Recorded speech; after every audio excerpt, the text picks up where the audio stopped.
compromise was reached. I'd love to get to the BBC archives to see if there's any material about how this negotiation was reached. I haven't done so, but I think it's an area for interesting research. While footage of the ceremony was to be shown, the music played by the Equity members was to be withheld, a problem that the SABC circumvented by now adept at the practice of dubbing by playing pre-recorded music performed by non-Equity members. Original singing was excluded from the broadcast, however, so that one of the wedding highlights, Kiri Tekanawa's famous performance, was lost. And the Economist wrote that the luckless South Africans' royal wedding man were deprived of this delight. And they also spoke about the fact that the South African Broadcasting Corporation agreed to freeze the picture at the moment any of their members were seen or heard. Now, there's no footage of this, of what South Africans actually viewed, but I've watched it as a child, and I don't remember that being the case. So the experience was not quite as disrupted for South Africans as the Economist made out. So most likely, South Africans had little awareness of what it was that they were missing, but the possibility of being disinvited and snubbed had nevertheless been communicated. The next major event to exclude South Africa was Live Aid. Won't talk about this much, I haven't done much research into it. It found its origins in a BBC News broadcast on the famine in Ethiopia. A multi-artist group, Band Aid, came up with the song Do They Know It's Christmas, and this was followed by a suggestion for a live concert, and as more and more artists came on board, the BBC's interest was secured. And television's first truly global mega music event was broadcast in July 1985. Described as the day rock and roll changed the world, it was a transatlantic visual mega event broadcast live and jointly by both ABC and the BBC. But as many news reports noted, South Africa was not to share in the occasion, since most of the performers were also members of Equity. A message of appeal, however, from Archbishop Desmond Tutu was included in the broadcast. He was a real thorn in the side of the apartheid state, just to add insult to injury. Bob Geldof, one of the main organizers of the event, explained the reasons for disinviting South Africa. He says, "I agree that Live Aid should be non-political, but the underlying idea behind these concerts is morality. When you have a country that enshrines immorality in its constitution, I think it rules itself out." It's interesting to note that Diane and Katz point out that media events are, by definition, non-political. The celebration of voluntarism, they say, the willful resolve to take direct, simple, spontaneous, ostensibly non-ideological action underlies media events and may indeed constitute part of their attraction.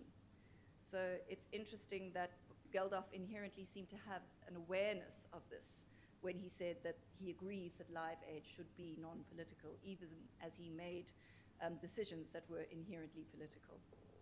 There was less uproar over missing Live Aid than there was over the royal wedding in South Africa, most likely because the FOMO was mainly restricted to the youth who did not have much of a voice in the press. There was, however, a healthy circulation of illicit recordings in the event. My brother had one. South African press reaction, they were dismissive, critical of the event, both because of the perceived lack of black artists, which was deemed hypocritical when the beneficiaries were African, and because of the poor way in which donations were subsequently handled. They ridiculed it, social disease of the year, this is an insert in 1985, AIDS, as in Band Aid, Live Aid, Farm Aid, AIDS Aid, Liver Baby Aid, MPL Aid, Free Nelson Mandela Aid, Ain't Gonna Play Sun City Aid, reference to all of the sort of anti-apartheid songs, cultural events, as well as other forms of aid.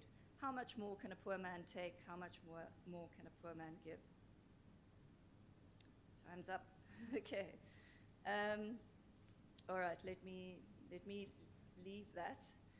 I won't talk about the birthday tribute because Tal's going to do that, but it was the next major big media event which not only excluded South Africa, but actually focused on South Africa. The New York Times headlined it, BBC actually attributed the muting to the BBC, which I found very interesting. So to conclude, Jonathan Hislop argues that the socio-political changes of the 1970s and 80s meant that for all but the most recalcitrant whites, explaining themselves to imagined external interlocutors became a central concern, and nothing did so much to create this desire for accounting than the coming of television. Yesterday, I think it was David Hendy who referred to the BBC as Britain's soft power incarnate. This can clearly be seen in its relations with apartheid South Africa in the last century. The global status of the BBC as a broadcaster, together with the equity network and the rising prominence of media events, meant that the broadcaster, sometimes deliberately and sometimes inadvertently, was able to exclude South Africa from games, to disinvite it from global events, and ultimately to communicate the world's disapproval of the country's politics during a time when South Africans' own broadcasts were plagued by propaganda and censorship. Thank you.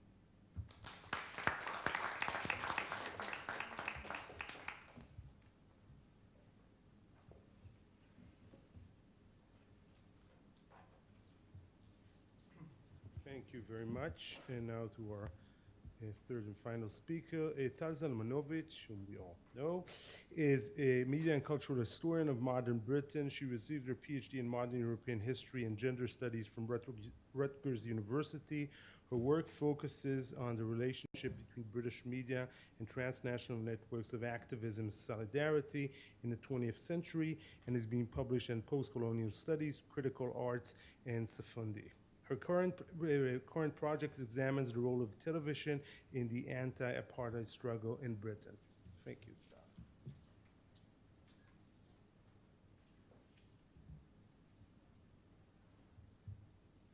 Thank you.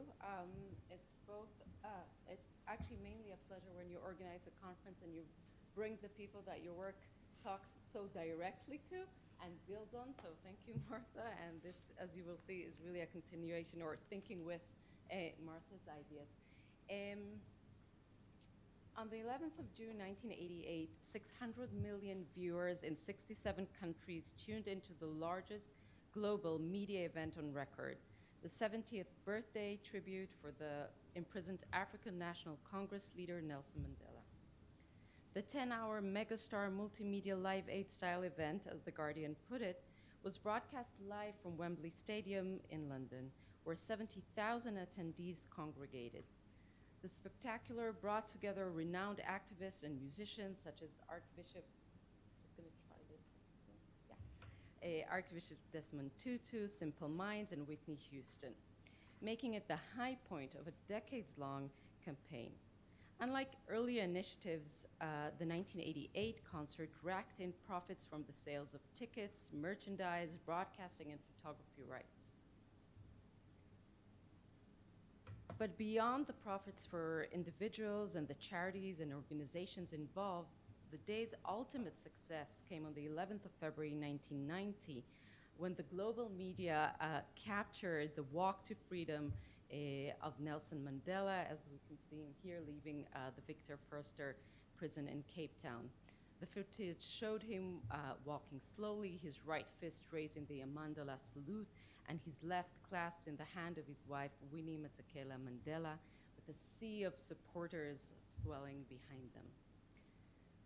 As we heard from Martha, both contemporaries and scholars today recognize the singularity of the concert broadcast, and the sense of occasion and festivity that media scholars Diane and Katz associate with the media events like this was captured in a letter to the Nottingham Evening Post penned by one Philip Ball that says, "The fact that Nelson Mandela's 70th birthday was marked by such a spectacular display of warmth and spontaneous joy did touch me, though.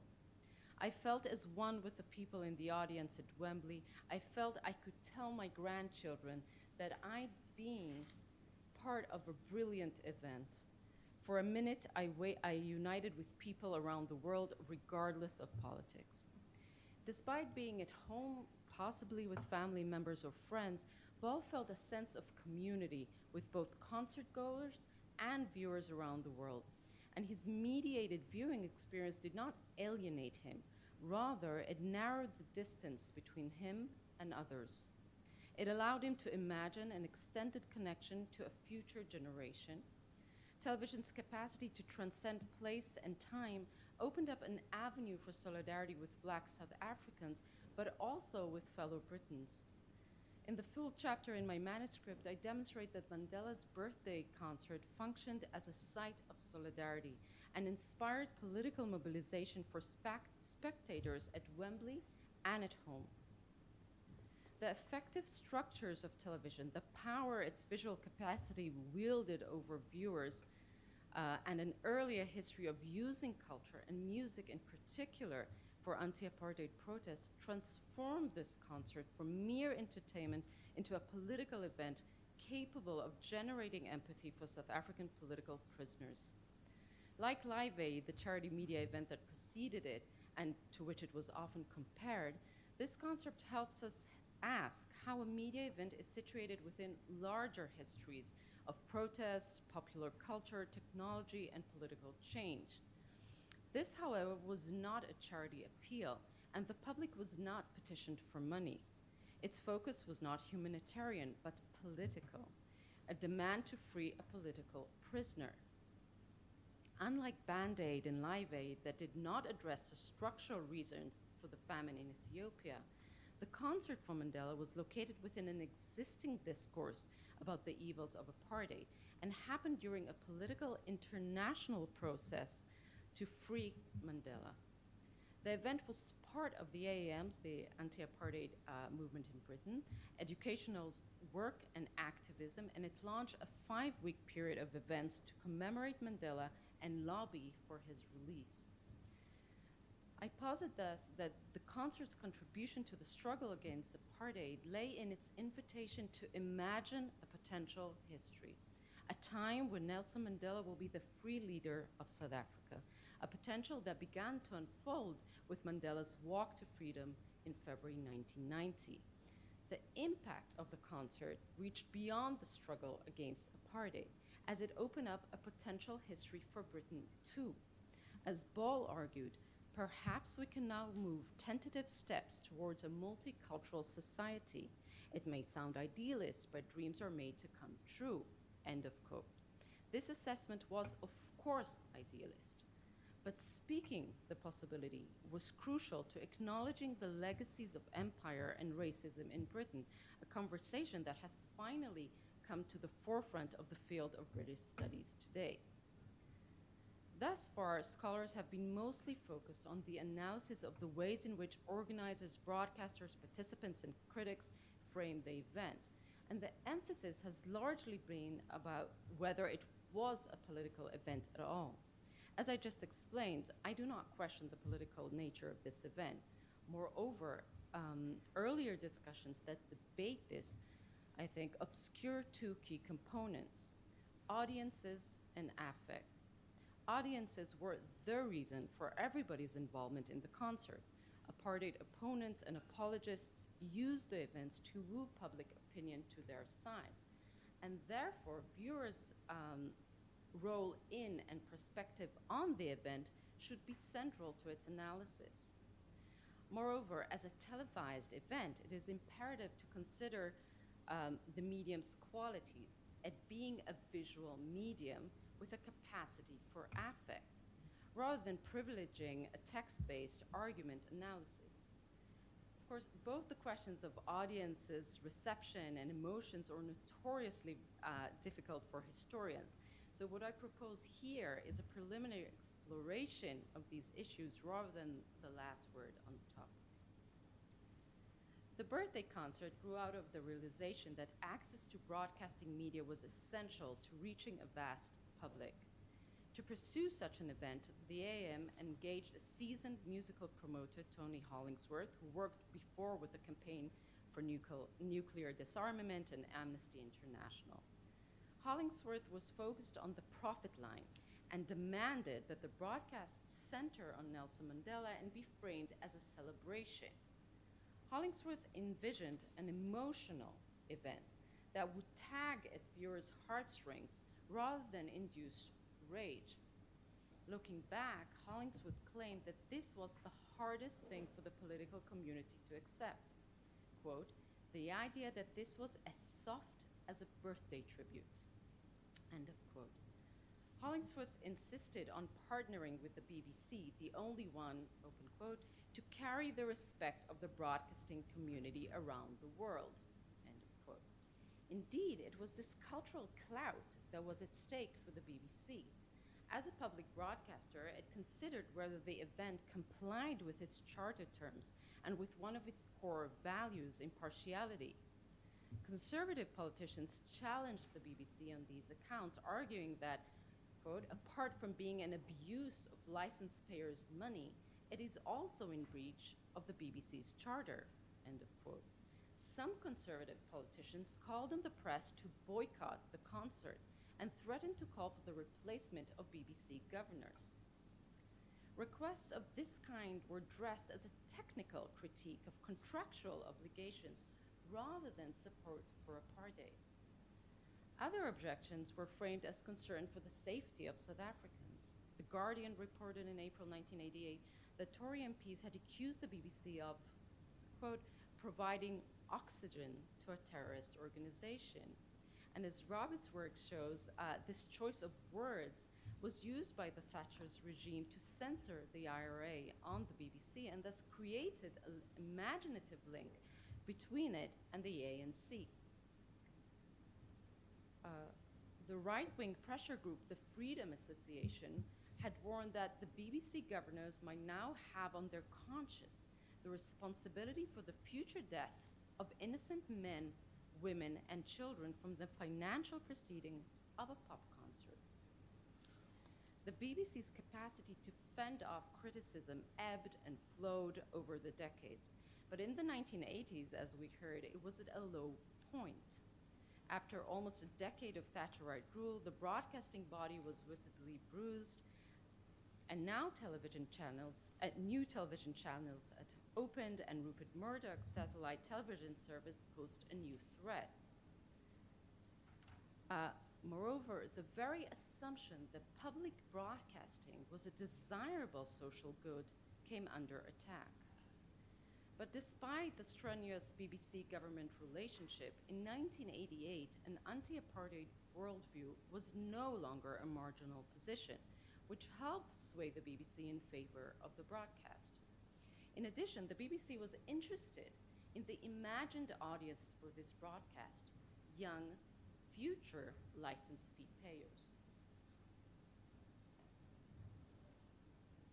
Right before the concert, the press claimed that television producers have been told by the BBC's Director General to treat the concert as a major musical event on a par with a Live Aid charity-raising appeal. Political statements must be left to the news division to cover in an edited and balanced manner. Contrary to this statement, the BBC was well aware of the politics of the event. The concert was not the sole reserve of the entertainment department, as correspondence reveals.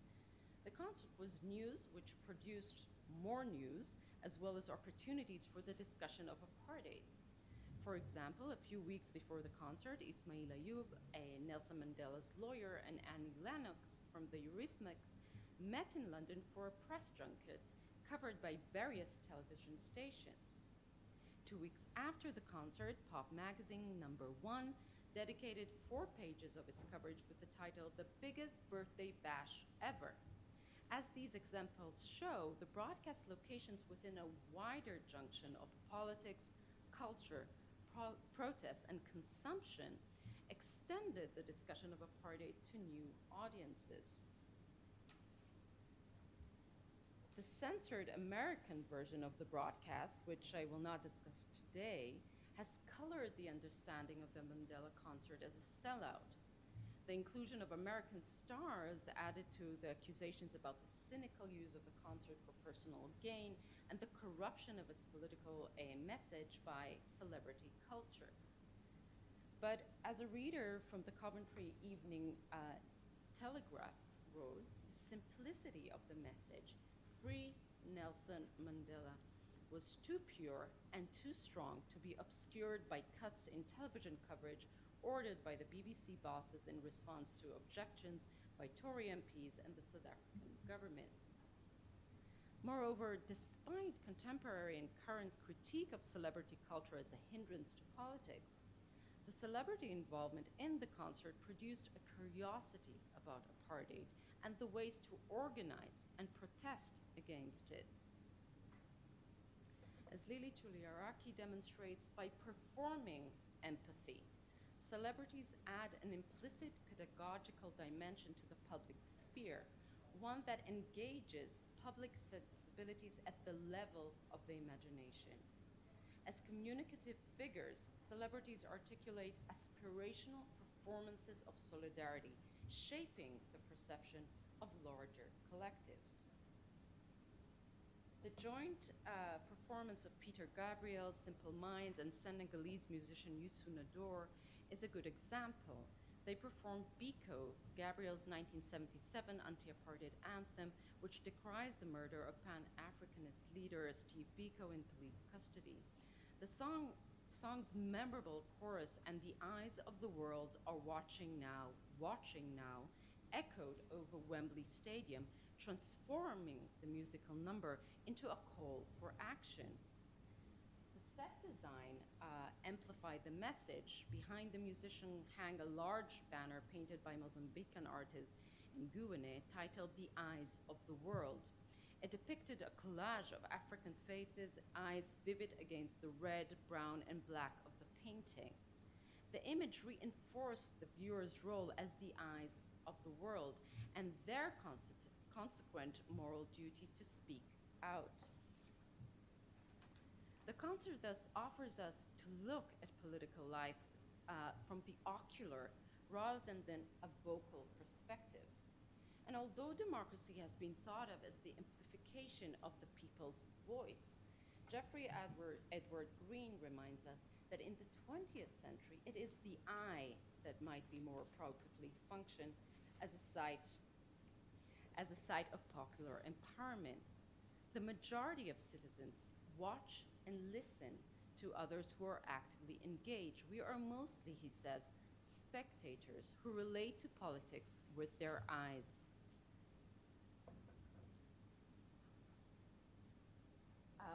And despite the challenge of working with this model, its advantages here stem from it being a visual model for a visual event, and from its focus on the power of the spectator as a response to the claim that celebrity culture negates politics.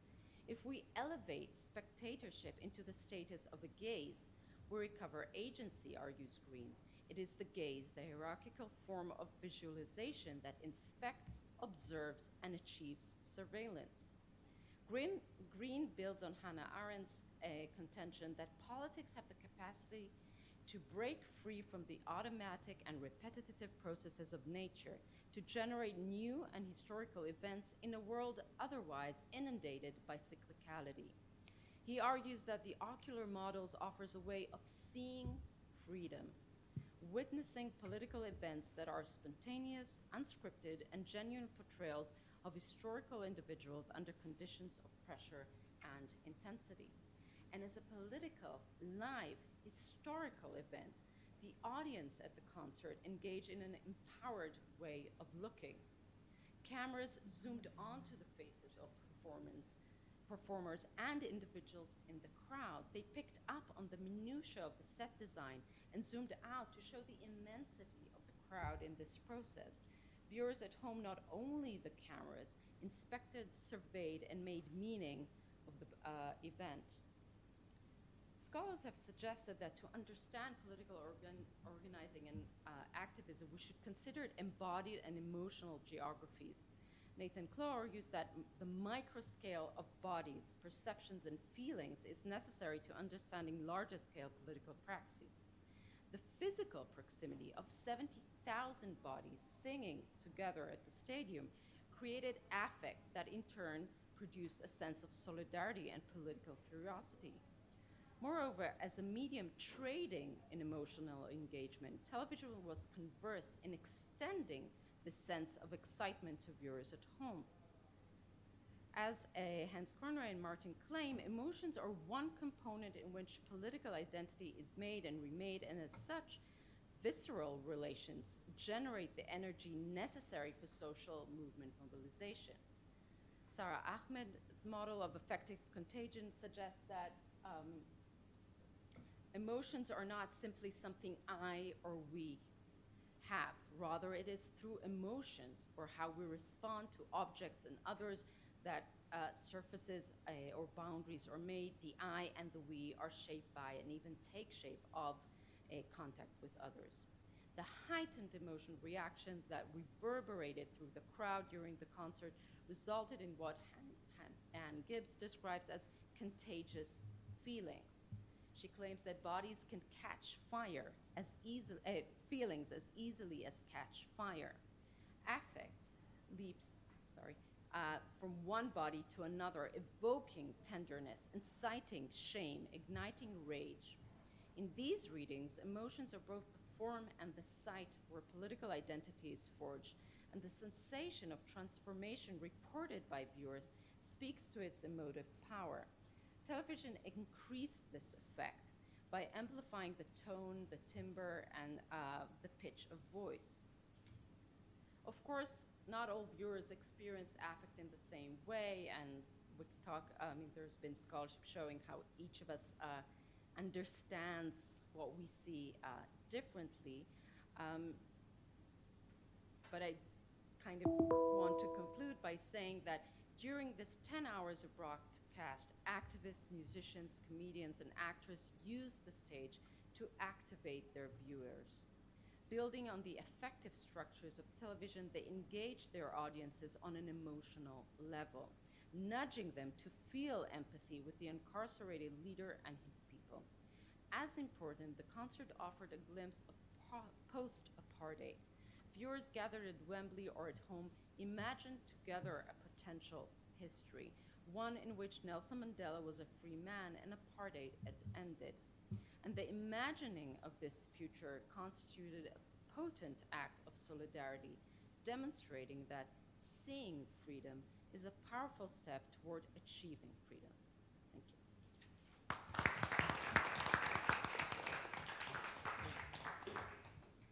Thank you for a fascinating panel with three papers that are interestingly interconnected. I'd like to ask the three speakers to approach us here, and we'll open the floor for questions.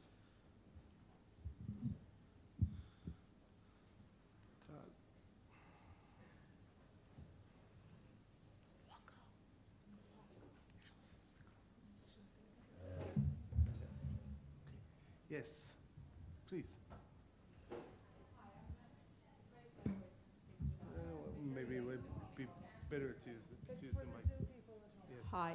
Let's put Thank you so much. I love this panel, and kind of to state the obvious, I really liked how all your papers spoke to this blurring of boundaries between censorship and partiality and objectivity and freedom, and also that all these things actually kind of, it occurred to me that Robert's papers and the South African papers actually things that happen at the same time, right? So on the one hand, the BBC does this like terrible thing of caving in on the Irish question. On the other hand, it kind of plays very pioneering role in this.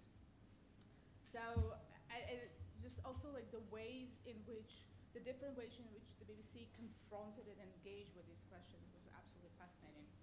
So I have a question to Martha and a question to Robert, and like a comment as well.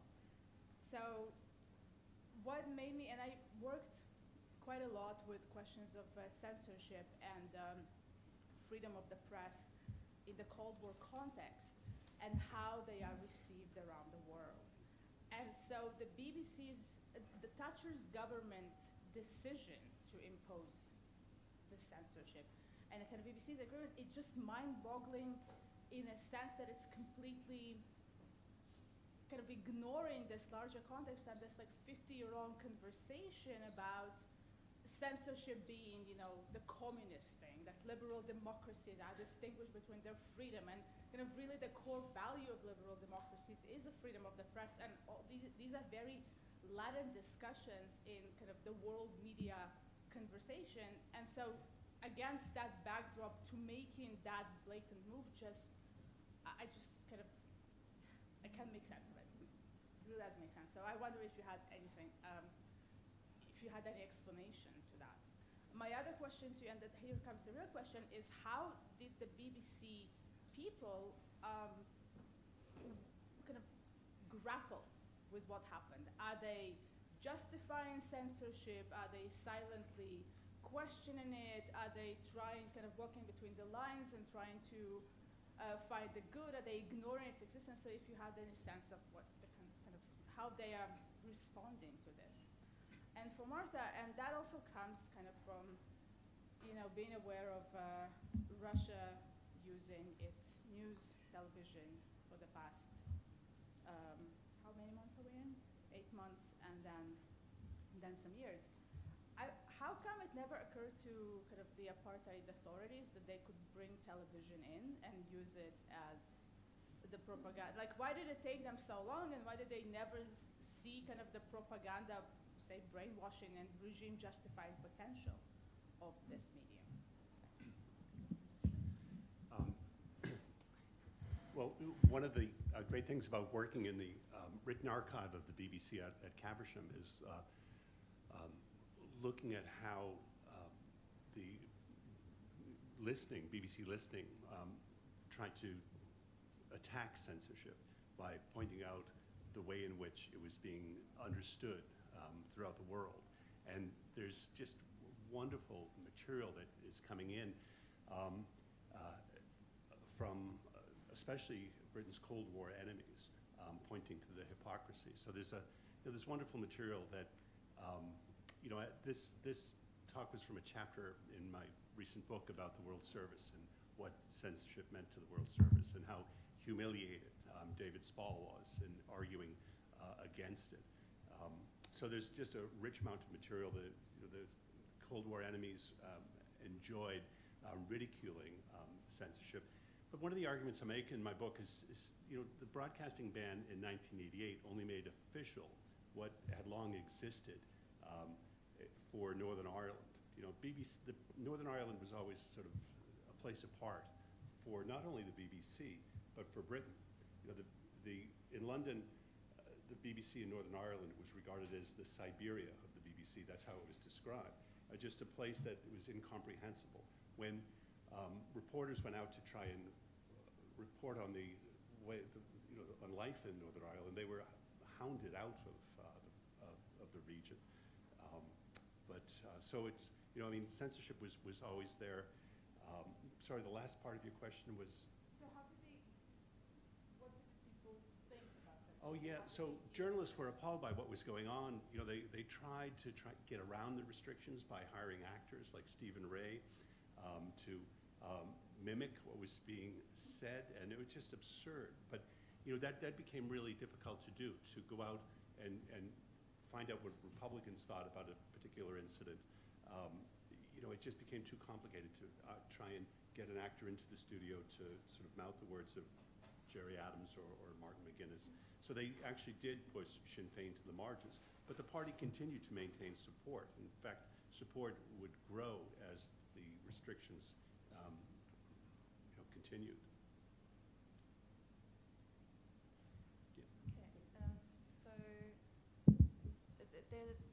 There's a very sort of mythologized reason for why the National Party didn't acquire television, which is that they were very frightened of its morally corruptive possibilities, that they were frightened about the effect it would have on white supremacy in the country. They were suspicious of visuals and the seduction of television, all of the kind of moral panic that associated the arrival of TV in other nations. It was just exacerbated in South Africa. There was a Minister of Posts and Communications who was particularly opposed to television, and he's often quoted. But there's a scholar who's done some marvelous work on this called Karen Bevan, and she looked into all of the parliamentary debates.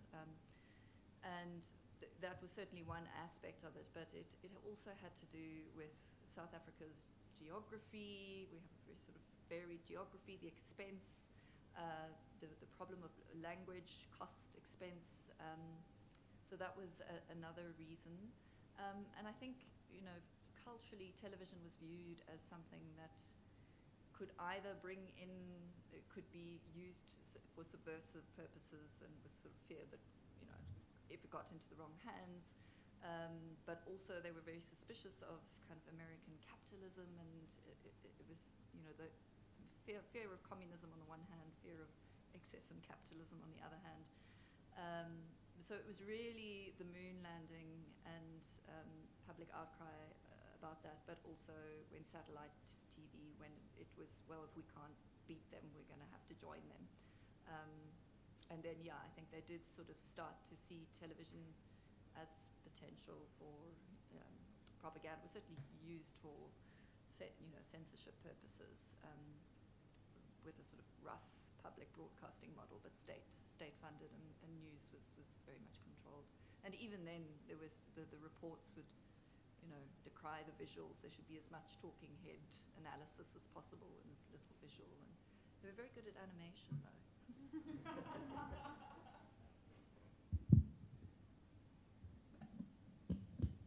Thank you very much. That was a very interesting and sort of nicely put together panel as well. I just have a comment for Robert, and then a question for the others. I was a producer on Newsnight through that period, and just in answer really to what we just heard, I mean, it was absolutely ludicrous because we had a whole cottage industry going of actors. I mean, it was great for actors in that period. So literally night after night after night, we had actors coming into the studios, and they were getting work out of revoicing, you know, because we did the interviews with Jerry Adams and with all of them, but you just had to put another voice on. So we had a whole kind of array of different accents and different personalities, and we would just, which is so ludicrous.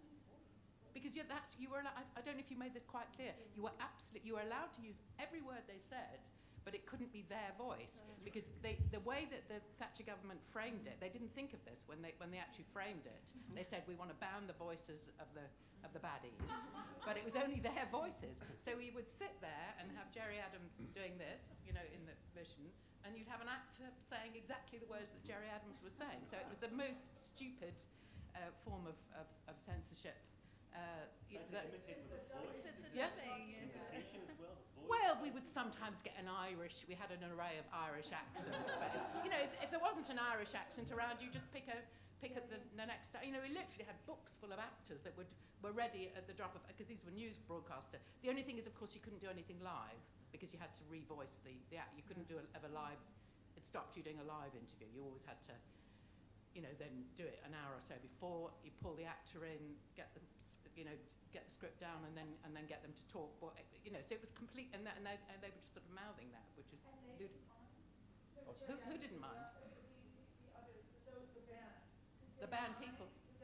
Well, they could see how ludicrous it was. It made the Thatcher government look even stupider, and all the comments that were coming in from around the world could also parody the nonsense of it. You know, it was a complete. Yeah. I mean, we didn't realise it. It took a few months before we twigged, and then we realised that there was a whole way around this, and the government never. I don't know how they. I mean, they could have reframed the legislation. They never changed it. So for years we did that. They complained that the dubbing was getting too good. Yes. John No, it got better and better. Yeah. But it was absurd. Yeah. No, ludicrous. Yeah. So, sorry, I just wanted to ask the other two. So I've done a lot of, you know, my work was on the reporting of the Ethiopian famine, which you mentioned, and then Live Aid, and then later on Live 8 in 2005. And what I found was really interesting in more recent work I've done is that I don't know if you found this, there was a whole sort of disjunction between, was the BBC producing this event, in which case they were dabbling in politics, or were they there as a reporting, you know, they were there to cover the live event. So the live event could be, you know, it could be a party political conference or something like that. I mean, the BBC turns up and, you know, obviously covers everything. So I found in the archives a really interesting sort of tension and conflict about, are you just there to report and to film the event, or are you actually there as part of the producing? And I don't know if you come across, I mean, I've written a bit about this, but they had tried to do something called Live Earth, I think in about 2007, 2008, and that in the end was banned. They worked for 18 months on it, and that in the end was banned because it was seen as the BBC being too political about climate change, and they're not just reporting a a big concert. So that's when they finally crossed the line. And in the very early ones, like in Live Aid, which I looked at, the BBC had a whole office. There was a huge office inside the BBC, which was effectively producing the event. So I think I mean, and this is reflected in the archives, they're never quite sure whether they're doing one or the other, and that created a lot of sort of quite interesting debate. Did you come across that at all? So, I mean, I haven't looked at the BBC archives. I've only really looked at what the other partners in the event, but they certainly saw the BBC as a central partner. You know, when the BBC agreed to broadcast, it was sort of received, you know, their legitimacy. It bestowed this legitimacy upon. I'm talking about not about Live Aid, but about the birthday tribute for Freedom Fest or whatever.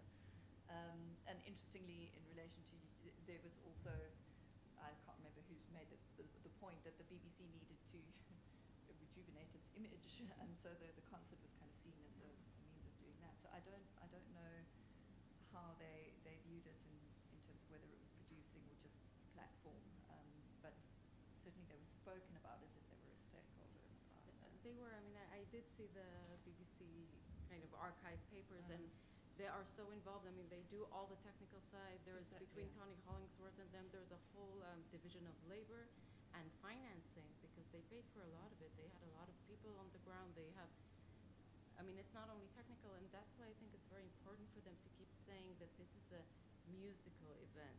They can't say we're only showing it or reporting it, but the only thing to do is to try and downplay its political side.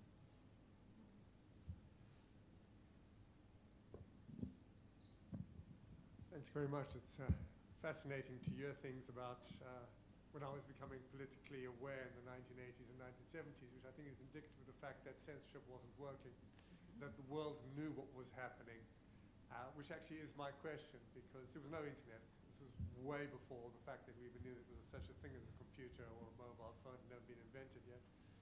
The question is to compare and to contrast on, the question really is the relationship of the Director General of the BBC and the governors with government in terms of this.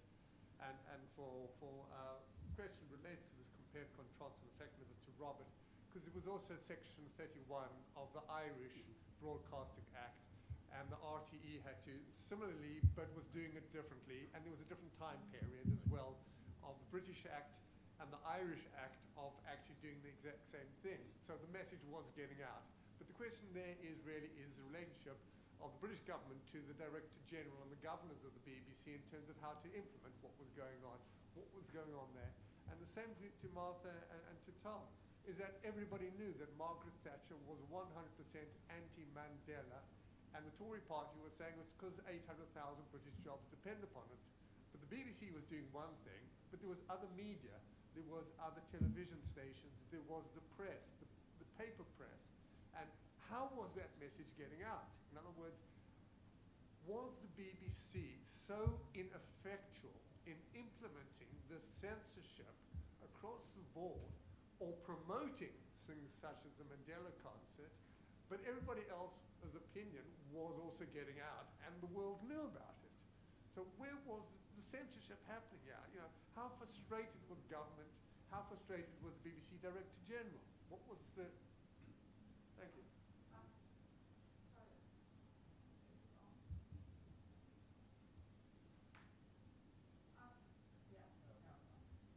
Just a little administrative note here. What we're going to do is we're going to take about another 10-15 minutes to finish the Q&A on this panel, and then sort of slide into the next one without taking a break.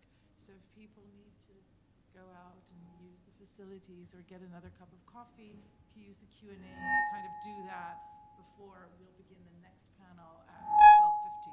So, sorry, back to regular program. Okay. I'll say one thing. It's a very good point, because the decision really showed how fractured it was, because the board of management which was made up of professional broadcasters, editors and managers and all the rest, were appalled by the decision to introduce censorship and complained bitterly to the Assistant Director General, or the Associate Director General, and the Director General. They were especially upset with the way in which the chairman of the board of the BBC, the governors, Marmaduke Hussey, responded. They felt that his response was weak and ineffectual, and so it really opened up the tension, and it also illustrated how successful Thatcher had been in appointing making blatant political appointments to the Board of Governors, as well as the chairman of the board. Hussey was a conservative, and all of her appointees were profoundly conservative. The tradition had been before that when one governor retired, that they would be replaced with a like-minded, somebody that was either Labour or conservative. But she just appointed hardcore Tories all down the line. How effective it was, Sinn Féin maintained its popularity. Popularity increased. And the sort of battle to control the narrative of the Troubles was what it was all about.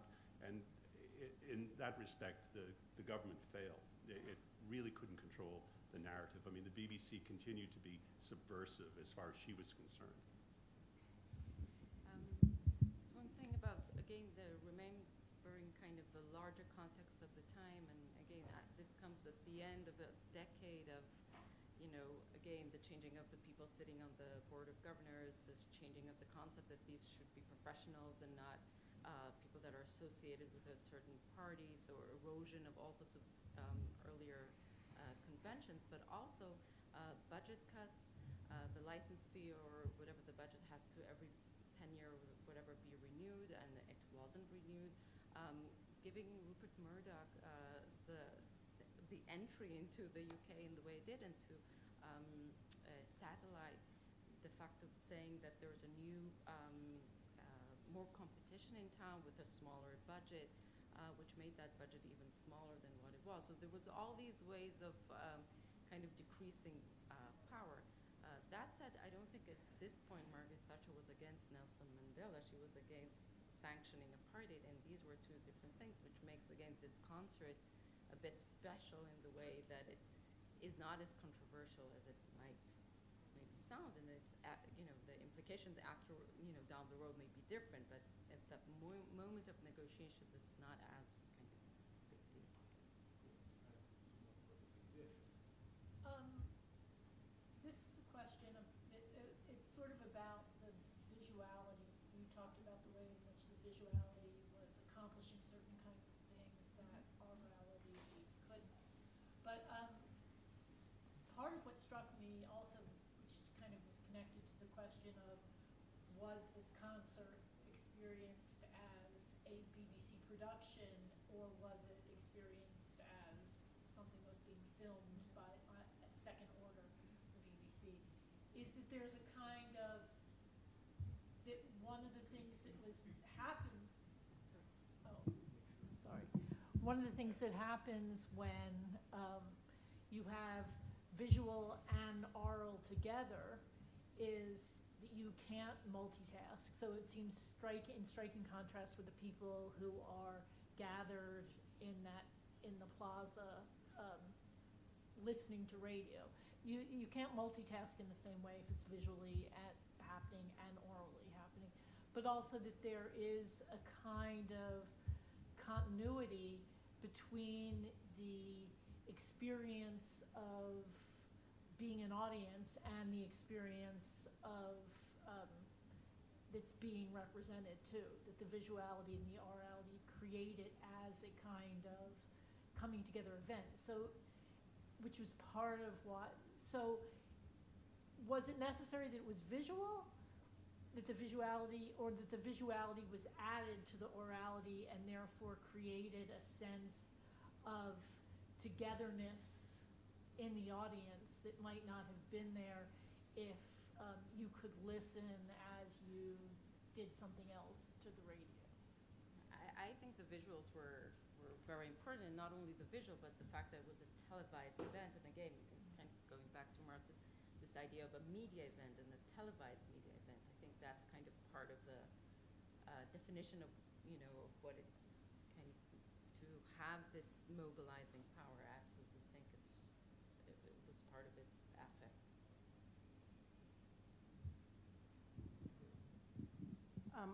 I was going to talk about this sense of affect as well. So I love bringing Sarah Ahmed in here and her way of thinking about bodies and contact and affect and sort of the politicizing capacity of that. I think also, I'm thinking Shanae's work on sort of the zany aspects of affect and other kinds of sort of less obviously political ways. And I'm wondering about the sentimental in all of this, because for me, experiencing these concerts was often, you get this sort of rush of commonality with people and coming into common cause, and at the same time also a trivializing of certain kinds of subtleties and sort of erasing of political difficulty in the sentimental. So I wonder if maybe all three of you, but mostly the two of you, could speak to how that kind of an affect gets mobilized by this media event, and how that kind of complicates what we think of as a mobilization. So I haven't researched affect, but I do have some thoughts about the political, socio-political effect of that media event, which is, so it turned out to be a bit of a problem for the ANC, in that when Nelson Mandela was finally released from prison, there was an assumption that apartheid had ended, which it hadn't. We're still another 4 years before we actually had an election. So I don't know if that speaks to what you're saying in any way, but it's quite interesting that that the event didn't raise political awareness on a detailed level. It was pretty sketchy, the people's understanding of what was happening in South Africa. He became a symbol, Nelson Mandela, at that point, and all of the he was this absentee performer whose image was influenced by all of the celebrities who performed there, so that by the time he was released from prison, he was a demigod, a saint, and I think it had a lot to do with that concert, in addition to the anti-apartheid movement. But the culmination was really that concert. Was this a good or a bad thing? It's another question. Was it a problem for the ANC? It meant that he had so much power he could act unilaterally, and so it really sort of made him a political celebrity on a grand scale, and I don't know if that talks to the symbolism or the sentimentality of the event.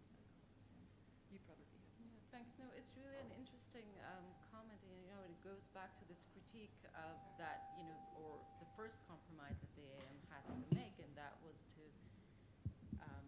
concede to framing this as a celebration and as a birthday tribute, and kind of diffuse a different kind of very obvious political message, and to bring in sentimentality and embrace it completely in this birthday. So I think the celebration is a celebration of sentiment in that way. Their way of understanding it was that it did open 5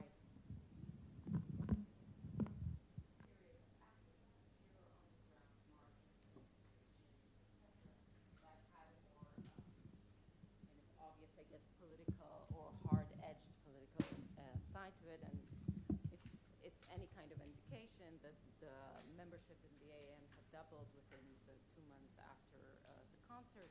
And again, it's I think for the AM it was one event in a kind of a very long trajectory of 4 or 5 decades of activism. And it was preceded by a whole lot of other concerts as well, other pop concerts.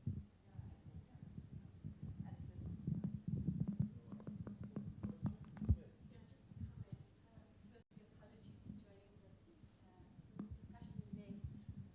So lovely to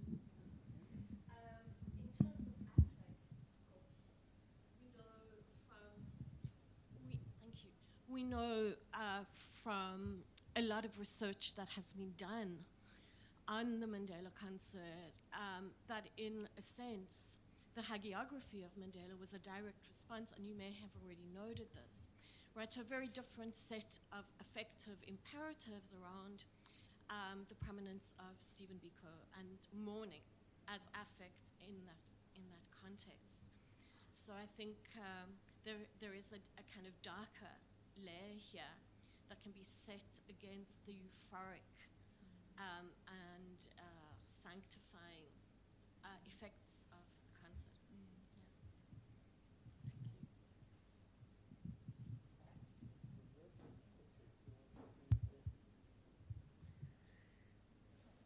Thank you. That was great.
I feel we should start.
Hello, and welcome to this panel, A Window Onto the World. My name is Eitan Bar Yosef. I teach English literature and post-colonial studies at Ben Gurion University, the other end of the country, the south. And we have three speakers, and the first is Simon Potter, who is professor of modern history at the University of Bristol, and he has published widely on media history and imperial history. His recent publications are Wireless Internationalism and Distant Listening, Britain Propaganda and the Invention of Global Radio, 1920 to 39. This is OUP 2020. And Centenary History of the BBC. This is the BBC, Entertaining the Nation, Speaking for Britain, 1922 to 2022. And that's OUP this year. Congratulations. And his theme today is Building Empires on Air, the BBC and colonial broadcasting, brought to you by Zoom. So hopefully this will work. Simon. Thank you very much. I just wanted to check that you can hear me and I'm not shouting or whispering.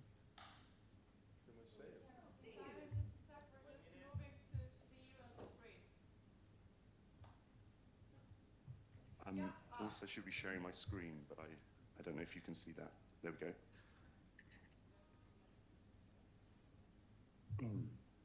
And you can hear me okay? My voice is all right? This is great, yeah, thank you. Perfect, thank you very much. Okay, well, thank you so much for inviting me, and apologies that I can't be there in person. I can report from my village in North Somerset that the road outside is eerily quiet, as people, I think, are preparing for the funeral today, so that's some live reporting on a media event for you. What I wanted to do in my paper is think a bit about the history of colonial broadcasting and the BBC's role specifically in the 1920s and the 1930s. And I wanted to pick up on some of the points that Jessica made, and I think my paper is quite complementary to what we were hearing earlier this morning. By the time I finished writing This is the BBC, I'd read a lot more, or reread a lot of secondary material on the history of the BBC, and I was pretty convinced by the end of it that many historians fundamentally like the BBC, and many of the people who write about it view it as a bastion of non-commercial, independent thinking in British social, cultural, and political life, a force for progressive and beneficial change. And I think probably in this centenary year, a lot of public writing, at least, about the history of the BBC is taking that tone. But at the same time, I think we've heard already today. I wasn't here yesterday, but we've heard today certainly some alternative views, a more critical take on the history of the BBC. And I think something that fundamentally underpins that critical take is the idea that the BBC is fundamentally a massive agglomeration of power and influence in British cultural, political and social life. And it's very closely tied, and it's often in a complex and difficult relationship with other elements of the British state. It's not separate to the British state, I think is one of the conclusions of This is the BBC. It should be seen as a fundamental part of the British state, and sometimes, and perhaps often, as a bastion of inequality and hierarchy in British life. I think particularly when it comes to the history of the BBC's engagement with the world beyond Britain's shores, the interaction with British civil servants is much closer than, for example, Asa Briggs's official history volumes would suggest. And I think recent work on the Cold War by Alban Webb and others is showing that certainly there is a very close relationship between the BBC and the British state, as the BBC acted really as a subcontractor for British propaganda overseas. And Britain's most powerful propaganda voice overseas, I think, throughout the 20th century. So how do we get towards a more critical history of the BBC, dismantle some of the unhelpful assumptions about its progressive role, the celebratory assumptions about its progressive role?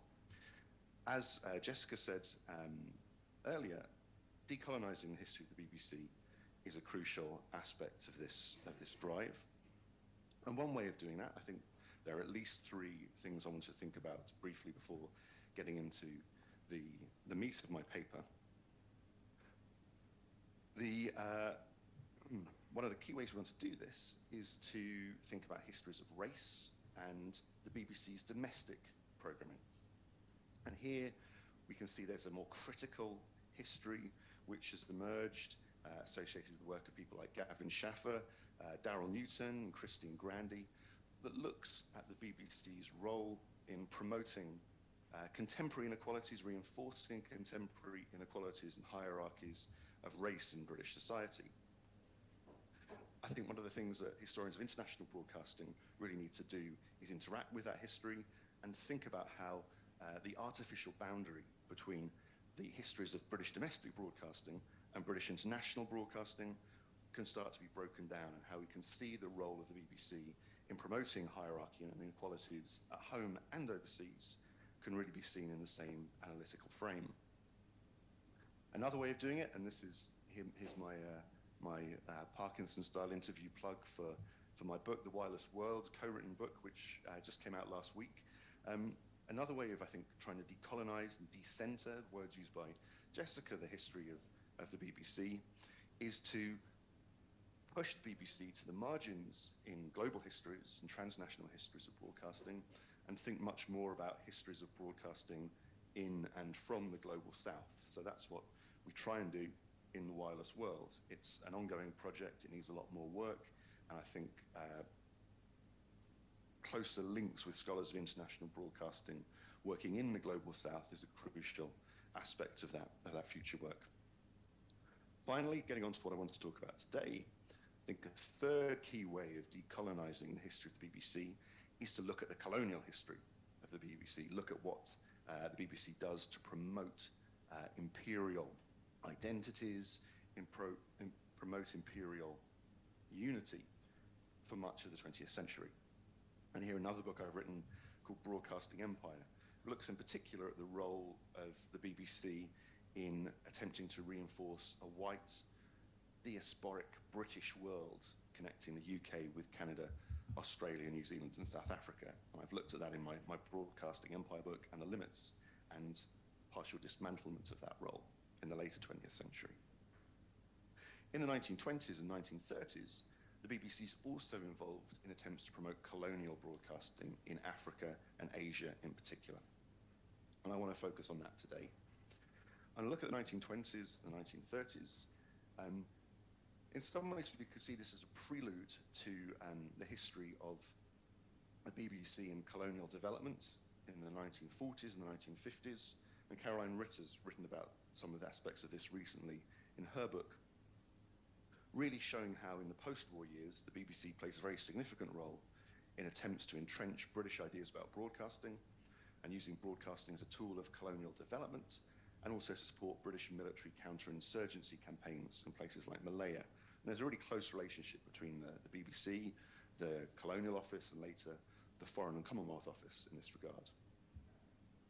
But while I think historians of empire often need to also take a step back and think about where those histories of empire fit into the broader international priorities of an organization like the BBC.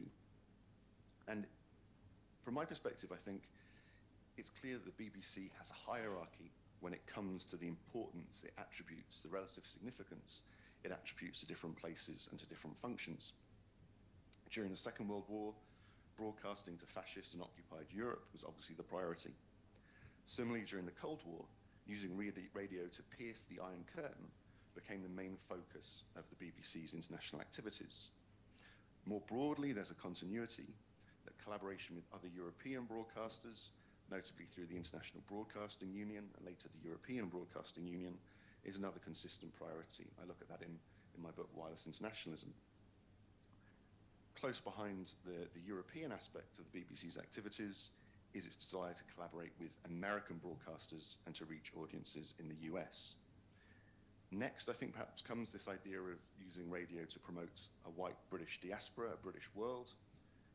The idea of broadcasting to the global south often is at the very bottom of the BBC's list of international priorities.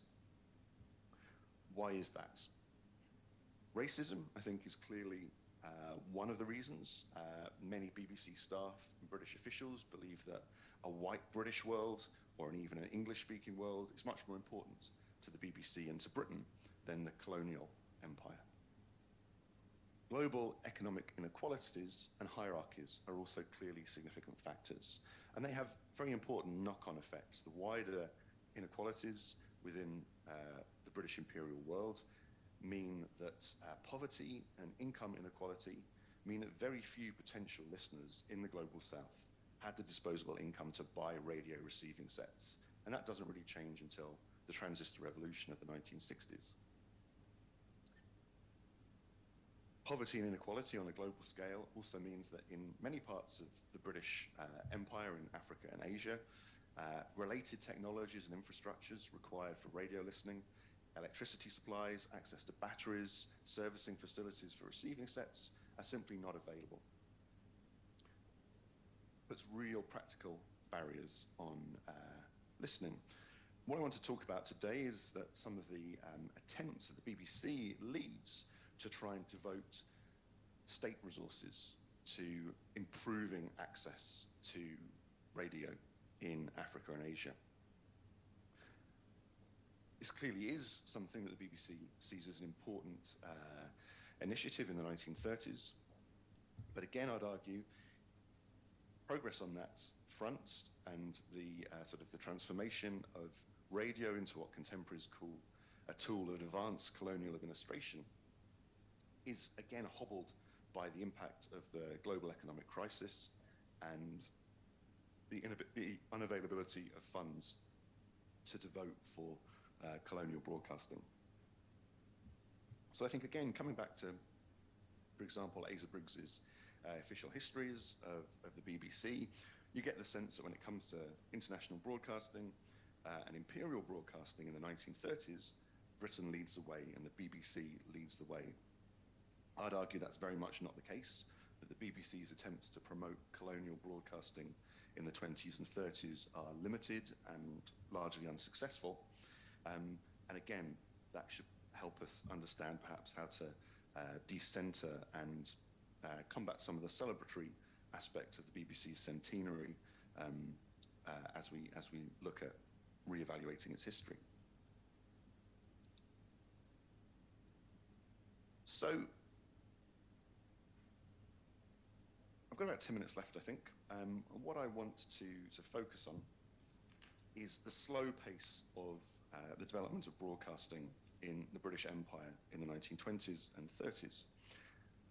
A lot of the resources which are devoted to wireless in the British colonies in the 1920s are devoted to wireless telegraphy, point-to-point communication, not broadcasting. Where you do start to see the development of broadcasting in British colonies is often in the role of amateurs, sometimes some of whom are servants of the colonial state in different colonies, trying to develop broadcasting on a very informal basis. And Ceylon, Modern Sri Lanka is probably the best example of that, with the key work done by the Radio Club of Ceylon, an amateur organisation in promoting local broadcasting in the colony. But poverty, the lack of equipment, the lack of programme resources mean that development is very slow across the British Empire. By the end of 1925, for example, there are only 175 licensed listeners in Ceylon. The BBC and the Colonial Office start to correspond about the very slow nature of the development of broadcasting in the colonies, and the British Postmaster General issues advice through the Colonial Office to colonial governments, setting out what's being done in Britain, setting out suggestions for broadcasting policy, but making it very clear that in Britain, broadcasting is not about politics and controversy. And similarly, that in the colonies, broadcasting should refrain from engaging in, quote, statements on topics of political, religious, or industrial controversy. That, of course, is the case in terms of restraints on the early BBC, but notably, those ideas that broadcasting should not be providing a forum for political debate continue long after the end of the ban on controversial broadcasting in Britain. In the colonies, they last much longer. The BBC is authorised to start experimenting with long-range broadcasting to the Empire as early as 1926, but it doesn't take up that opportunity, and instead it focuses on collaborative broadcasting with European broadcasters and American broadcasters. The heraldic coat of arms that the BBC, every modern corporation should have a heraldic coat of arms and a chivalric motto. The BBC adopts in 1927 famously, "Nation shall speak peace unto nation." And that's really imagining a future where the BBC is focused on links, collaborative links with European and American broadcasters, not the colonial world primarily. The BBC is very reluctant to engage in broadcasting to the empire itself, partly because of uncertainties about the technologies, but also because of the work that's being done by the BBC in association with the International Broadcasting Union in trying to restrict and limit propaganda services aimed at foreign audiences. And the BBC is very concerned that any attempt to start empire broadcasting is going to directly contradict with its obligations under agreements with the International Broadcasting Union to refrain from broadcasting propaganda to overseas audiences. But there's a strong push from the Colonial Office and also from colonial civil servants on the ground that radio should be something that serves, in particular, colonial civil servants and expatriates.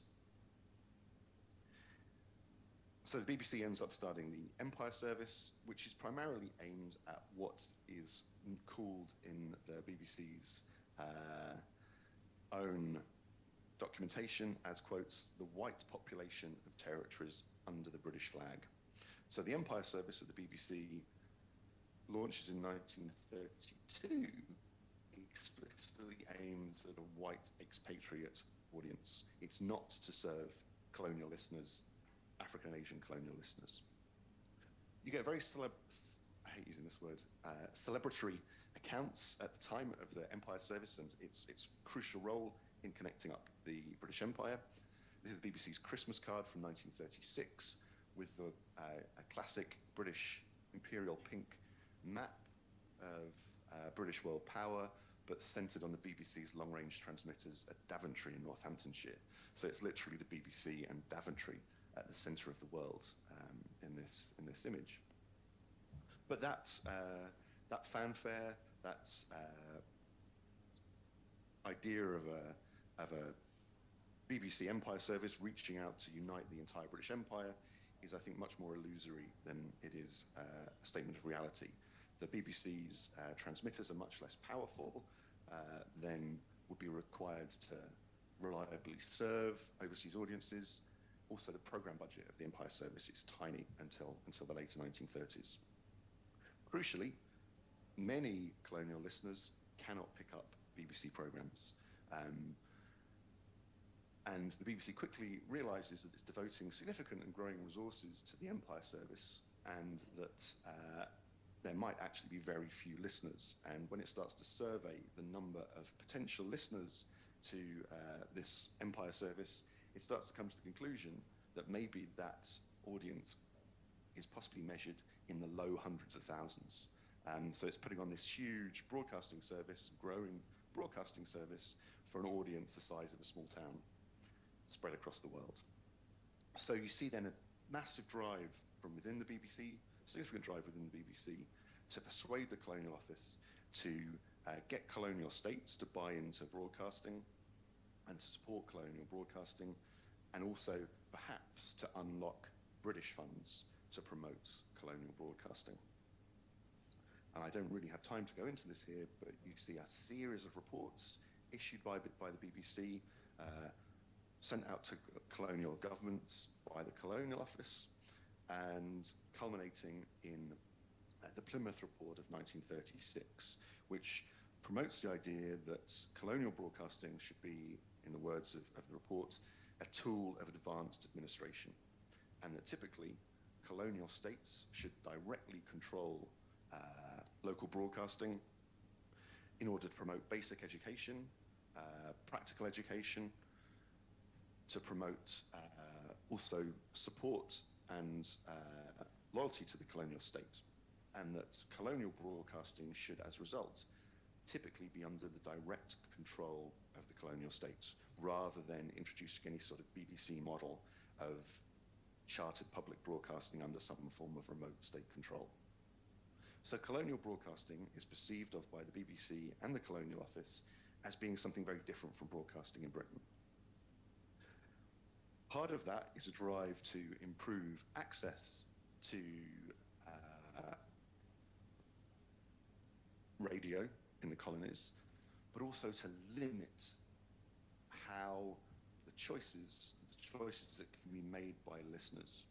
So this is part of the BBC's propaganda drive in the mid-1930s behind this idea of promoting colonial broadcasting. It runs a photograph competition for readers of its World Radio magazine and asks them to send in photos of listening in colonial contexts. And I've just got a couple of images, some of which you might find quite offensive today.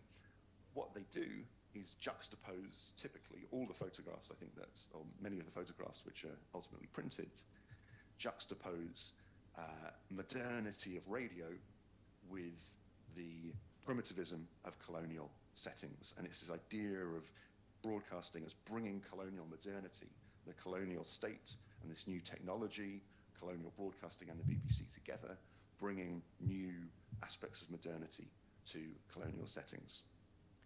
Simon, 20 minutes are up. Can you wrap up in a minute or so? Thank you. I can do, yes, yes. So what goes along with, though, this promotion of colonial broadcasting is the idea that what listener choice should be dramatically limited. So we already heard a little bit about the village listening schemes in India, and Jessica showed a photo of a communal listening event. The village sets in India only are operated by timer switches, and they're only set to All India Radio. There's no choice of listening, and volume is often set very high. The other key example of a colonial listening scheme is in the Palestine Mandate, where the radio sets issued by the Palestine Mandate state to local listeners in Palestinian villages only have one control, which is the key, which is issued to a village headman and is used either to turn the radio on or off. There's no other controls. And this idea that colonial broadcasting should be highly limited in the choice it gives and the ability to connect to non-local or British Empire service stations, that's written into the Plymouth Report of 1936. So in conclusion, very briefly, what I've tried to demonstrate is that BBC involvement in the idea of colonial broadcasting in the 1930s is tightly bound up with colonial ideas about modernity, limited education, limited participation, colonial structures of economic development, and is deeply bound up with the hierarchies and inequalities of the British colonial state. And before we start to decolonize further the history of the BBC and of broadcasting, we need to explore further and acknowledge the BBC's role in that colonial order. Thank you.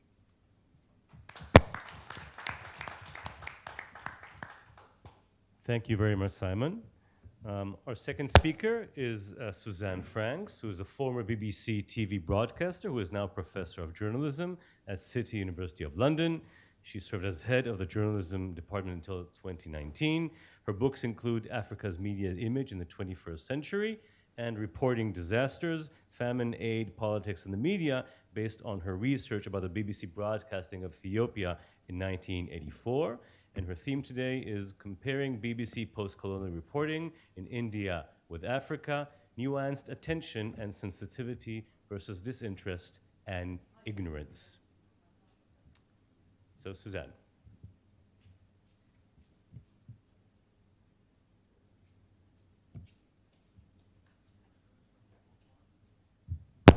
So how do I move it forward?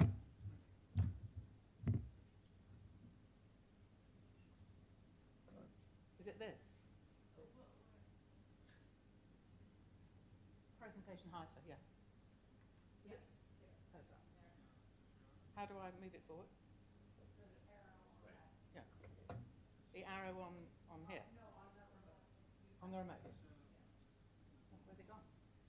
Sorry, we're just sharing it. Oh, thanks. Yeah, where do I press it to? Yeah, but where do I press it to?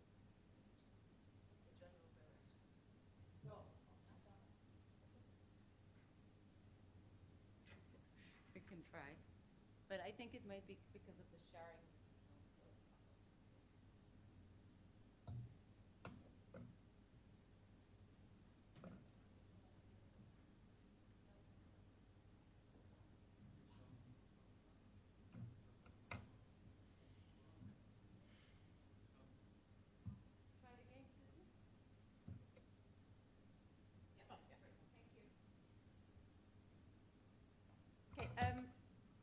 Good afternoon. Thanks very much for inviting me, and I'm delighted to be here to talk about the BBC. So, as you've just heard, my work initially was on the reporting of Africa. I've written about to start with, about the Ethiopian famine, and in the period after that.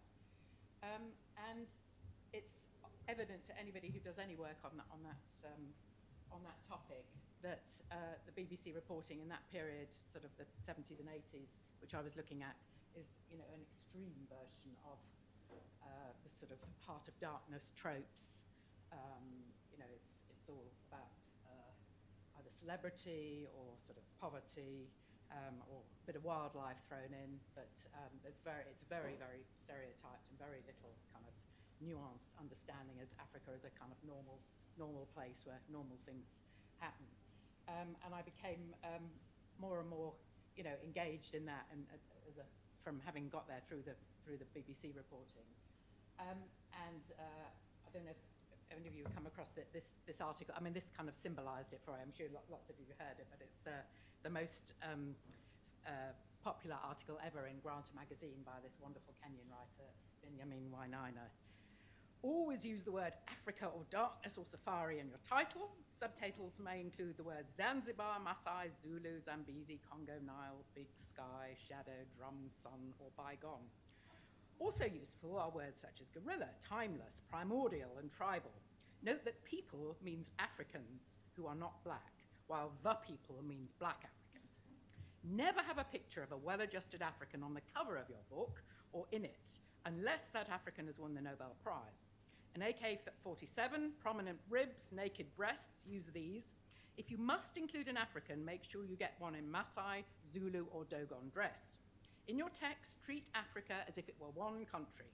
Its hot, dusty, with rolling grasslands and huge herds of animals and tall, thin people who are starving. Or it's hot and steamy, with very short people who eat primates. Don't get bogged down with precise descriptions. Africa's big, 54 countries, 900 million people who are too busy starving, dying, warring, and emigrating to read your book. So that was kind of the kind of bedrock of reporting of Africa, and the BBC was pretty much in that mode as well, so in that period. And it was only really in the late 80s that I think, I mean, there was a little bit of sort of pushback, but it was only in the late 80s that anybody even realised that there was another way of telling stories. So I became interested then when I was in the BBC archive as to whether this was throughout the developing world, whether there was always this kind of, you know, sort of ignorant and horribly stereotyped attitude. And I realised through the work I did, and I sort of engaged a lot in the archive, that actually there was somewhere else in the world, also, you know, a former colony and so on, that had a very, very different relationship with the BBC, and you know, complete contrast to what I found about Africa. And I know a lot of people in this room have battled their way through Caversham, and I certainly found it like that. I mean, kind of, you know, it was so random what you find, and it's so kind of, you know, I often think of it sort of like you're stumbling around like in a blindfold, trying to find something. But the material on India actually is amazing. There's so much there, and it's so interesting on the relationship between India and the BBC. Whereas in Africa, there's so little, and it's really very, very unhelpful, a lot of it. But what it told me about the relationship between the BBC and India is that it was a much more complicated, nuanced, interesting, and very tense relationship a lot of the time. And I became very, very interested in that, but, you know, having started out from somewhere else. So this is a picture of, for example, Alistair Milne, who was the Director General well, first he was the Channel Controller, and then he was the Director General through this period. And he is just one example, but you know, he was born in India. His father was a surgeon in Kanpur, and had this kind of real interest in India. Great, you know, a lot of knowledge about India, having been born there, lived there as a child, and kept up this relationship. And this is just one example of how India kind of, you know, was sort of woven through the sort of colonial period, had been woven into the life of a lot of the senior people who worked at the BBC at that time. He used to go regularly, not just him, but all the senior officials, the chairman downwards, would go very regularly to India, have meetings with India officials. He'd had meetings with Mrs. Gandhi, and they would invite the High Commissioner in London to the BBC. They visited the High Commissioner a lot. For example, in one period of the 3 years during the 1980s, the High Commissioner in India reported that the chairman had been 5 times during his period, the BBC chairman, to meet with him in the High Commission. Now, that is completely not the case with Africa. There were no such liaison, no such interest, no such meetings. And when I interviewed, I didn't he's dead now, but I did a long interview with Alistair Milne, and he actually admitted to me, he said, because I said to him, why did you have all this interest in India? Why were you always going there and so worried about how you were reporting India? And yet basically, you know, it's a blank sheet as far as Africa. And he admitted to me, he said, we really ignored Africa. You know, it was a distant place, and frankly, we didn't really look, you know, it was almost a shame now. He said, we just didn't really care. And that is again and again what you find in the archive, that there was this kind of constant tension and interest in India, and the Indian government were you know, always hot off the press to complain to if they didn't like the way that the BBC was reporting their country, if things were not exactly you know, as they saw them. And this reached, you know, extraordinary levels in some times during this period. And one example, this is only one of many, was what was called the Louis Malle affair in 1970. There was a 7-part series which was actually made for French television, not even for the BBC, called The Phantom of India. And so it was shown in France, that's fine. It was then shown, the first episode was shown on the BBC. The Indian government were absolutely furious.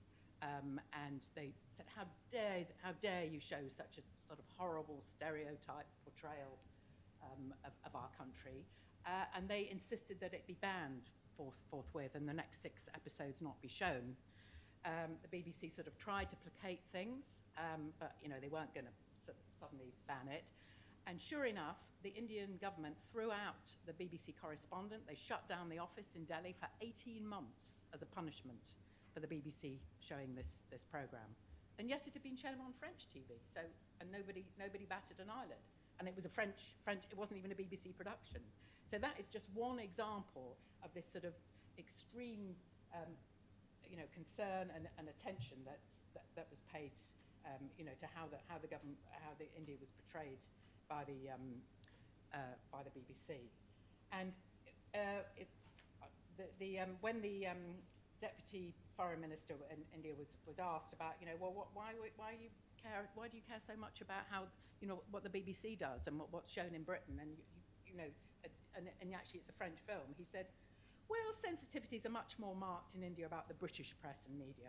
Hundreds of senior businessmen, commentators, members of parliament and ministers keep flitting between Delhi and London. Whatever is said in the British press does not get conveyed merely by the High Commission's reports or from news items inflicted on the Indian press by India pressmen posted to London. And he said that it was really the depth of the Indian community in the UK that made the difference. It's a kind of conglomerate impression which involves business, commercial relations, as well as diplomatic relations. So the Indian Parliament finds it very difficult sometimes to ignore it. This kind of thing does not happen in Bonn or Berlin or even in Paris. It does happen in London. And that really kind of sums up this, as S.K. Singh was explaining why they cared so much about what happened in, what the BBC did, and this very, very tense relationship. And as a result of that, if you go through the archives, there's reams and reams of stuff about, how do we keep the Indian government happy? Will this program be all right? Won't that be okay? And even when the BBC was readmitted into India 18 months after they were banned, there was a whole screed of kind of what you were and weren't allowed to do, and you had to have minders with you. If anything other than news needed special permission from the Indian government to be allowed to make the program. And believe it or not, during the period of Morarji Desai, who was Prime Minister in the late 70s, he personally, as the Prime Minister, had to agree each BBC filming request, not for news, but for anything else, had to go through the Prime Minister, which is, is quite extraordinary. But it shows the kind of, the kind of dynamic of this relationship and the kind of worry on both sides. And obviously, a lot of it was part, but it was also, due to this sort of also this kind of post-colonial interest and the fact that there was this kind of, this in many ways a great state of tension, which in a sense benefited things. So the programming made about India in that period was much better than, and programs about Africa was much more about the arts, about society, and a much wider range rather than this sort of narrow, just a royal visit here and some starving children there, and which was the coverage of Africa. And then the other key element to this that I want to point to in this period, who's very important, is obviously was Mrs. Gandhi herself, who had a very complicated and quite very critical view of the BBC, and she made sure that was well known about. I mean, she used to have meetings quite regularly with Mark Tully and also with Alistair Milne when he went there, and they once had a conversation about when Alistair Milne reminded that he'd been born in India, and obviously Mark Tully, who was this great Indian correspondent, the sort of head of BBC in India for many years, And she sort of turned and said, well, is it a qualification to work for the BBC that you have to have been born in India? And she, but was highly, highly critical many times of the BBC and was very, very quick to criticise things. There's also an interview I found in the archives of her with Radio Leicester with some pretty vitriolic views about what she thought of the BBC. But I mean, again, that was a good thing in many ways that they had to keep on their toes. So Mark Tully, who was this remarkable man who headed the BBC in India and was the voice of the BBC, voice of India to the BBC and the voice of the BBC to India. He was very important during this period in order to kind of keep this relationship on track. And it wasn't just significant on the domestic service, but also on the world service. So he had this very high visibility because he was also being broadcast on the world service, so he was being heard, if you like, in India. And this is quite unusual, this very, very closeness between the world service and the domestic service in India is something quite unusual.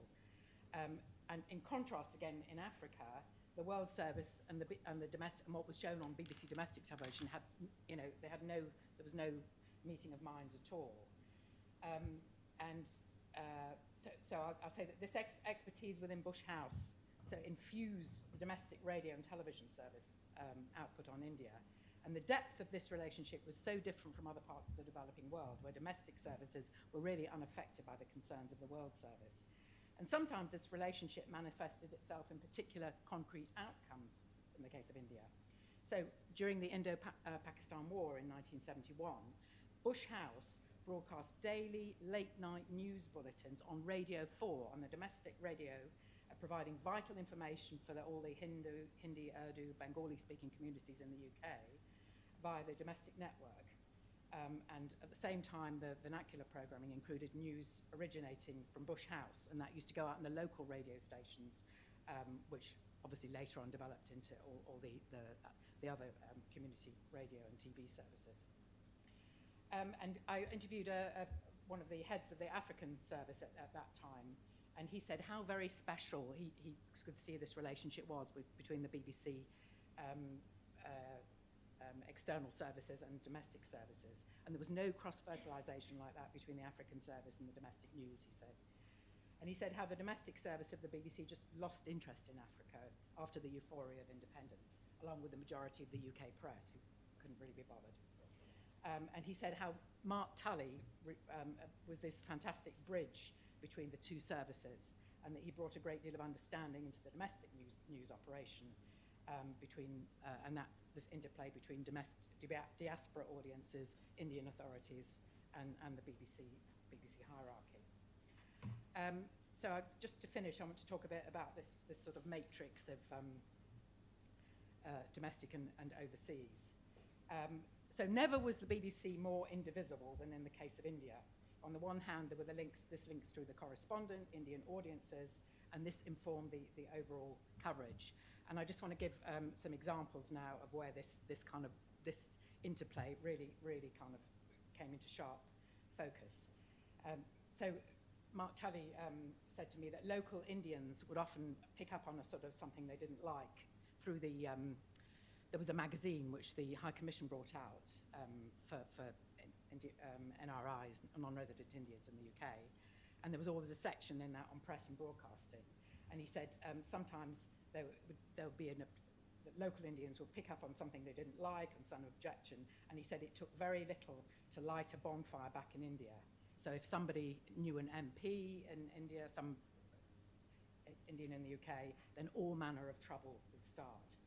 And sometimes, in many cases, this was programs that were never seen in India. These were things that had just been picked up in the UK by somebody sitting in Leicester or somewhere watching television or listening to the radio. And so this really came to a very high point when during the Sikh unrest in 1984, when the Golden Temple in Amritsar was stormed, and Mrs. Gandhi confronted the Sikh leader, Bindram Wali. The lunchtime Radio 4 program, World at One, broadcast, in the UK of course, an interview with this man who called himself the Sikh spokesman in the UK. He called himself Dr. Jagmeet Singh Chauhan. He'd been a deputy speaker of the Punjab Parliament, and he now called himself the self-styled president in exile of Khalistan, which was the Sikh homeland. Anyway, so he gave an interview to the to the Radio 4, calling on Sikhs to rise up against Mrs. Gandhi. When the news of that interview reached Delhi, of course nobody in Delhi had heard it, there were 22 violent demonstrations against the BBC offices, against the British High Commission. 2,000 people were on the streets. Tully's home was attacked. 11 windows were smashed in his home and office. He had to flee over the wall.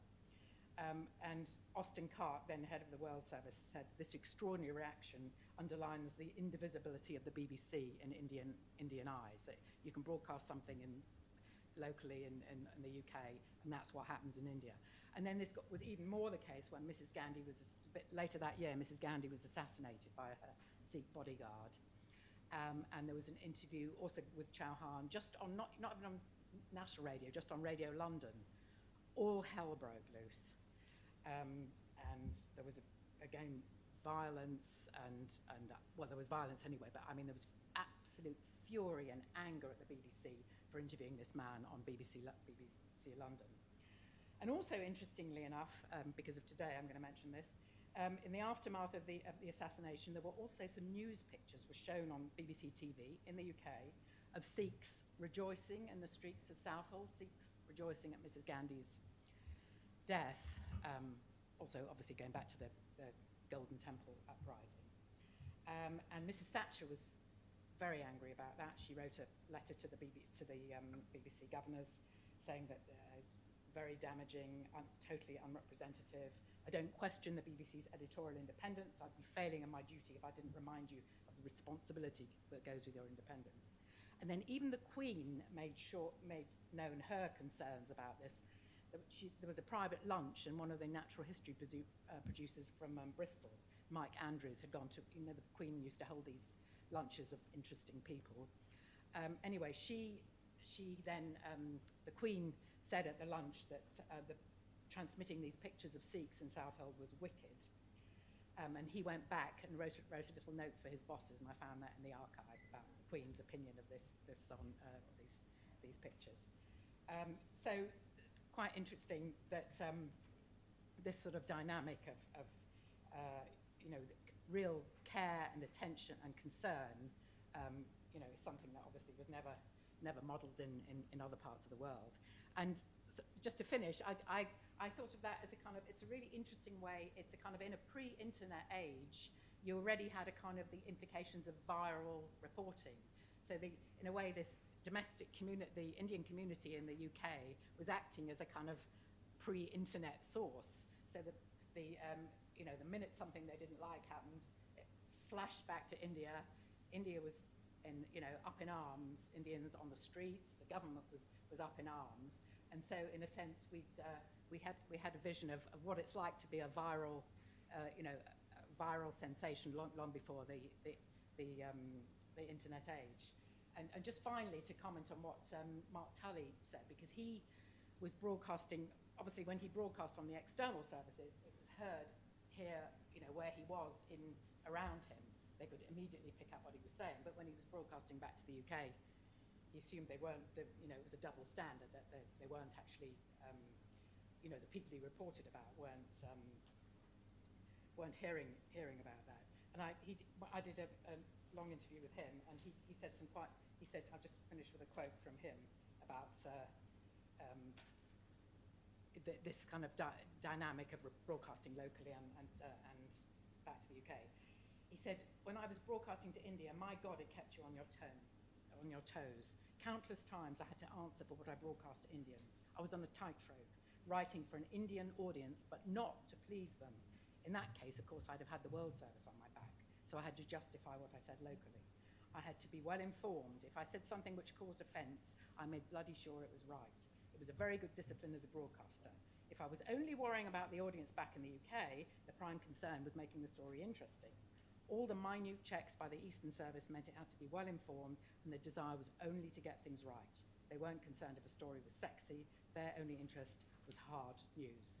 And he said it really kept you, the Eastern Service in that period was led by people who really knew their stuff. I cared more about what Bush said than anywhere else. If the domestic service complained something was boring, I really didn't mind very much. But if Bush said you got it wrong, as I sometimes did, I cared very much. And that really kept as I said, kept me on my toes. Thanks very much.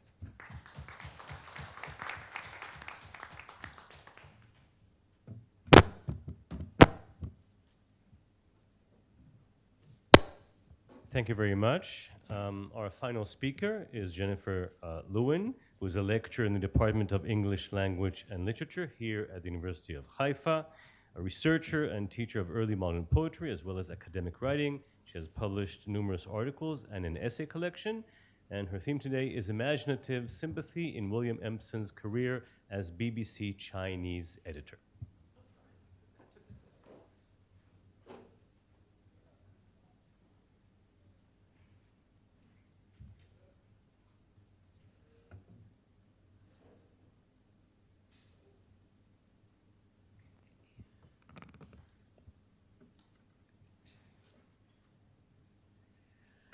Since the time that I sent Tal my abstract, and now, as many of you have remarked about your own work and papers, this paper has kind of evolved a little bit, and it's evolved in good ways, in the sense that it has spawned like a much broader, deeper project than I had imagined when I first started working on it.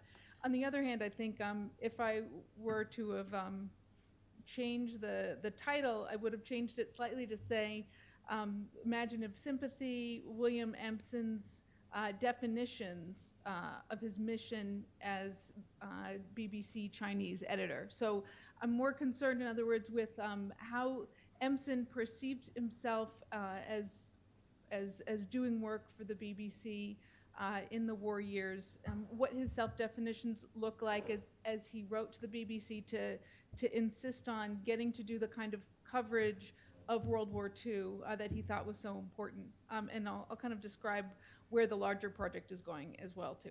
Okay. William Empson's World War II BBC broadcasts are a little discussed part of his career, as they took place immediately following his years as an expatriate university scholar and teacher in Japan and China.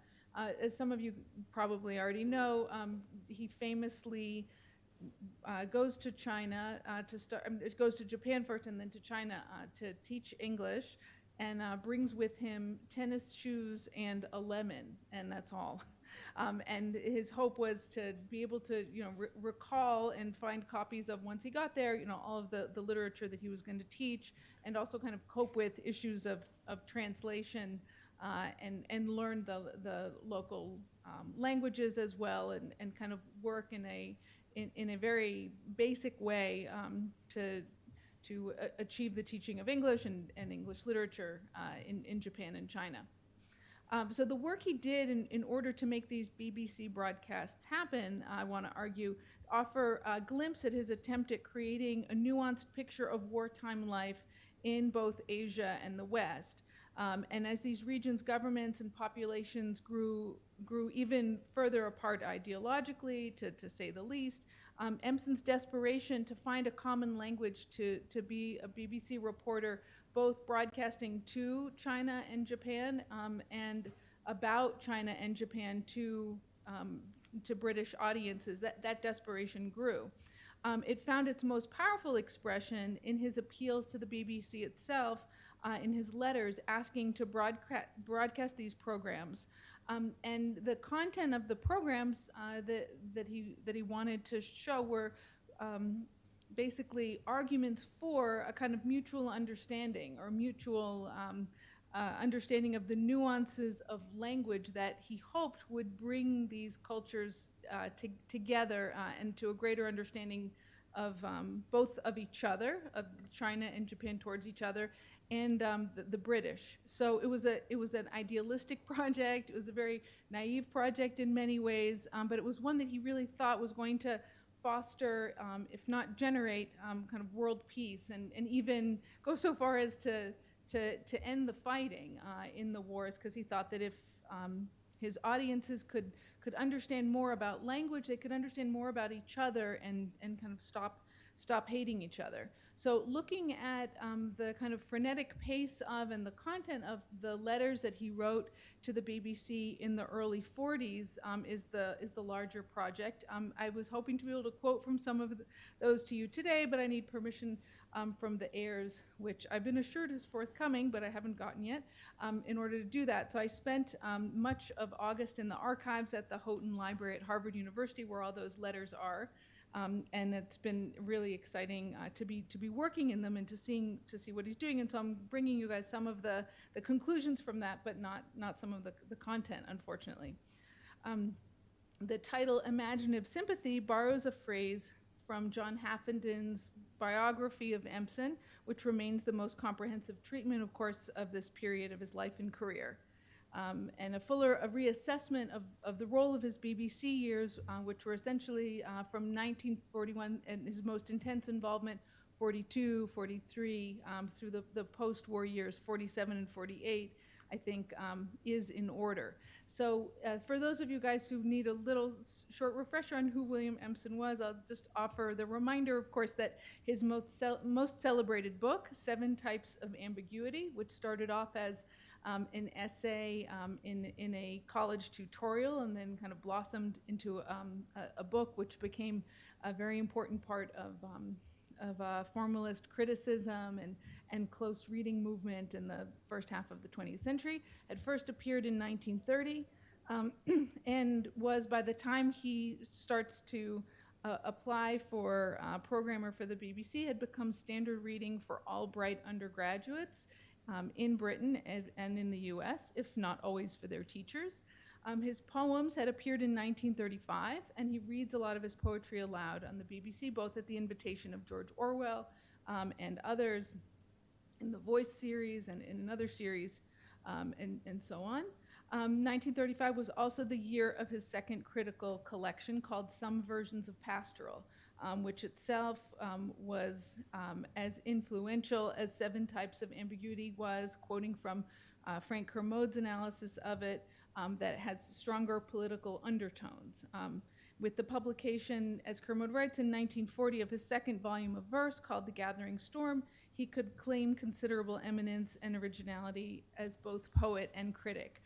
He tried to sort of downplay that eminence when he wrote to the BBC asking to produce programming on and for the Chinese and Japanese audiences, I think because he wanted to show that he had kind of paradoxically modester goals than he actually had. The goals that I described earlier were ones that you see consistently coming out as the letters got more elaborate and longer, and as he described the content of those programs.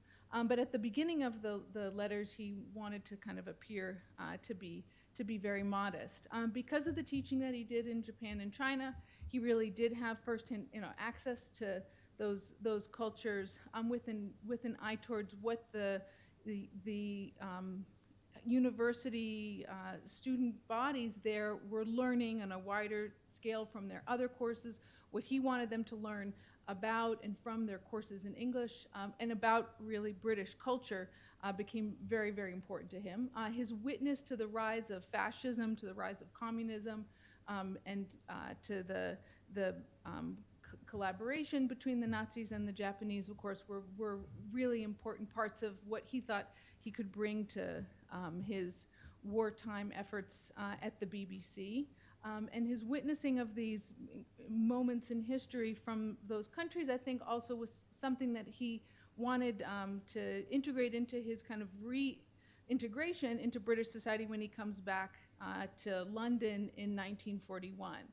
So, for example, in letters to the BBC from 1941, when he says he wants to prepare radio scripts, he says that the BBC needs to publicize the war efforts in China to show the Chinese that the British are with them.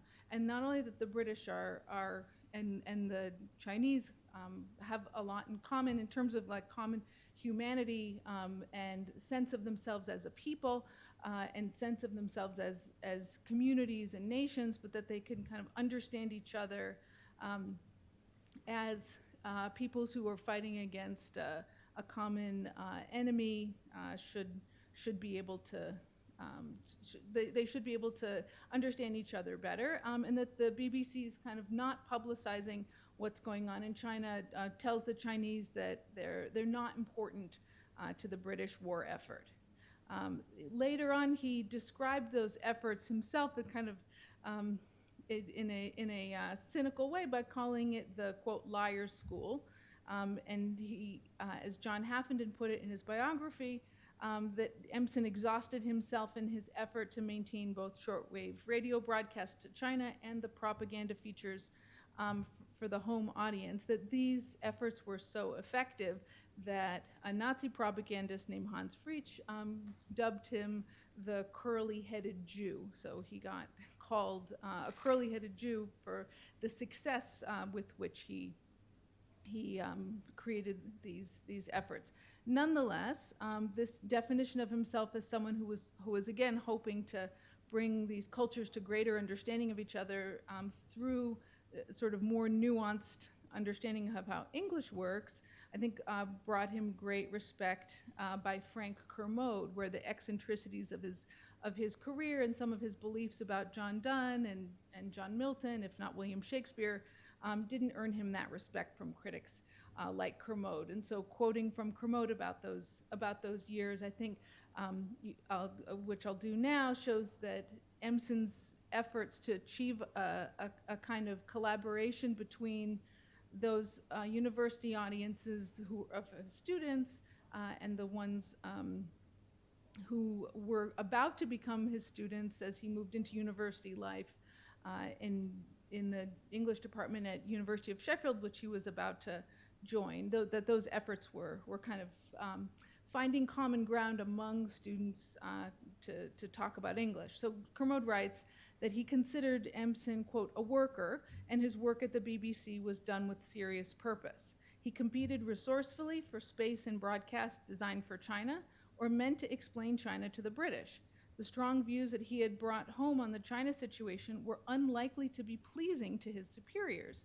He had no time for Chiang Kai-shek or his American supporters and insisted on the evidence of his own eyes that the communist armies had, at this stage anyway, been welcomed by the Chinese people. His efforts to instruct and to affect opinion were constantly frustrated by malign bureaucrats and hierarchical committees, but he still seems to have acquired a muted authority. And so some of that authority, I just want to give you two quick examples of it and then wrap up. I won't take up all of the 20 minutes that I have as the last speaker before lunch. I want to be mindful of everyone's time and hunger and so forth. And so one illustration I think that best kind of gets at what my project is about is a letter that was published in the book The Strengths of Shakespeare's Shrew by Bloomsbury Press not too long ago, a letter to C.K. Ogden, who I'm sure many of you guys know, along with I.E. Richards, the founder of the movement of basic English, which I don't have time to go into here, but is important to his argument. And he says when the broadcasts are being done in English for Chinese audiences, and for the English about the Chinese war effort, we have to be really mindful, of course, of issues of translation. And he gives one example to Ogden as a challenge to Ogden's finding the basic English, philosophy an imperative. So he asks Ogden, what will basic English do with the following statement by Winston Churchill, that quote, Italy would be left to stir in her own juice at a certain point during the war. So Empson writes, we gave this phrase, that Italy would be left to stew in its own juice, we gave the phrase as such to Chinese translators. 2 Chinese broadcasts took it on the same day. One billed for Chongqing, the other for Japanese-occupied areas. The man billed for Chongqing made it, quote, the Italians will be given time for natural political development among themselves in their present painful circumstances. And the man billed for the Japanese-occupied areas of China made it, quote, the Italians will be given opportunities later, but at present they will not be prevented from suffering for their crimes. And I think that the sort of heart of the project is like my fascination with what Empson found himself to be so fascinating about the discrepancies between these translations. Namely, what he wanted to do with them was to make both of them public and to say, let's look at these translations and to show them side by side. He said, this may or may not have shown tact in the translation, but it might be puzzling for listeners who were hearing both broadcasts. So Empson's solution was instead, to publish the BBC translations of these announcements, such as Italy would be left to stew its own juices, in all of these languages. So to publish the differences in English and in those native languages, and to give audiences access to those side by side.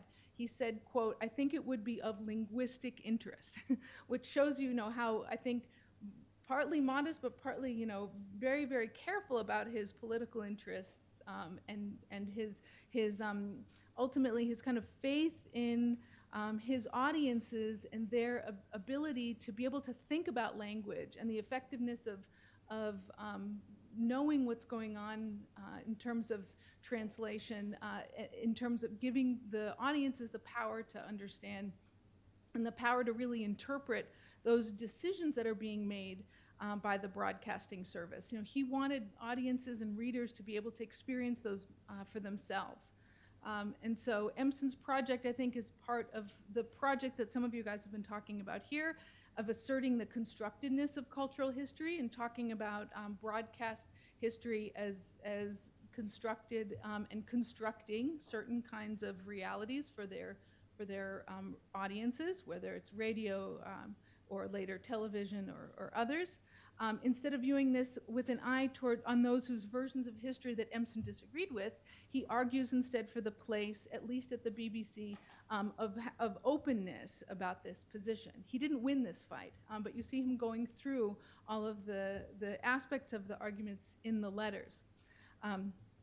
That reading literature according to his principles and to understanding and exposing multiple translations of things like figures of speeches will create understanding across cultures and understanding of things like nuance, vagueness, ambiguity, of course, and that he thought that would bridge cultural gaps instead of reinforcing them. And so in conclusion, I think that this is a kind of a part of his other work, his work on Shakespeare, Milton, Donne, which I won't go into now. But I think if you see in some of his other writings, the value he places on understanding writers as creating difficult moments or challenging moments for those who read literature and those who interpret it, and kind of give back to the audience the power of understanding differences in language and differences in our understanding of each other. That's kind of what he wanted to bring to the experience of his wartime correspondence. So he wanted to essentially kind of create a space for those audiences to experience ambiguity, to make of it what they will, and so that's the larger project. So thank you.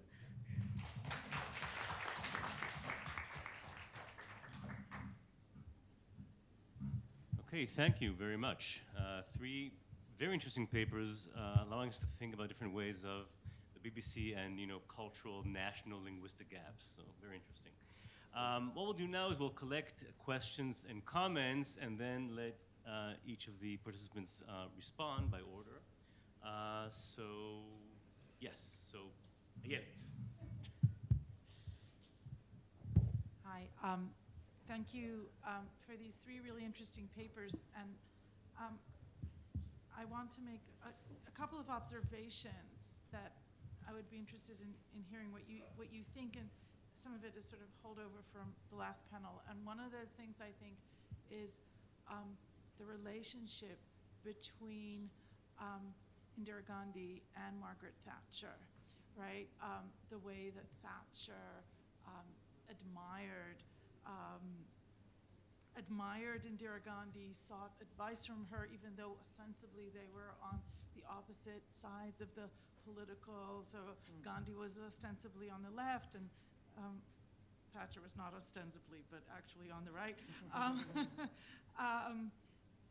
And both of their relationship to democracy and to seeing themselves as democrats and to a need to reinforce this image of themselves as democrats when their actions proved otherwise, right? So I think that's an interesting connection. I don't know what to do with it or how to phrase it a question, but I think it's an interesting thing. The other thing that sort of follows from your presentation, Suzanne and Simon's, is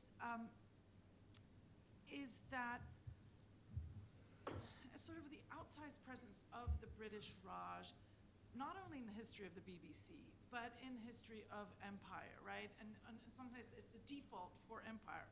And then also post-colonial India became sort of the default or emblematic of the post-colonial world. And then post-colonial theory became, was theorized a lot, sort of had India or Indian theorists had an outsized influence on post-colonial. So kind of we keep replicating that centrality of India. I mean, I study India as well, so I'm guilty as charged. And I'm wondering how that kind of we're replicating on various ontological levels that centrality. Though I do think that in recent years, and we've seen that maybe in the past panel, it's shifting. The focus has been shifting a little bit to Africa, right? So your paper comes as part of sort of signifying that shift or questioning that centrality. So yes, end of comment. Yeah. Just one sentence question to Suzanne. Regularly we find things in the archive, and one you said, coverage of the Sikhs was wicked. Does that mean the coverage of the Sikhs was wicked? Does that mean evil, or the slang of the day, wicked, amazing and cool? I don't think in 1984 the Queen was using slang like that. I'm sure she wasn't using it even earlier this year. But no, very much wicked. Of course, yes, of course. Yes. Could you even think it could be the other? Oh, you're just teasing me. Hi, thank you for these fascinating presentations. I have kind of two general questions. One is when the Voice of America was launching its international broadcasting, one of the major objections was, and fears was, that what if Voice of America's broadcasting that is paid for and created and in many ways sponsored by the government would reach American audiences? And so that was a huge fear, that this kind of that international broadcasting is fine when it goes to your Russians and your East Europeans and your oppressed peoples of the world, but it's completely not fine for American, citizens who cannot abhor propaganda and who deserve free press. And so I kept thinking about this because there was this tension between the domestic and the international broadcasting of the BBC in all these talks. And so I was wondering if these worries are ever present in the BBC, how they reconcile these worries and how they engage with them. So that's my first question.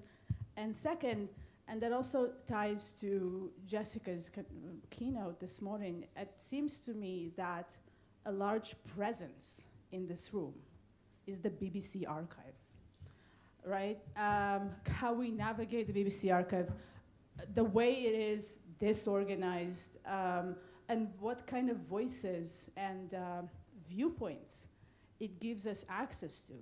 And so I'm wondering, how can we decenter, decolonize the history of the BBC and kind of tell it from the margins with this archive, despite this archive, of what kind of other things we can bring to decenter this story and have kind of a different experience.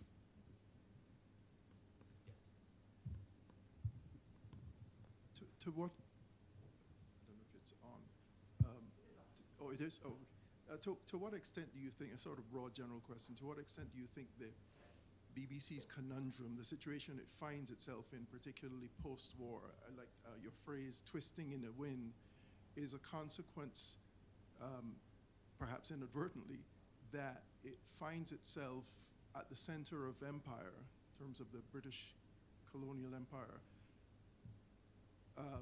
mediating decolonization,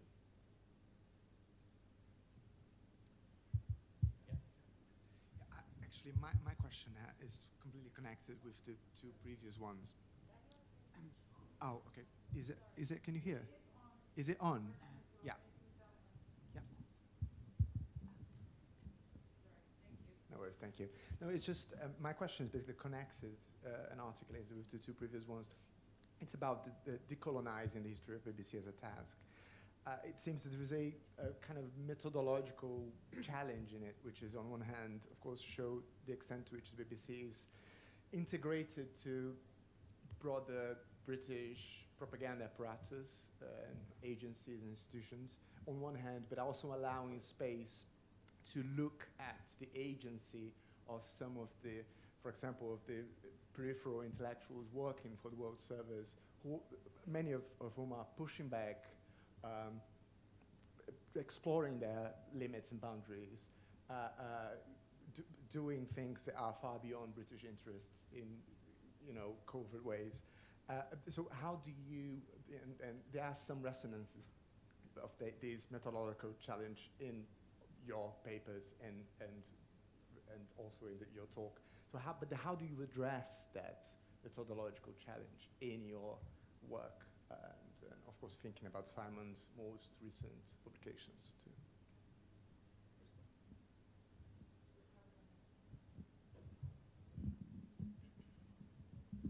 Sorry. Thank you for your papers. This is a factual question for Suzanne about the BBC. To what extent does the BBC start to develop a commercial interest in India? The idea that they might be able to sell programming to India. As my experience of delegations going back and forth from London to Moscow is that the BBC is interested in actually making money from the relationship at a certain point. And I wonder if India is not a potential market in a way that Africa simply isn't. And that's recognized early on, and whether or not that shows up in any of the research you've done. So it's everything you said, plus potentially also a commercial imperative. Yeah, just to follow on, and I just wonder, I think that the relationship between Britain and India is so central to this broader discussion, not least because of something that all of you have talked about, the kind of presence of Brits who claim privileged knowledge about India. And that goes all the way to the top of the BBC. And I just would like to ask the panelists to reflect on what kind of knowledge that is and what it means. Because in my work, taking it to its logical conclusion, you get Spike Milligan, Michael Bates and people like that saying that they can black up or brown up and do Indianness because they were born in India, because they have this privileged knowledge. And I just wonder if those kind of colonial journeys, if you like, tell us a little bit about the kind of evolution of those kind of anti-racist histories that Simon was hinting about at the beginning. Thank you. Any other comments or questions before we turn to the participants? Okay, so Simon, please, you can begin. Thank you. So I'll try and respond to all of those questions and comments together. Yes, definitely, India as an outsized presence in the history of the BBC and an unacknowledged outside presence. So with what I was talking about with colonial broadcasting, All India Radio is the model for colonial broadcasting in the late 1930s because it is directly state-controlled. So there are other ways of doing it. The Egyptian State Broadcasting Service is though directly inspired by All India Radio. There's all sorts of connections there. And also, the nature of the BBC's Eastern Service is highly constrained by the practicalities of resourcing, personnel. It is far from formidable during the Second World War, but nevertheless, it is unparalleled in terms of the number of people who come from India to work at the BBC during the Second World War, the range of language services, the amount of broadcasting. There is no sort of British BBC equivalent of this for Africa during the Second World War. So yes, I mean, India I think is absolutely crucial. Gavin's point there, absolutely agree. I think in general, one of the issues is that there are these collapsible boundaries within the BBC as an institution between its domestic and international operations. They're very convenient to have those boundaries there, but the BBC is also quite willing to drop them when it's useful to do so. And historians generally accepted those barriers and treated domestic and international broadcasting quite separately. Another example of this, in terms of attitudes towards race and sort of the legacies of empire for British domestic broadcasting, it's not just India. So the BBC's Director General in the 1960s is Hugh Carleton-Green. He's widely presented as being this great liberal figure in repurposing the BBC for the 60s, but his own origins lie in propaganda services to Eastern Europe during the Second World War, Germany during the Second World War and the Cold War, and he's also seconded by the BBC to the Colonial Office to run the Hearts and Minds radio operations during the counterinsurgency campaigns in Malaya. So, and that is hardly ever remarked upon in writing about Carleton-Green's role at the BBC. So I think we really need to think about those internal boundaries that the BBC sets up itself and how historians have accepted them and how we can try to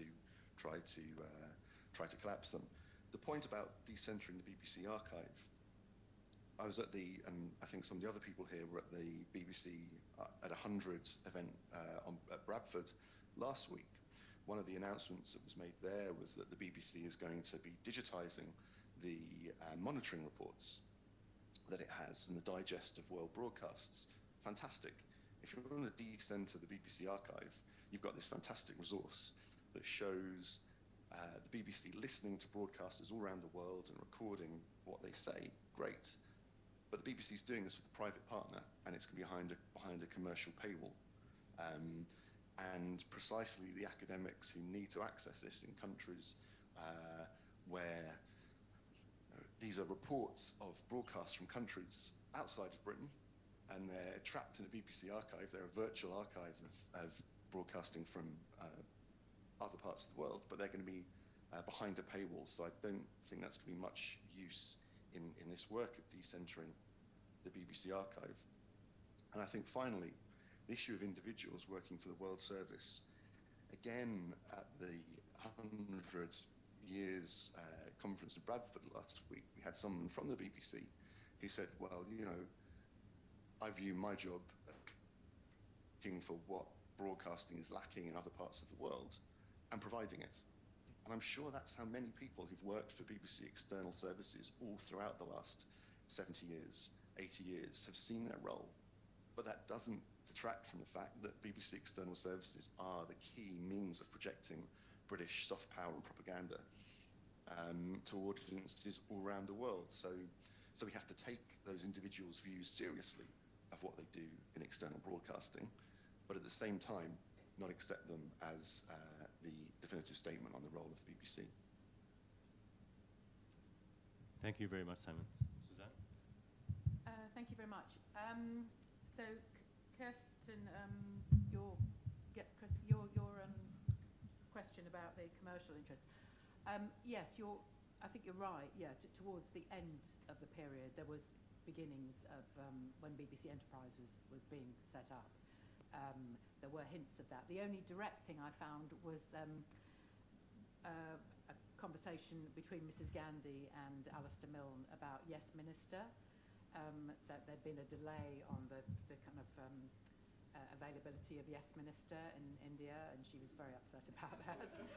And obviously they were making quite a lot of money. It's quite interesting, you know, are you familiar with this Yes Minister? There was this satire, and that was incredibly popular about taking down the sort of politician-civil servant relationship. So she was you know, quite keen that came, which is quite an irony, because it was you know, quite a sparky series, as you remember. But that was the only actual direct reference I found to it. But I think in the much latter period, that would have been probably towards the sort of late 80s, 90s, I think, when BBC Enterprises was really sort of beginning to flex its muscles. And I absolutely endorse what Ayelet said about India looming so large. I mean, I suppose that was the thing that really shocked me and sort of propelled me into doing this work, that, you know, this kind of ignorance the sort of stupidity in the way that so many African stories were reported. And then I suddenly found this kind of, real wealth of interest and concern and expertise and sort of nuance backwards and forwards. Whereas frankly, you could say anything you wanted about Africa, nobody was going to complain about it. And that, I just found that imbalance was pretty shocking. I suppose it's something I hadn't sort of, grappled with much before, that contrast. And it was something that really propelled me into doing this and then doing the interviews that I did.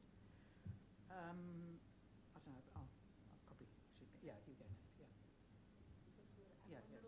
As a response to something you had said that you put well at the beginning of your questions, the gap between the domestic and the international audience. That was something that Empson saw right away was going on, and he thought that it was a kind of moral imperative to bridge that gap and to have the reports be open and almost identical on both sides, so that what the Chinese got from the British, what the British got about the Chinese, were kind of mutually constitutive. He thought it was kind of immoral to do anything but that. Did he get his wish? No, he didn't. But it didn't stop him from really fighting for that, because he said, look, we have potential audiences here of people who are going to have to live with the consequences of this war far after we're dead and gone. But that kind of that fell on deaf ears, unfortunately. Okay, thank you very much. We have now lunch and a media event. My mother has texted me an hour ago, are you watching the funeral? So I'm sure that I'm the only one. So thank you very much, our participants, and see you at 3 o'clock.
the service ended, Her Majesty's coffin is borne towards the final departure from Westminster Abbey, towards Windsor Castle and her final resting place in St. George's Chapel.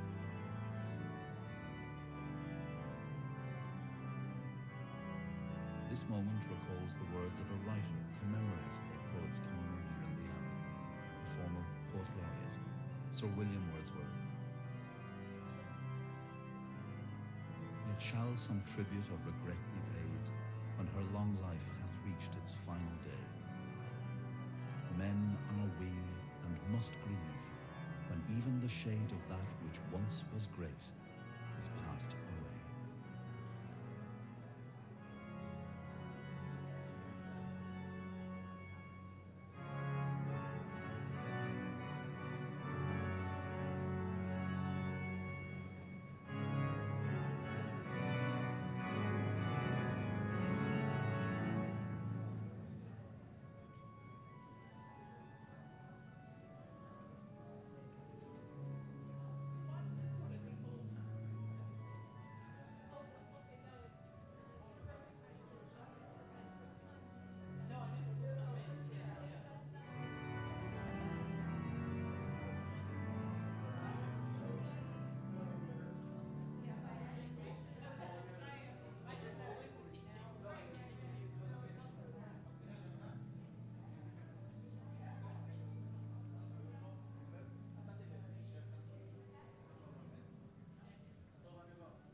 Out into the sunshine, outside Westminster Abbey, the bearer party doing its work, taking the Queen's coffin over to the state gun carriage of the Royal Navy, ready for that procession through central London. That magnificent wreath, which bears a simply worded card from the King saying, "In loving and devoted memory, Charles R." The imperial state crown, the orb and scepter, the emblems of majesty and earthly power, glinting and gleaming in the sunlight. The end of this state funeral service, the first to be held at the Abbey since 1760. So truly a day of history, and the funeral service for the longest reigning monarch in British history.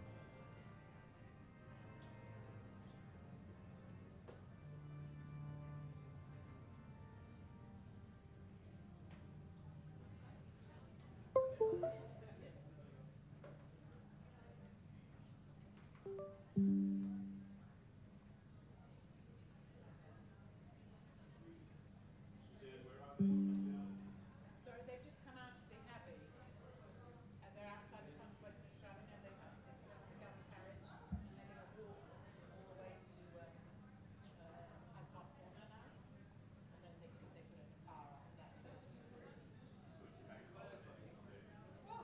it's absolutely everything is sharp. It looks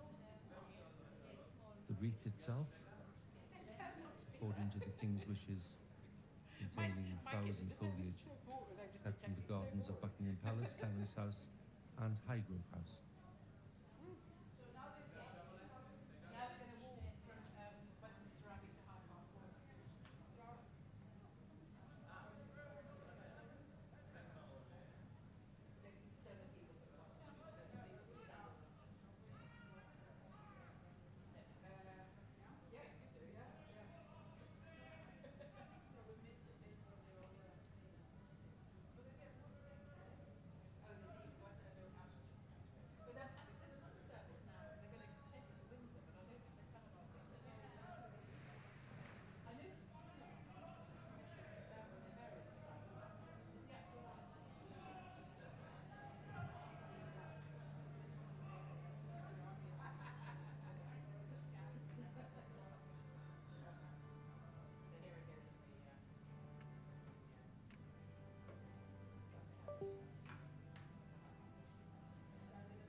.142 naval ratings, once again in place, looking immaculate, ready to draw this century-old gun carriage through the streets of central London.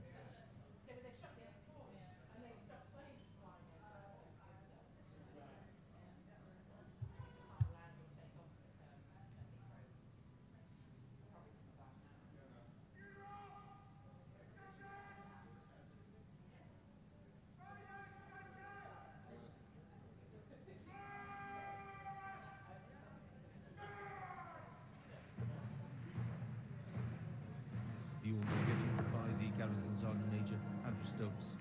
The great funeral procession sets off from Westminster Abbey. The mournful beat of the music.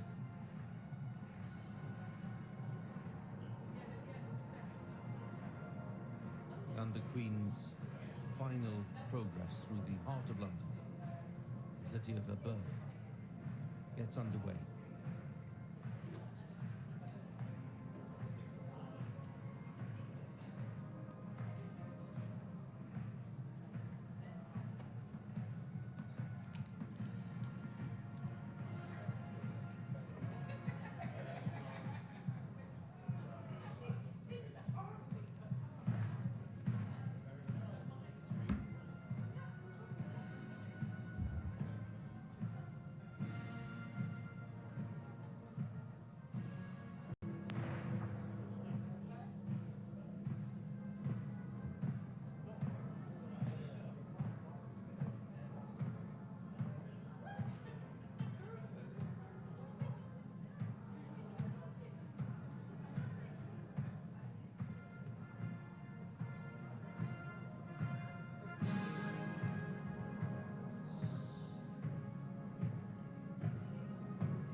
For this state funeral on a scale not seen in Britain for 70 years, since the funeral procession for King George VI in 1952.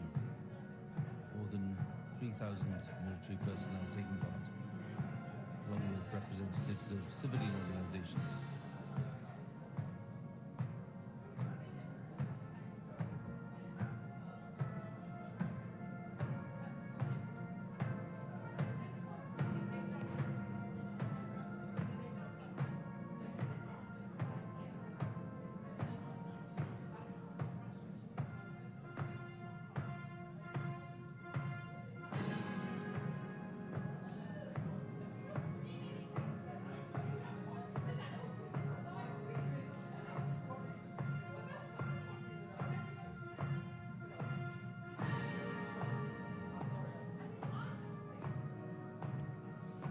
Head of the procession, which is along the Mall, we have representatives of Commonwealth countries and the armed forces,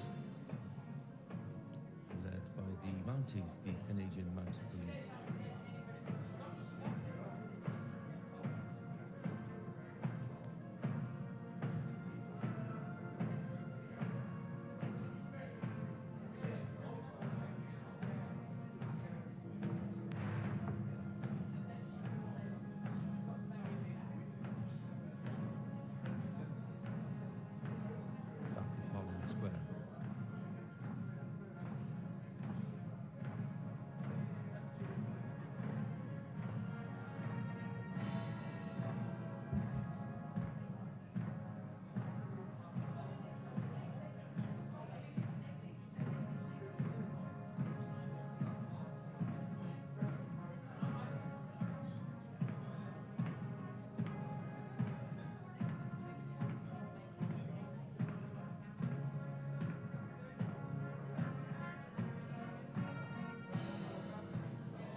Mounties leading the way, along to Wellington Arch, flanked by Mounted Metropolitan Police, followed by a contingent of those who've been recipients of the George Cross and Victoria Cross, and representatives of the armed forces of Canada, Australia, New Zealand, and other Commonwealth countries.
Gun carriage, passing the gates of New Palace Yard and the Palace of Westminster and the Houses of Parliament, where, of course, Her Majesty attended on so many occasions for the state opening of Parliament.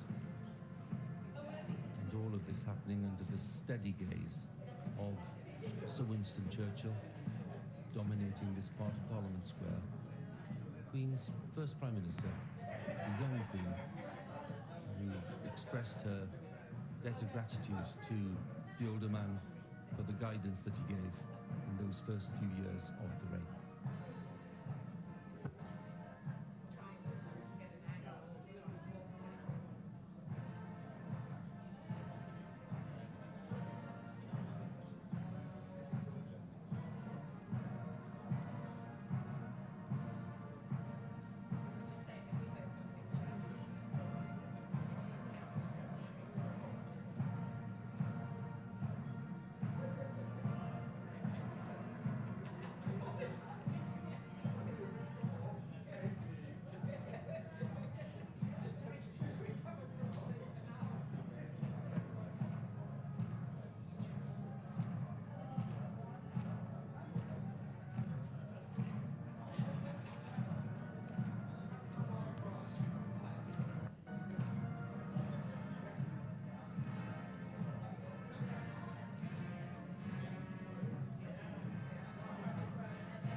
Which includes foliage chosen for its symbolism. The kings had a very big hand in this. Rosemary for remembrance. Myrtle, the ancient symbol of a happy marriage. And it was cut from a plant that was grown from a sprig of myrtle in the wedding bouquet of Princess Elizabeth to Prince Philip back in 1947. And English oak, which symbolizes the strength of life.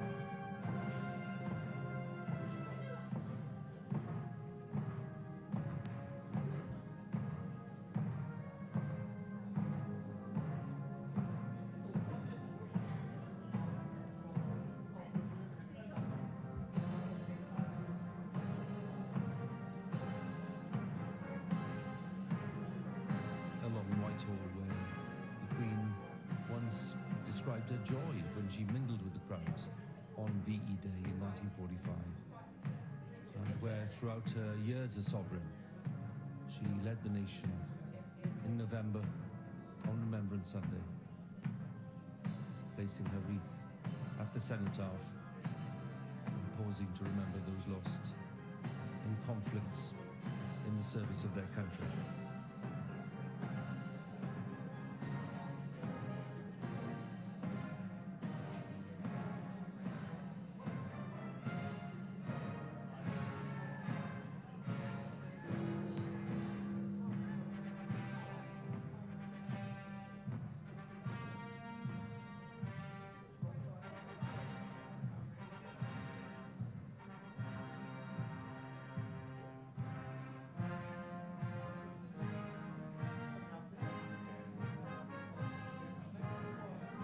Cenotaph, standards lowered by the Royal British Legion, King George's Fund for Sailors, the Soldiers' Charity, Royal Air Force Benevolent Fund, the Soldiers, Sailors and Air Force Association.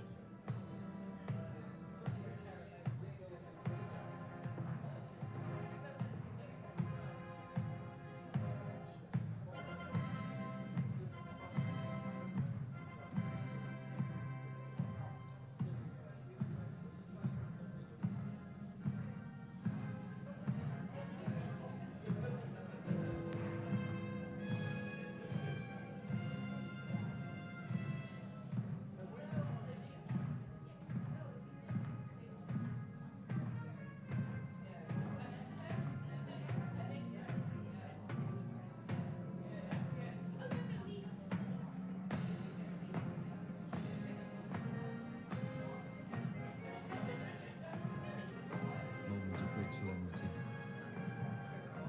as Her Majesty's coffin is taken past the cenotaph, unveiled by her grandfather George III in 1920.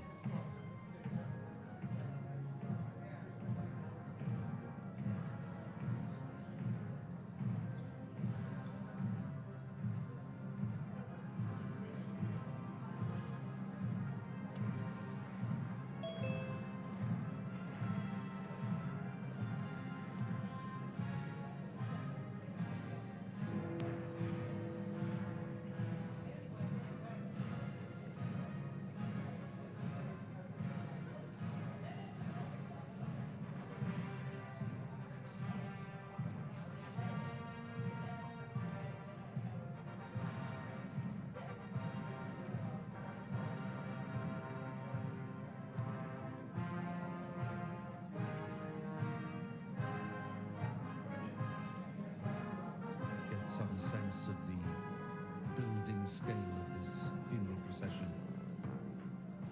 The head of the procession now away down the Mall towards Buckingham Palace. The procession itself is 1.25 miles long.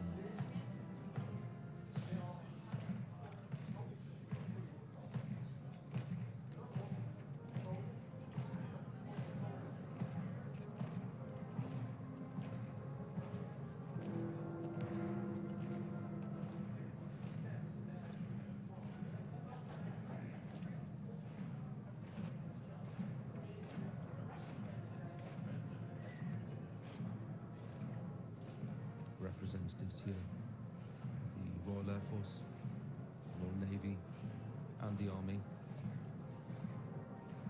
Hundreds of representatives with arms reversed as a sign of mourning.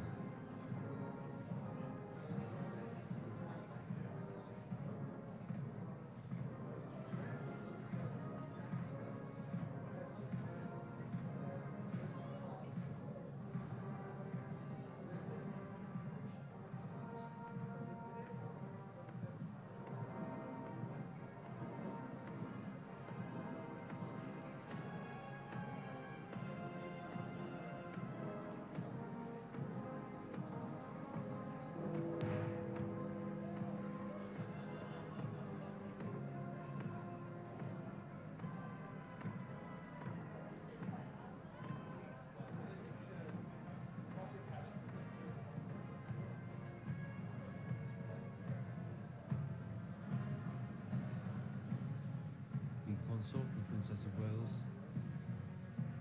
George and Charlotte, in one of the cars following this procession.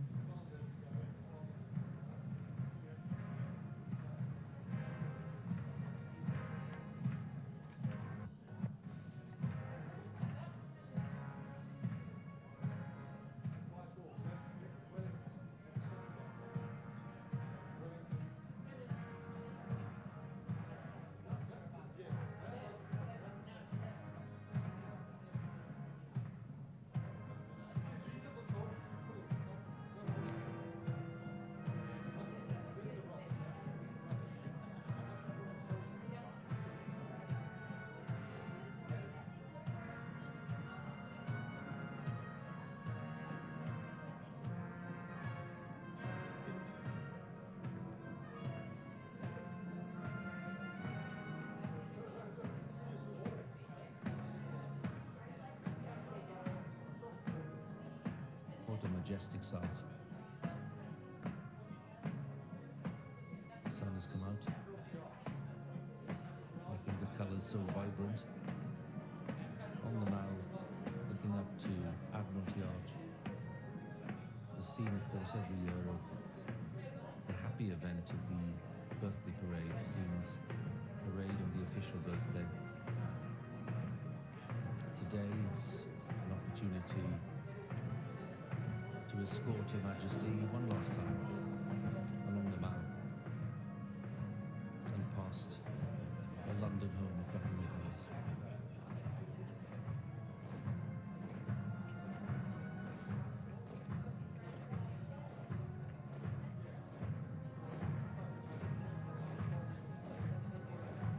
His Majesty the King leading the party of close family members.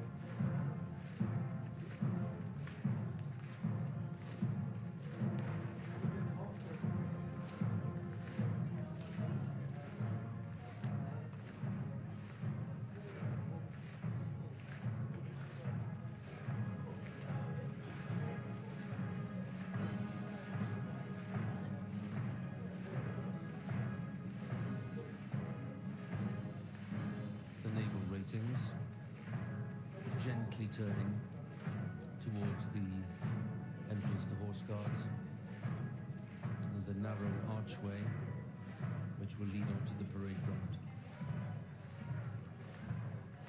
A whole company of archers, one of the groups of royal bodyguards.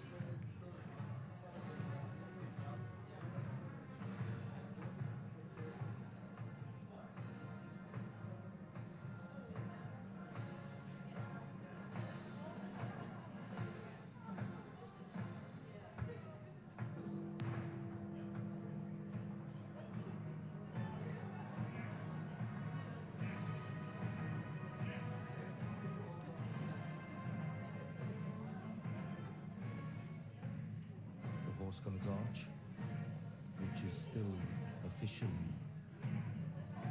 classed as the main entrance to the estate, including St. James's Palace and Buckingham Palace.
to the familiar expanse of Horse Guards Parade, where for decades Her Majesty has attended the birthday parade in early June to mark her official birthday. For many, many years, of course, she would come on horseback. In later times, in a carriage, but devoted to the event itself and thoroughly enjoyed the music with an expert eye for detail. And she knew the parade, trooping the colour, better than anyone.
Surmounted by a cross to symbolize Christianity over the world. The scepter, the monarch's symbol of fairness and justice.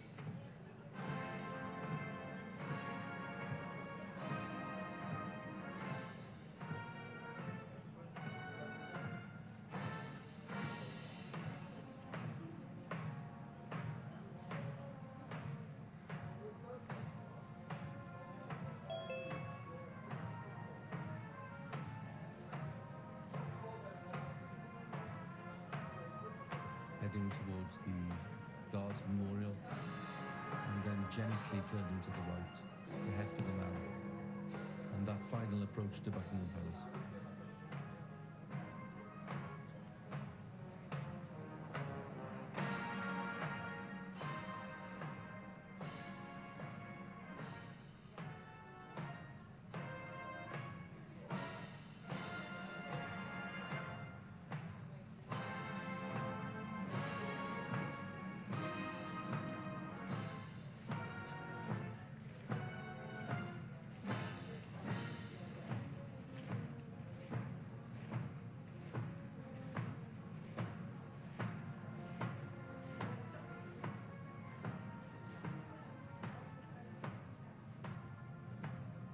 Circling around the Great Queen Victoria Memorial.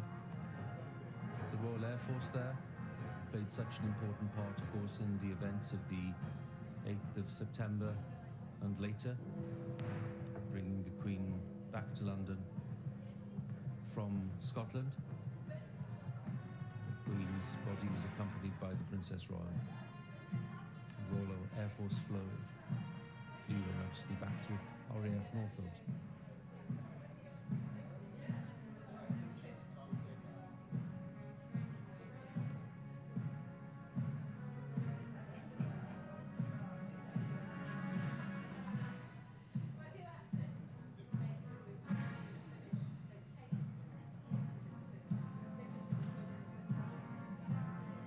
A sight that the late Queen would have been very touched by, and is one of the drum horses. Drums draped in black. This one is called Apollo, one of the latest additions to the Royal Muse, and the state trumpeter.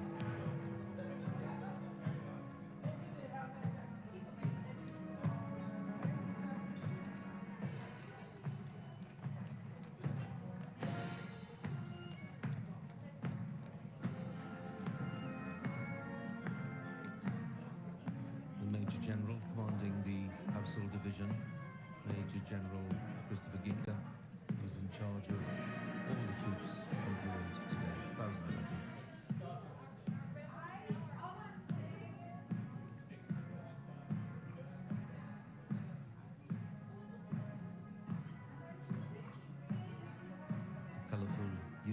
uniforms of those in the procession behind the Major General.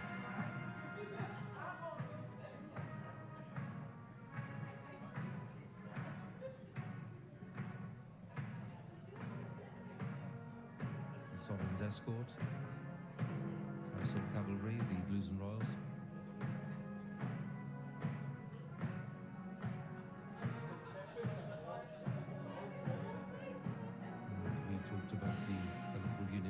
They are the pursuivants and the heralds and the kings of arms. They are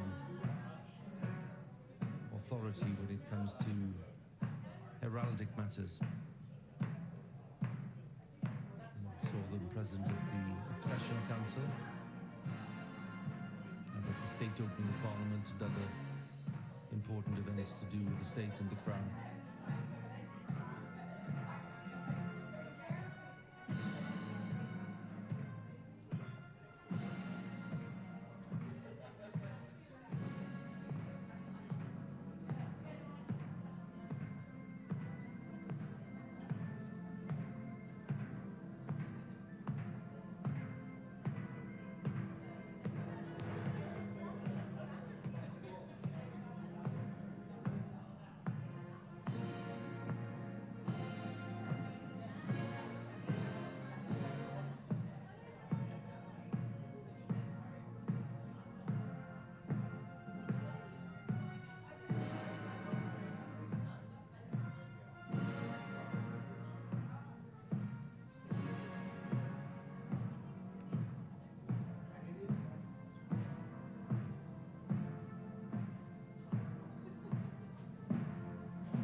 Scene at Buckingham Palace as this procession stretches now from Constitution Hill all the way back to Horse Guards. Representatives of the Army and the Royal Air Force and the Navy, the band of the Irish Guards and the Welsh Guards, this section of the parade.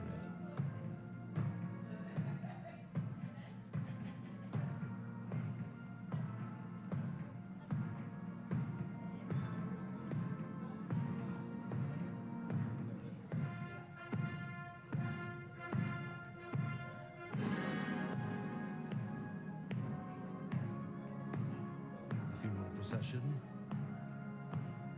makes its way onto the Mall.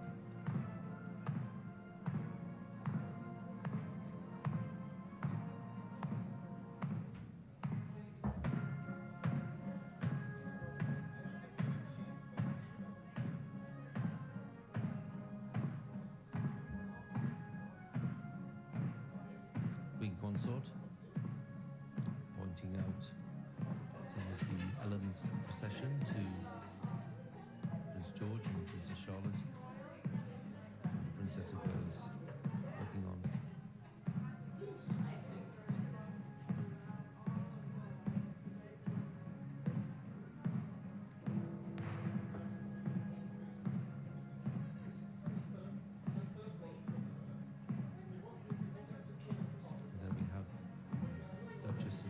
And the Countess of Wessex.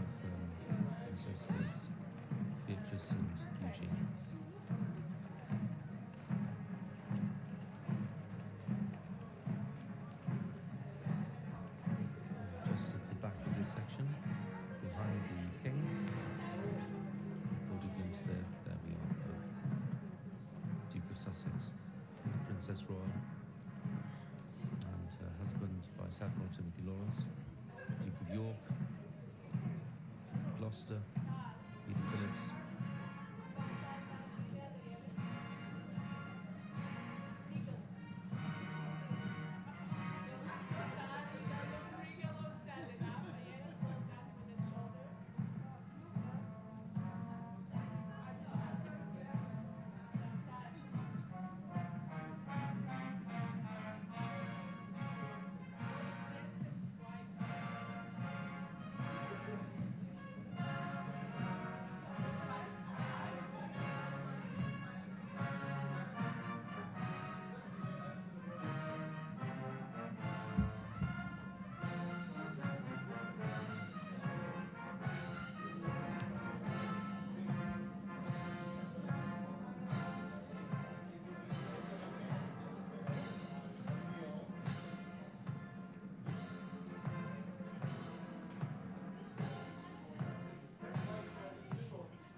So many memories of those taking part in this procession from the royal family.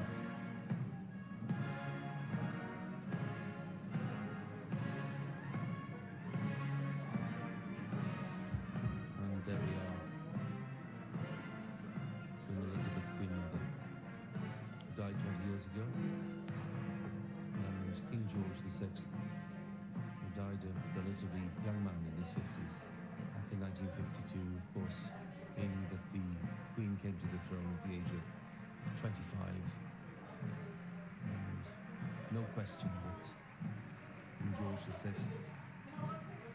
was responsible for shaping this remarkable reign that we've seen over the past 70 years.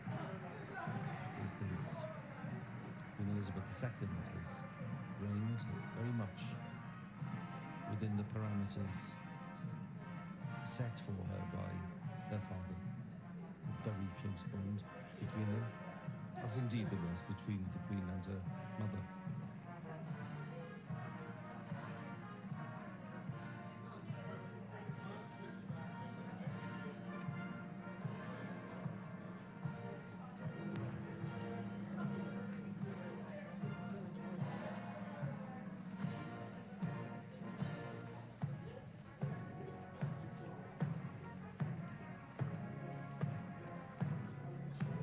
Great, rich mix of military heritage before our eyes.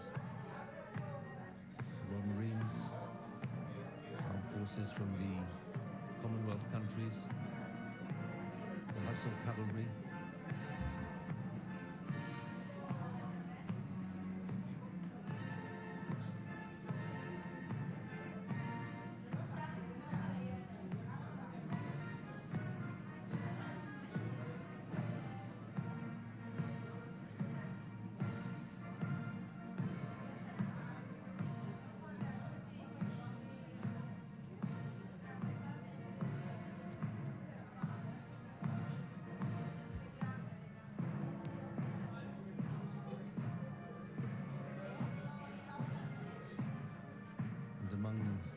this part of the procession too, the heads of the armed forces.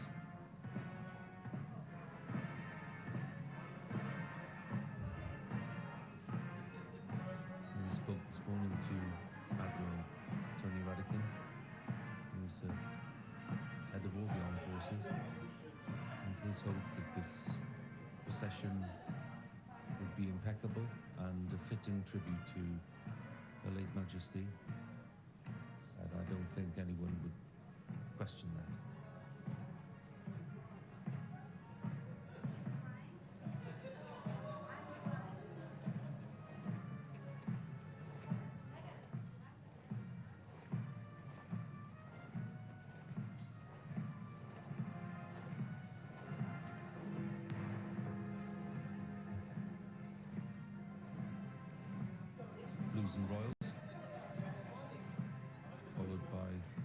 drum horse, and the state trumpeter. As they make their way gradually towards Wellington Arch and Hyde Park Corner.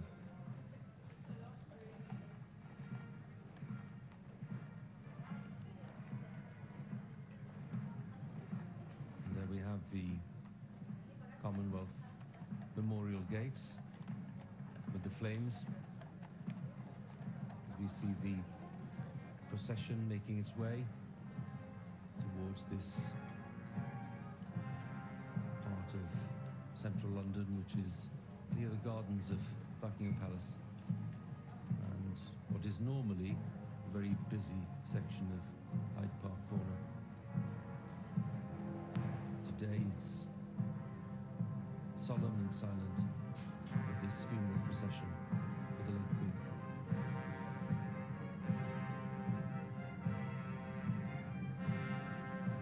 The Honourable Artillery Company approaching, part of the great representation of the British Army in this procession.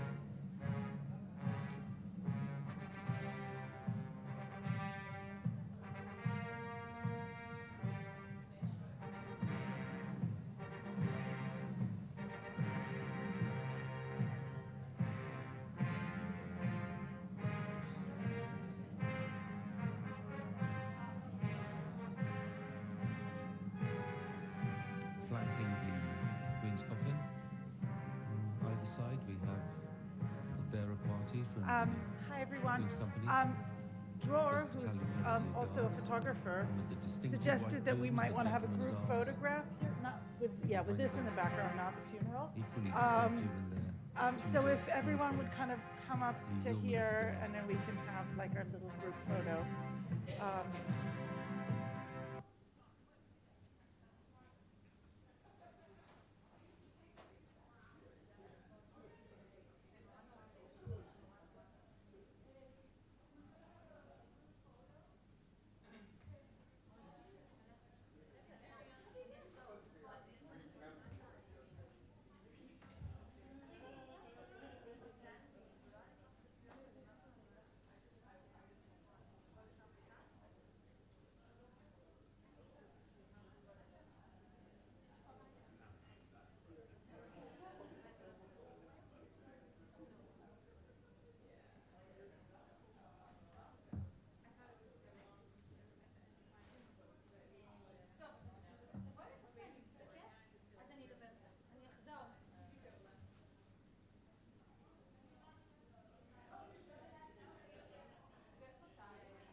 to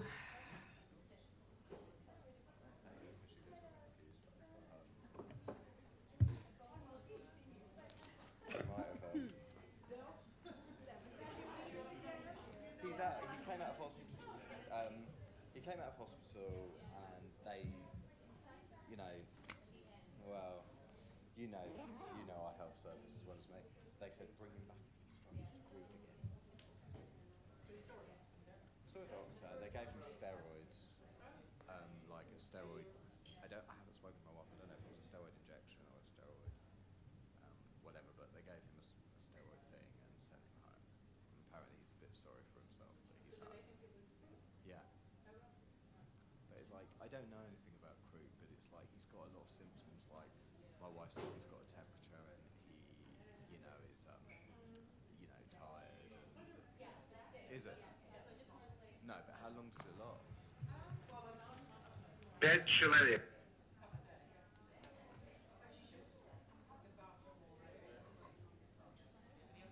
Yeah, well, I think but the thing is, while she's there on her own, it's like taking the little one. Like to say, for them to say to come back to A&E, it's a huge deal for us because like you're taking a 3-year-old with you and. I'm happy to hear that. Yeah, thank you. I have an 8 months baby at home. I was not feeling very well when I left. When he said I didn't want to. Yeah, it hasn't been. I haven't felt great as a parent being in Israel and leaving my wife to deal with this. For me coming, it was a huge negotiation. I remember when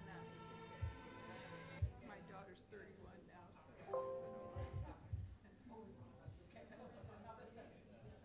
Well, it might. I have to I had think 2 that kids maybe before I like finished my dissertation. I don't know though.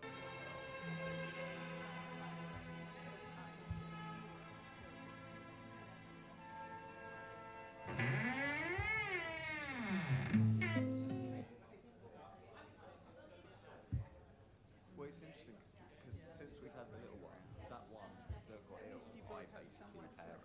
Like he lives with me. Like we live together, but like I do all his. Like we divide and rule. Like Chris deals with the little one, and I deal with him. So it will become. I'm only here for 5 days. Didn't need to hospitalise himself. He's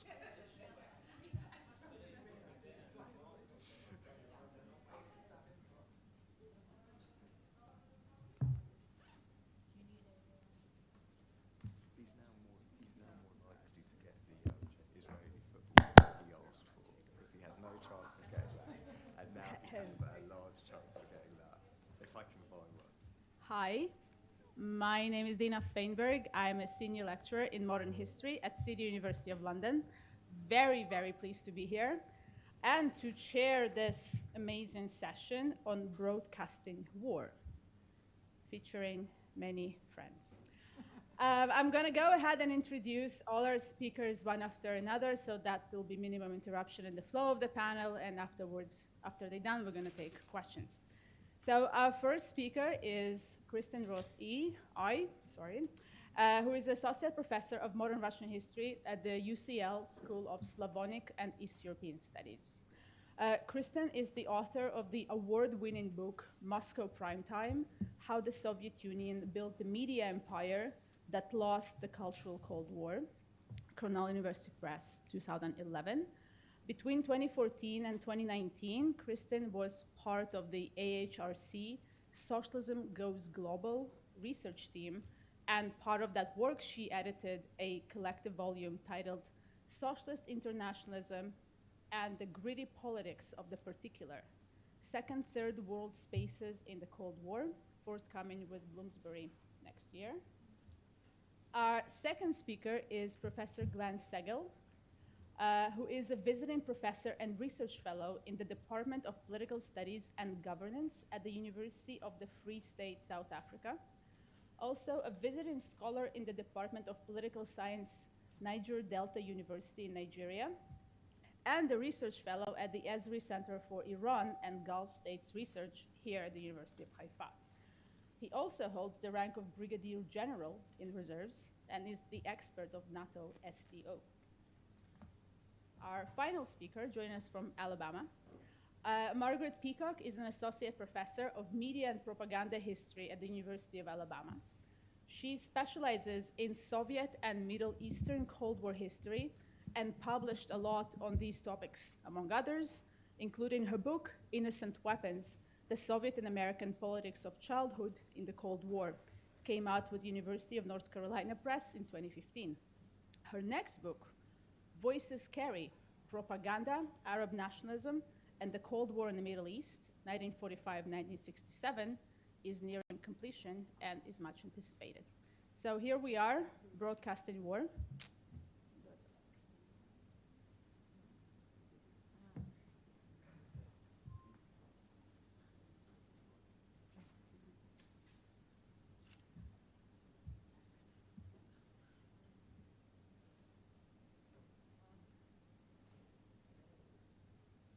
Just waiting for my.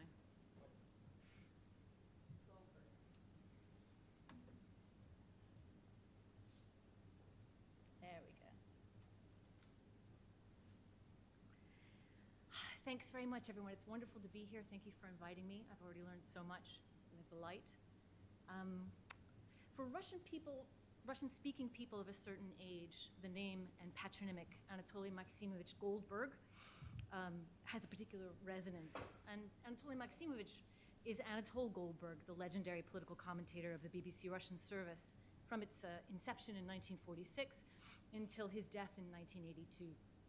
The fact that Goldberg was referred to in this way by his first name and patronymic implies a strong familiarity. Anatoly Maximovich was, it was understood, a figure known to everyone. It was also a mark of respect and some distance. The Russian service did have other presenters well known in the USSR by name. Mary Seton Watson, who also broadcast for decades, and like Goldberg was at one time program organizer. She was referred to as Mary on air and in the letters that people wrote to her. Vsevolod Novgorodtsov, the only BBC broadcaster to rival Goldberg for fame in the Soviet Union, and incidentally the only other BBC Russian service broadcaster to be honored by the Queen. He was known as Seva. And it was in fact in the course of researching this Seva that I got interested in this Anatoly Maximovich, who was, as you will see, about the furthest thing from what Seva was. Seva was a rock music DJ. So Anatoly Maximovich was the complete polar opposite of a rock music DJ. And he was wildly popular. So what was it about him that made him such a powerful presence on the airwaves over multiple decades, a household name for hundreds of thousands?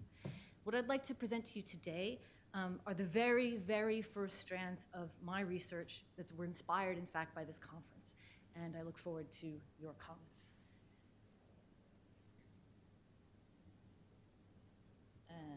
There he is. So Anatole Goldberg joined the BBC in 1939, not as a broadcaster, but rather as a professional listener. He was a Spanish language broadcasting monitor at the BBC's Caversham Center. He was 29 at the time, a recent refugee from Nazi Germany, where his St. Petersburg family had moved and settled when he was still a boy. A brilliant linguist, Goldberg was fluent in Russian, German, French, English, and Mandarin. And according to some reports, Bulgarian and Greek. Spanish was, it seems, one of his weaker languages. His personnel file shows that he rose rapidly through the ranks at the BBC, first in the monitoring service, and then, as of 1946, in the new Russian service broadcasting to the Soviet Union. And he also contributed to the Home Service. When Goldberg died in 1982, still hard at work, he was eulogized by his colleagues in the press as the best foreign broadcaster in BBC history. But there's nothing in the records to convey an ego to match the outsized reputation. When Goldberg died at the age of 71, he was living in council housing in North London with his wife in a high-rise flat that they had waited for 15 years. A BBC welfare officer who went to meet his widow noted that they had led a very modest lifestyle, and in this way they had somehow managed to accumulate a significant amount of savings, of which his wife was unaware. Goldberg had handled all the finances and given her an allowance. He left behind no journals, diaries, or interviews, and only a handful of letters and recordings. The BBC archives do hold several hundred scripts of his nightly commentary, which was called Notes from Our Observer, nearly all of them from the 1970s. And Goldberg also left behind a book manuscript, a nearly completed biography of Soviet writer Ilya Ehrenberg, which was edited and then published in London in 1984. Yet for someone whose voice was so avidly followed, the historical record is frustratingly narrow and pinched. It's a familiar scenario in radio history where so much of the record has been lost. But the gap between the significance of radio in people's everyday lives and the quantity and quality of information we have about broadcasts and the listening experience seems to me especially large in the case of broadcasting to the Soviet bloc. The weird and changeable status of listening behind the Iron Curtain itself is part of the issue. Listening to Western broadcasts was never illegal in the Soviet Union, yet relentless jamming, not always of the BBC itself, but consistently of at least some foreign stations, relentless jamming sent the opposite message. People called jamming the KGB's jazz, with the mordant humor characteristic of late socialism. But in 1971, the British ambassador reported that the mayor of Moscow himself was a fan of the Russian service. Apparently, he had told some senior member of the embassy that, quote, he looked forward to summer because his reception of BBC broadcasts was so much better at his dacha than in Moscow. Listening's strange status, at once obviously wrong and completely ordinary, was matched by a kind of strangeness that adhered to the person of the broadcaster, or more to the point, to this broadcaster. In the 1960s and 70s, when Goldberg was at the height of his powers, he was vilified by name in the Soviet press. And yet, Soviet intellectuals and officials made a point of dropping by to see him at the BBC whenever they visited London. Writer and broadcaster Zinovy Zinik calls the situation of the Soviet emigre on the airwaves the Gothic scenario.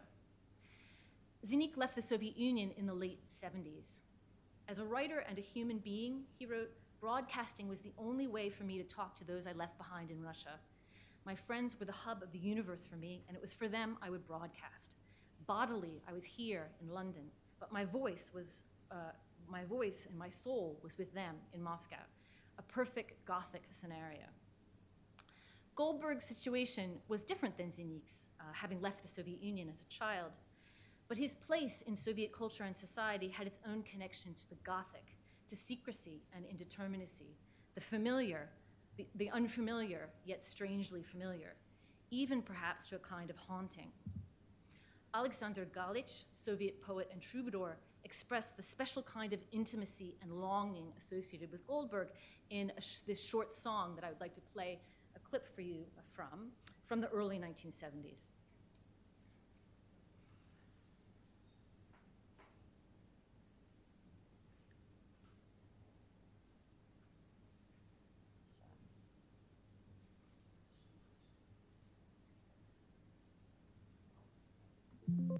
Can we see the...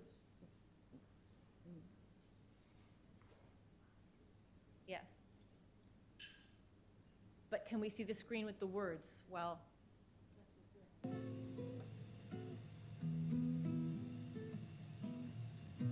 But we need to see the words. Yeah, from a PowerPoint. Один, как тать в нощи, с одной мольбой неистовой. Поговори, поклевещи, родной ты мой транзисторный. Я как на карте школьник ищу в эфире путь. Товарищ мистер Гольдберг, скажи хоть что-нибудь. Скажи, прошу, скажи, прошу, скажи хоть что-нибудь. Поклевещи, поговори. Молю, аж пальцы потные, но от зари и до зари одни глушилки подлые. Молчит товарищ Гольдберг, не слышно BBC. И только песня Сольвейк гремит по всей Руси. Тарам, тадарам, тадари, та-та-дарам. А мне ж нужно трам-там-там, там-там. You can stop.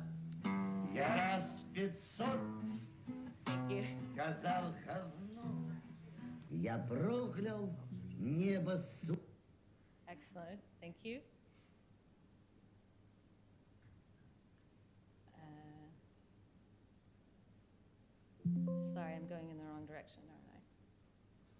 So Galich, here he is, actually was a dissident and left the Soviet Union.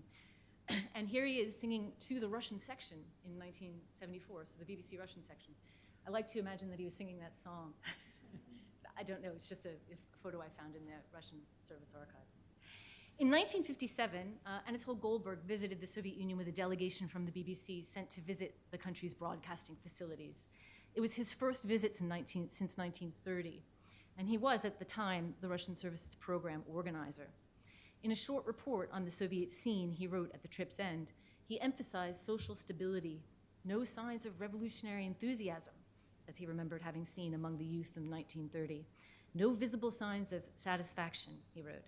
Now the crowds in the streets look like the acme of bourgeois respectability. He also noted with pleasure that he was welcomed as a Russian by birth and recounted a conversation he'd had with a senior Soviet official.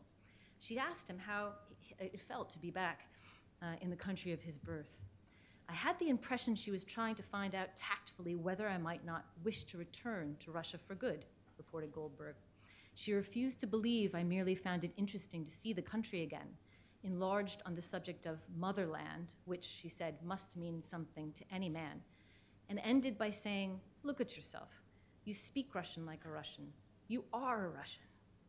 To this I replied that my English was not too bad either, which put an end to the argument, Madame Bondorova not being in a position to draw linguistic comparisons.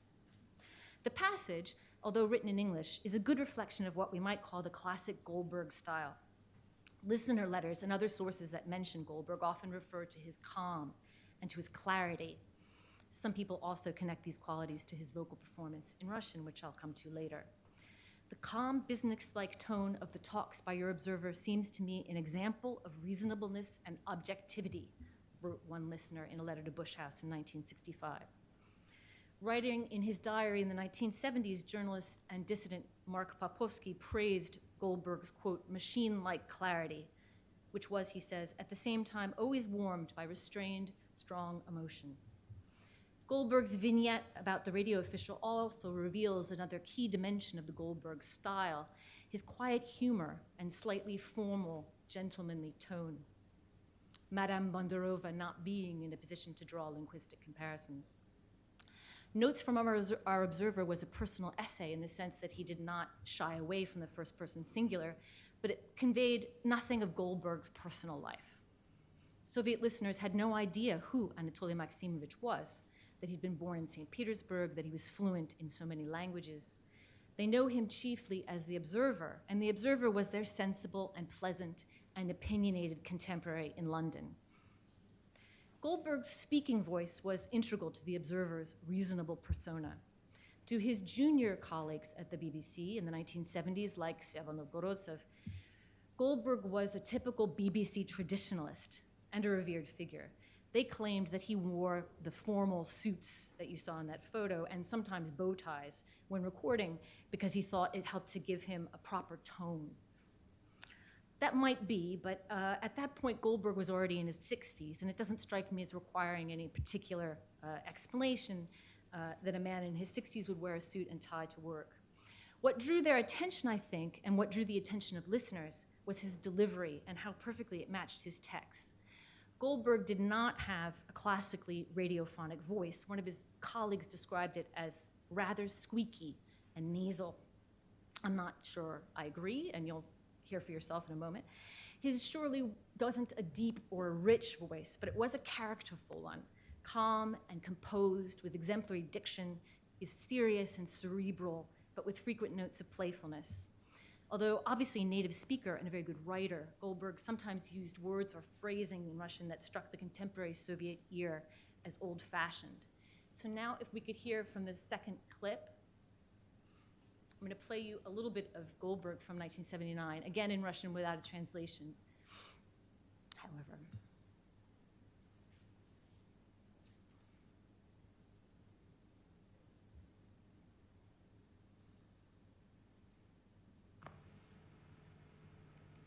Пять человек, находившихся в заключении в Советском Союзе, либо потому, что они в свое время пытались покинуть страну без разрешения на выезд, либо потому, что они не соглашались с советским правительством, теперь освобождены.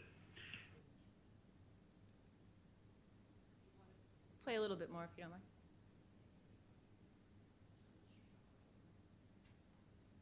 If it's a problem, it's fine. That's all right, I'll go on.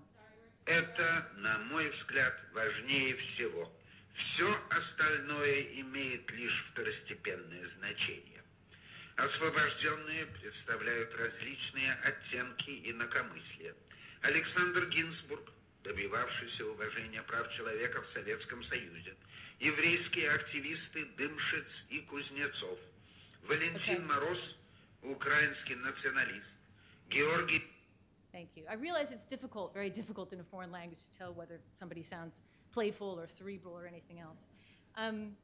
Even so, though, I wanted to play this for you, even with a linguistic barrier, to underscore the sensory experience of listening to Anna Goldberg on the BBC, or to underscore that listening to Anatole Goldberg on the BBC was, in fact, a sensory experience, something that works on both a textual, intellectual, and an auditory, emotional level.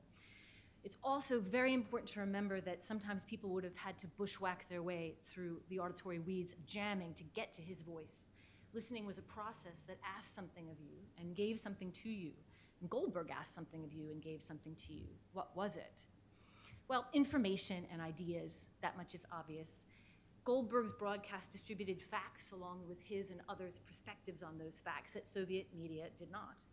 He wasn't alone in this, though, and yet his place in Soviet culture and society dwarfed that of his fellow broadcasters, with the possible exception of pop music broadcasters like this Seva I mentioned. Anatoly Maximovich was somehow special. There was something uncanny, or to use Zinig's term, Gothic, about Goldberg's presence on the airwaves for Soviet listeners. Like every other enemy voice, which was the standard term in Soviet media for foreign broadcasting, his was an open secret. Everyone knew listening was officially a reprehensible thing to do, and yet the presumption was that, at least among the educated classes, everyone listened. Goldberg's enemy voice, in particular, was confounding. On the one hand, his calm, reasonable, gentlemanly style confirmed the national stereotype of the English, nurtured over decades by literary associations and travelogues, and in the late Soviet period by two blockbuster television series. First, the BBC's own Forsyte Saga, 1967, which ran to huge acclaim in the Soviet Union in the early 1970s. And second, the Soviet-made Sherlock Holmes and Dr. Watson, which ran in the late 1970s. On the other hand, Goldberg, by name, and some said also by accent, was absolutely legible and familiar as a Russian Jewish intelligent, member of the intelligentsia. Russian, but not Soviet. Was he a defector? Was he a pre-revolutionary white? Wasn't he really Russian after all, as the Moscow radio official had said? What's more, Anatoly Maximovich sounded so reasonable and pleasant, and his political opinions were, when compared to those of the other enemy voices, markedly moderate. It's important that over the years, Goldberg promoted what his one-time boss, Anatol Levin, called a soft line in the Cold War. His scripts in the 1970s show him to have been a tireless proponent of détente and arms control, and an inveterate optimist. Like dissident Andrei Sakharov, he saw the best hope for the future in terms of greater East-West dialogue and ultimately convergence. It was an approach that won him critics in Britain and also in Soviet dissident circles. In the late 1950s, Goldberg was ousted from his position at the head of the Russian service after a nasty public campaign waged in the pages of the conservative Spectator magazine and likely triggered by the Foreign Office. In the 1970s, Alexander Solzhenitsyn famously refused to be interviewed by him, and another dissident, Anatoly Kuznetsov, publicly accused him of threatening to contact the Soviet authorities to report that he intended to defect. Goldberg denied the charge. As the Russian service came to be staffed by younger, recent emigres from the Soviet Union in the 70s, many of them part of the first great wave of Jewish migration, Goldberg's soft line did set him apart. One of those new younger colleagues, Leonid Vladimirov, wrote wonderingly of him after his death. Anatoly Maximovich Goldberg was a socialist. Vladimirov attributed his politics to the influence of his parents and his respect for the Soviet Union for having vanquished Nazi Germany. Goldberg knew, of course, about all the horrors of the Soviet regime, he wrote, but he firmly believed he could put it to rights. Vladimirov continued, and this is what he tried to do in his broadcast, to convince the Moscow bosses that you cannot do that. You must behave more decently. And then Western attitudes to the USSR would change. Vladimirov and every other Russian service staffer I've encountered was in awe of Anatoly Maximovich Goldberg. They saw him as hopelessly idealistic.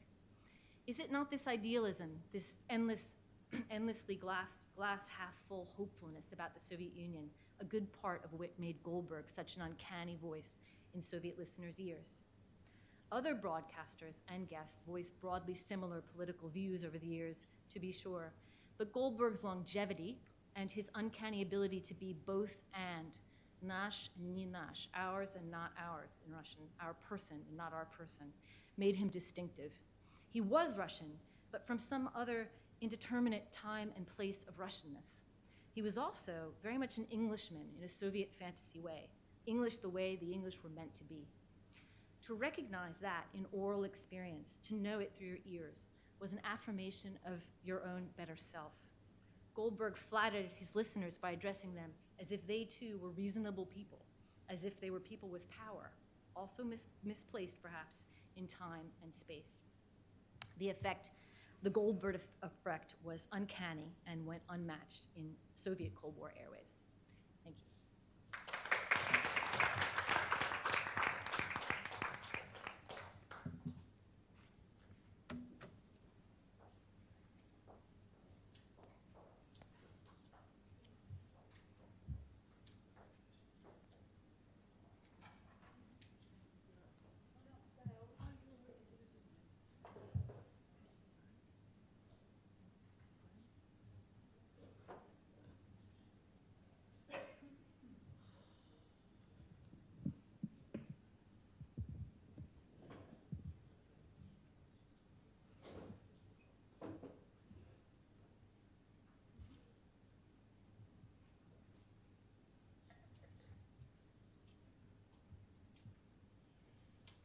Good afternoon, and thank you to the organizers for accepting my proposal, indeed for an amazing conference. It's been quite a while since I've been at a live conference, and quite a while since I've actually presented a topic which I was involved in myself. So we'll start off with an example of PSYOPs in Iraq 2009-2010 at BBC.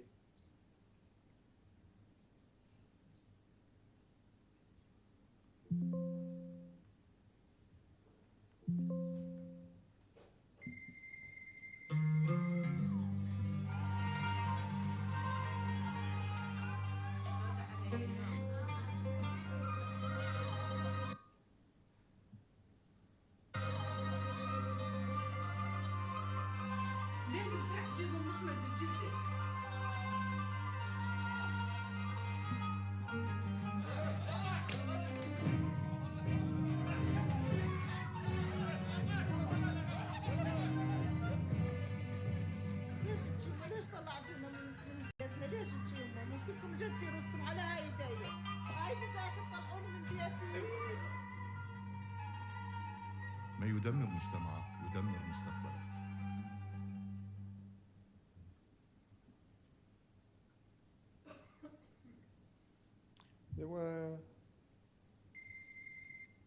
We produced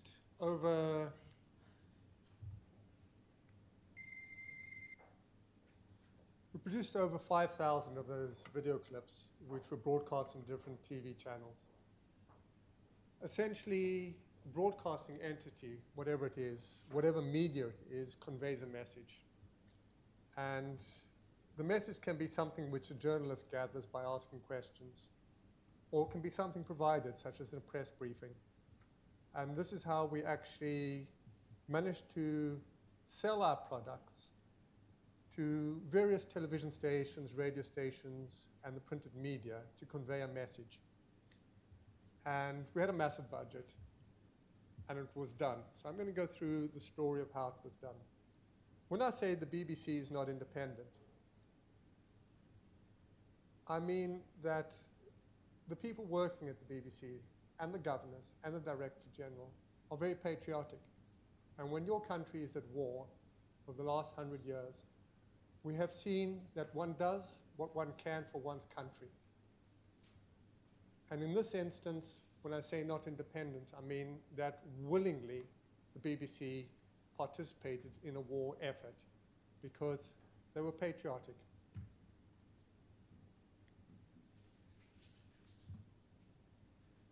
We know the motto is nation should speak peace unto nation, and we know when it was born and why it was done. That's Bush House in the back, and for your homework you can see a motto on the top over there. Behind the statues is different from that, and also Bush House was not the original home of the BBC. It came in a bit later because the BBC home at 22 Oxford Street was bombed in Nazi Germany's period.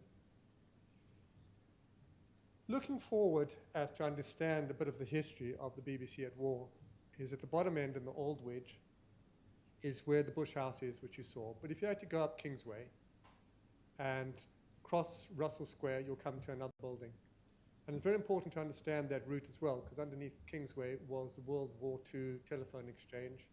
It's a Piccadilly line extension, and there is a London Underground route under there which goes all the way down to what was Croydon Aerodrome, today Gatwick. And the other building is Senate House of the University of London, which was the true Ministry of Information during the Second World War, and the two were connected. There was, under that passageway of Kingsway, communication between the two constantly. Senate House is the movie of George Orwell's 1984, even though he worked in Bush House. Now, looking a bit in terms of the BBC in the Middle East, in 1936 already, it had established a radio service, and it was helping the Colonial Office to broadcast British views to the Arab world in Arabic, and it was very much challenging the fascist Italian. And the development of the radio service was in direct contact with the Foreign Office's diplomatic posts. So there was a gathering of information through the Colonial Office, as well as using the Colonial Office to broadcast. So there was a direct patriotic connection of what had to be done was being done. If we jump forward, we'll find that after the Second World War, a book was written about that. David Lerner, Psychological Warfare Against Nazi Germany, the Sky War Campaign. It was published in 1945. And that book was actually used as a basis for the 2003-2010 psychological warfare operations in Iraq. And the official United States and coalition military strategy was to de-Baathify Iraq, the de-Baath party, using the exact same strategy used to denazify Germany. And those were the exact words mentioned in the strategy. And so there was no difference in the use of information operations in psychological warfare either.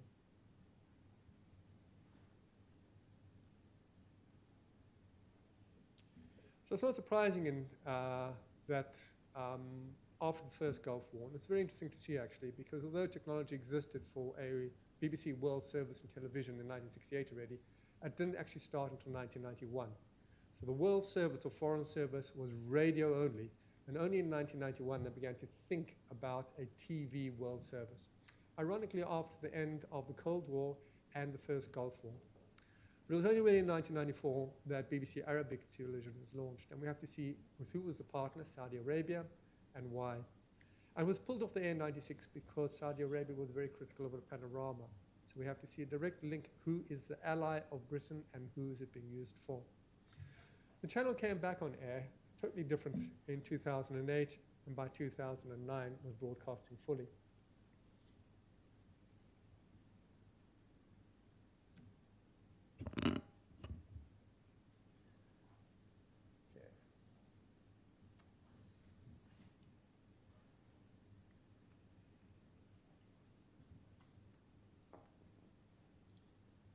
It slotted in well to the strategy, what was called the Information Operation Task Force. So the Information Operation Task Force differs from psychological warfare.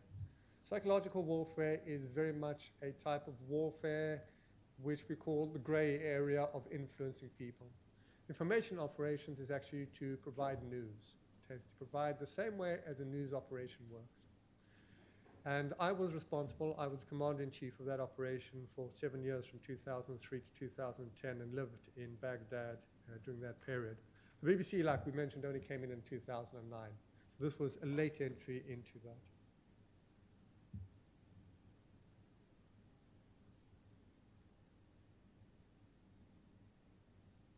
The l'envers.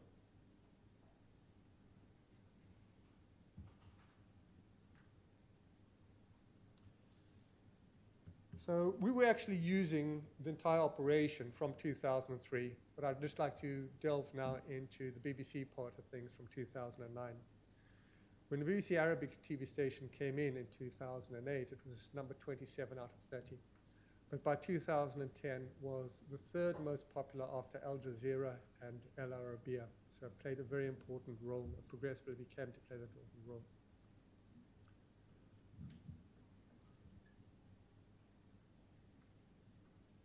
It was used both on a tactical level and strategic level, and yeah, you can actually see the difference between the two. Strategic was to defeat Al-Qaeda in Iraq and present a better future for Iraq, but also on a tactical level on the day-to-day operations in assisting the various forces such as Petraeus surges.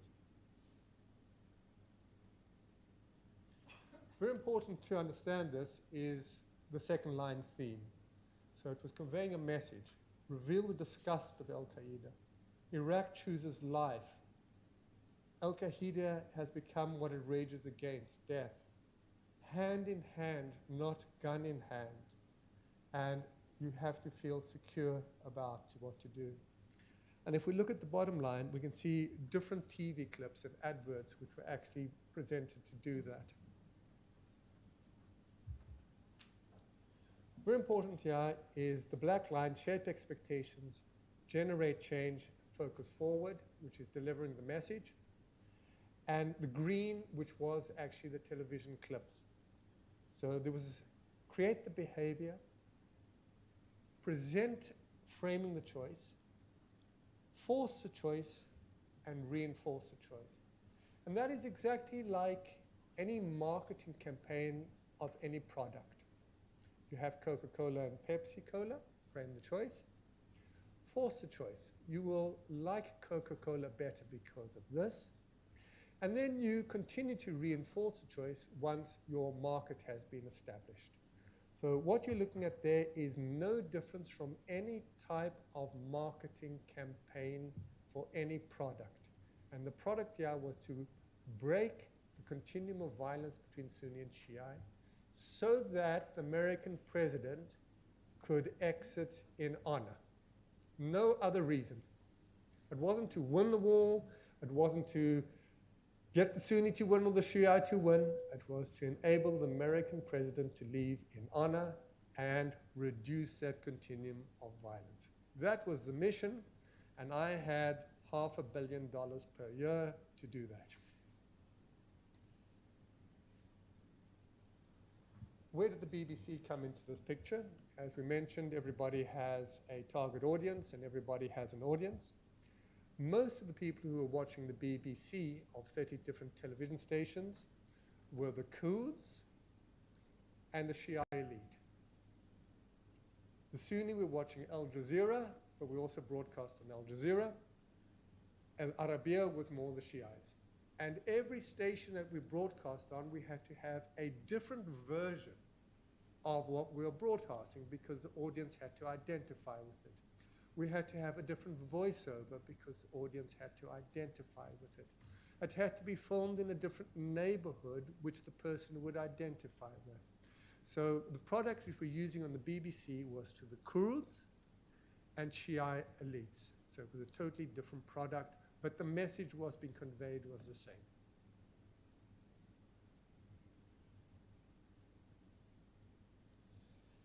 We had an entire strategy, ideological, behavioral, political, and this is part of the words which were being used, so people would listen to it. We had to drive a wedge between Sunni and Al-Qaeda. We also had to defeat the Shia militia. So each message was specifically there, the same way as in marketing a product. we had a cycle of this to educate the population. No difference from BBC education. So when BBC was working with the Open University, it was delivering an education message. And the BBC was excellent in actually assisting the military producers of these on how education works over a television medium. Lead to answer. You are going to test eventually your audience through an examination, which was our measures of effect. We had surveys, which I'll get to very quickly. We had a product dissemination. So when we produced it, we knew how many times a week we were going to broadcast it, how many we'd have each week, how it would link into the radio broadcast, how many would be aired, and how many would be disseminated. So we had an entire cycle, production cycle, no different from any broadcasting cycle. There was only one difference. The product was information operations psychological warfare. So it was fully in tune with broadcasting. Yeah, you can see if we look at the bottom, TV channels that we broadcast and the different strategies we were using. And we knew what our cost was going to be to do this. So we had a budget on how we were doing it, and we would actually be paying our various stations in order to do that, and the weekly cycle to get there. Obviously, like any marketing campaign and selling campaign, we would like to know how we wanted to actually, how we were seeding. So we had polls. And what were our polls? Well, the first part of the poll was quantitative as well as qualitative. Quantitative, we did product testing before we broadcasted it. So we had a storybook, we filmed the advert, and then we had a focus group to test it. Then we broadcasted it, and then we go out on the street and have a poll to see the results. Questions were asked, did you see that advert on television last night? Who do you think made it? What do you think was the product? And so forth. And I'm going to give you some of those as an example now.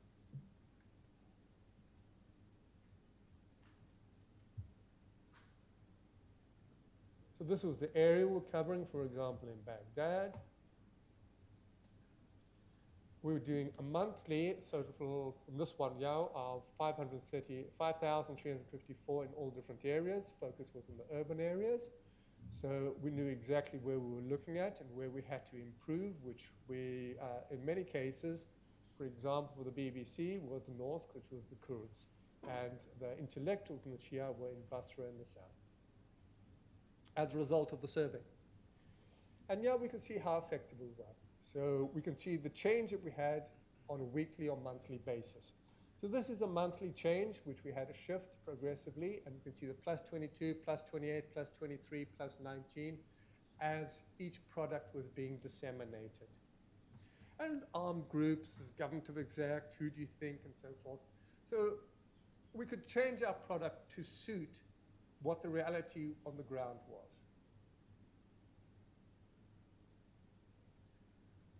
Who do you think was protecting you? And obviously we wanted to reach the stage of being the police. If you were protecting yourself, it was anarchy. And we were therefore producing TV documentaries as well as TV clips to say, please support the police, law and order. Please do not support Al-Qaeda or militias.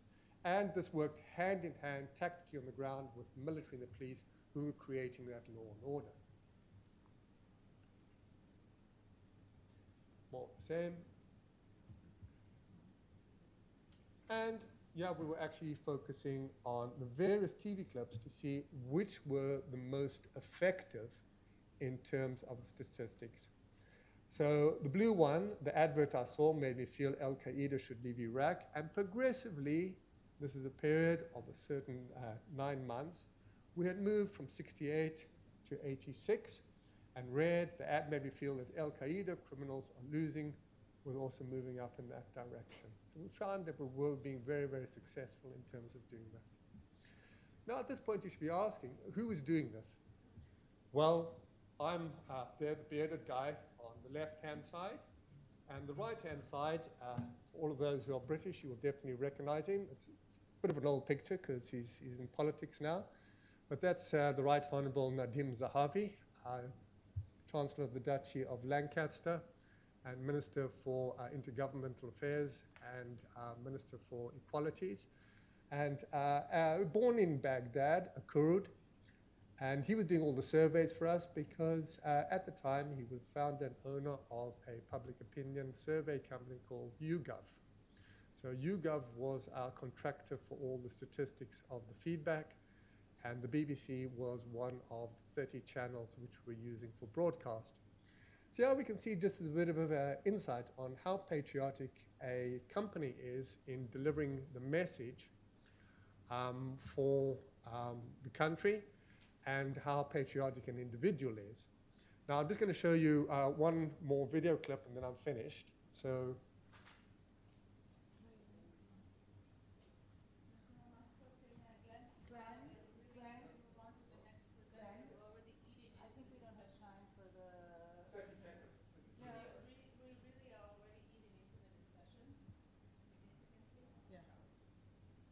And she's waiting on Zoom. So yeah. Glenn, can you please? Okay, we're going to show you some questions and answers. Yeah. Okay. Thank you.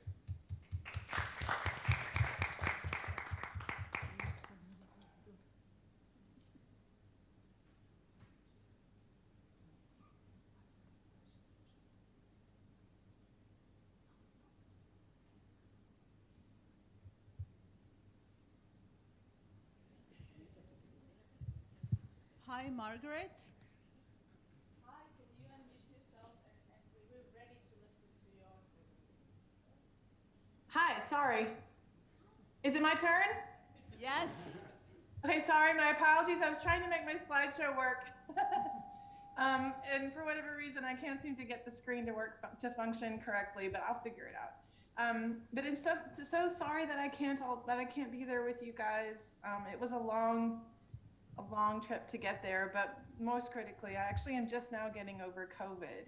So I probably would have been stuck here anyway because of that. So anyway, thank you so much for letting me be here, and thank you so much for these spectacular talks. Today, it's 7 o'clock in the morning for me, so I'm basically just waking up. So today I wanted to talk about the BBC during the Suez Crisis. Can you guys hear me okay? Is everything okay? Yeah. Okay, great.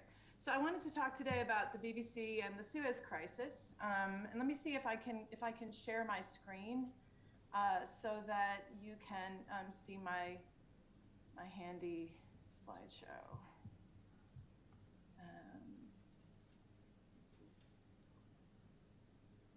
So does that work?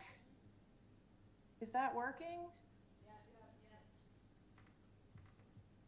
Yeah, you guys can sort of see this? All right, we'll make do. Okay, so my research, my larger research in this project tells the history of the language of international broadcasting into the Middle East from 1945 until 1967. This research argues that in the late 1940s, the great state-led propaganda programs coming from Britain, the Soviet Union, Cairo, the United States, all of them scrambled to find a radio language that would successfully navigate the Cold War, the decolonization process, and the rise of Arab nationalism, all while creating compliance and consensus among Arab-speaking listeners. This was no easy task, even for the most experienced of propagandists. The book traces how, in the late 1940s, state broadcasters struggled to find a radio language that would work, that would generate this compliance. The British, borrowing from older traditions, argued that they were well-intended in their remaining colonial enterprises and doing their best in a world filled with communist agitators and recalcitrant subject populations. Radio Moscow, true to form, blamed the British and American imperial capitalist invasion for the post-colonial difficulties experienced across the Middle East, and pitched itself as the great defender of a socialist Islamic Arab nationalism, and of course as a defender of peace, particularly when the peace campaign began in the 1950s. Meanwhile, the Arab stations took tenuous sides in the emerging Cold War conflict, They argued that they were neutralist, themselves defenders of Arab nationalism. They vied for the title of being the most outraged over the Palestinian crisis, all as a part of their ongoing internal struggles for leadership in the post-colonial world. Most of them held the West, particularly Britain, responsible for the rise of Zionism and colonial occupation. Now, each of them settled on a key set of messages. This is really great how it follows exactly what the talk that we just saw. Each of them settled on a set of key messages, a nomenclature of phrases and terms that they hoped would become a kind of heuristic for a much larger way of understanding the world. They knew that the way that one describes the world reflects and creates that world. And so they set out to define the profane and the sacred, to differentiate enemy from ally, to build group and individual identity around those shared markers. They hoped that their messages would spread out in the real world as listeners repeated what they heard on their favorite radio shows to friends and family around the dinner table or standing in line in front of the store. As many of you know, in the 20 years that followed from 1945 on, propaganda in the Middle East became a massive state business. Cairo, London, Moscow, and Washington eventually employed hundreds of people to produce thousands of hours of broadcasts, each of them carrying different directives shaped by their state's policies on the Cold War and the rise of Arab nationalism. The Americans joined the fight in the 1950s, equipped with the promise of capitalist modernization and the threat of atheistic communism. The Soviets in the 1950s embraced the mantra of peace as a counter to American and British colonial overthrow. And all the while, Radio Cairo, and particularly Voice of the Arabs, became the beacon for pan-Arabism and non-alignment. Let's see if I can switch my things here. Okay. So as the years pass, I argue, these messages settled into self-sustaining, normalized, discursive systems. Their language became increasingly circumscribed and repetitive, like a record caught on a scratch. The revolutionary language of Radio Cairo and Voice of the Arabs, the rhetoric of peace and colonial liberation from Radio Moscow, and the messages of democracy, anti-communism, and development from the BBC, from the UK's British Near East Broadcasting Service, which was Sharq al-Adna, and the Voice of America, all became mantras, shaped largely by Cold War blindness, what I call Cold War blindness, an inability to see beyond the Cold War fight, to understand other ways of communication, repeated until they hardened into these rote articulations of policies that increasingly came into conflict with experience and reality, conjured almost automatically without much connection to the events that they were actually seeking to describe. In my book, I argue that these grand state narratives, which seemed so powerful and so new at first, ultimately contributed to the collapse in legitimacy that they all experienced to varying levels in the years to come. As the philosopher Claude Lefort has noted, the ideological messaging that the British, Soviets, Egyptians, and Americans produced was always insufficient in its attempts to describe an objective truth that populations would believe in. That insufficiency only worsened as the decades wore on, and the ideologically driven state messaging crystallized into something that was largely untethered from reality. So, for instance, the British vision of continued colonial care and preeminence, which was repeated over and over again on the radio, had no language for the collapse of empire and the decline of British status in the world. Similarly, the American message of modernization, self-determination, and capitalist protection from communist invasion had no ability to talk about the orchestrated coups and interventions that actually continue to define American policy in the Middle East. The Soviet mantra of anti-imperial benevolence and peaceful aid had no way to address the actually limited possibilities and contingencies of that aid. By 1961, even the Egyptian claims of pan-Arabism, non-alignment, and anti-colonialism could make no account for inter-Arab conflicts, the actual needs of Palestinians who were still displaced, or the real economic problems that the region faced. How did language become so calcified is the question that I'm asking in this book. This speaks to a central irony in my project that has to do with the nature of the audio space in which these broadcasters functioned. On the one hand, the Soviet, British, American, and Egyptians worked desperately to create messaging schemes that would differentiate themselves from everybody else. They sought to define and control the narratives that listeners received. And yet at the same time, because they were in constant reiterative contact with each other, they were never alone on the air. Only together, taken as one massive network of constant call and response, did they create the complicated and intricately bound audio sphere that defined the radio experience in these years. As Alexei Yurchak, Donna Haraway, Mikhail Bakhtin even have noted, these armies of international propagandists created what we would call a dialogized world, where their messages continuously shaped each other and the language of the public sphere in a constant cycle of re-entrenchment, both in their own messages and their responses to everybody else's messages, which were often one and the same thing. None of the broadcasters were ever self-enclosed or deaf to one another. None of them worked in a vacuum. They were constantly calling back and forth to each other and were reflected in one another. In other words, these messages resided in a massive echo chamber where they produced and reproduced visions of a world shaped by particular state-sponsored ideologies that hardened and calcified in that reiterative space over time. So over time, I argued that they all settled into what really was one shared vocabulary, learned from each other over decades, that became increasingly limiting in the possibilities of expression that it could allow.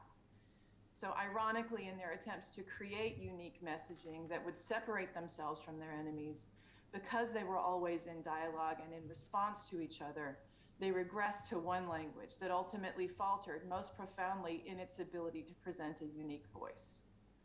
Lots of great scholars have written excellent histories of radio broadcasting to the Middle East. As far as I know, though, this is the first project to look at the larger audio sphere that was created by all of the major broadcasters that were working in the Middle East. It's the first attempt to capture the dialogic of that space and to track its transformation over such a long period of time. Now, Suez and the BBC are obviously a critical part of this story. The history of the BBC during the Suez Crisis might possibly be actually the most examined topic in the history of Western media in the Middle East. Gary Rawnsley, Tony Shaw, James Vaughan, Peter Partner, and lots of others have written these really critical studies on the organization, on the BBC organization and its contentious role vis-a-vis Her Majesty's government in 1955 and 1956.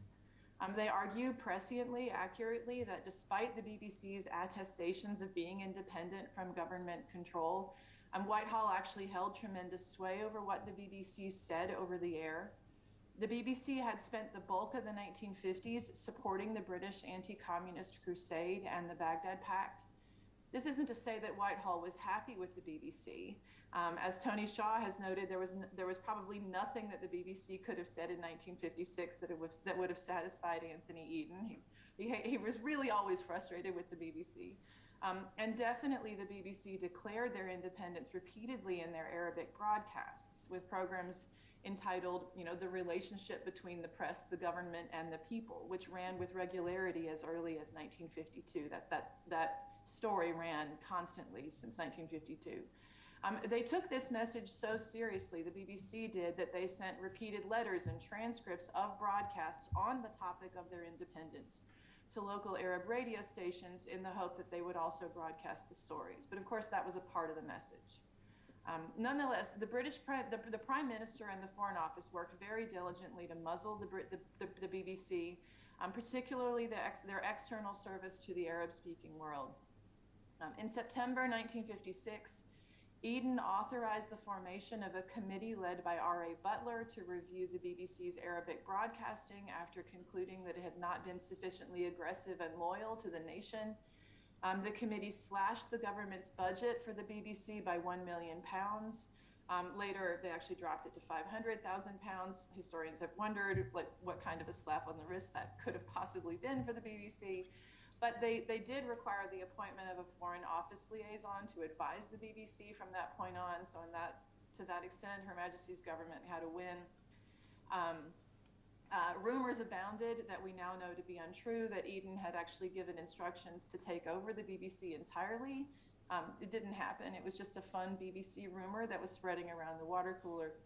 On October 30th, 1956, the government announced that it would be requisitioning the Near East Broadcasting Station, which was the broadcasting station out of Cyprus that housed Sharq al-Adna. They renamed it. Sharq al-Adna, by the way, was the covert radio station that the British ran that was pretending to be Arabic run. Everybody in the know already knew that Sharq al-Adna was actually a British station. But the general public did not. And actually, Sharq al-Adna enjoyed significant listening. It was the #2 station, second only to Radio Cairo and Voice of the Arabs. So they requisitioned it on October the 30th, 1956, renamed it Voice of Britain in order to carry announcements from Her Majesty's government. They would do this, they declared, in addition to relaying the BBC when space permitted. This really angered the BBC in late October 56 because the BBC had expected that they would be able to use the really powerful relays coming out of Cyprus exclusively. It turns out not so much. The British government decided that they were going to reel in the BBC to some extent and try to take over the radio, the audio space that the BBC was occupying. So then it comes as no surprise that the government was largely able to control the BBC's output during the bombing campaign that followed. As Tony Shaw has argued, not a single firsthand report of the RAF bombings actually came out over the BBC frequencies in those opening days. Instead, the BBC had to rely on guided interviews with pilots and mission commanders.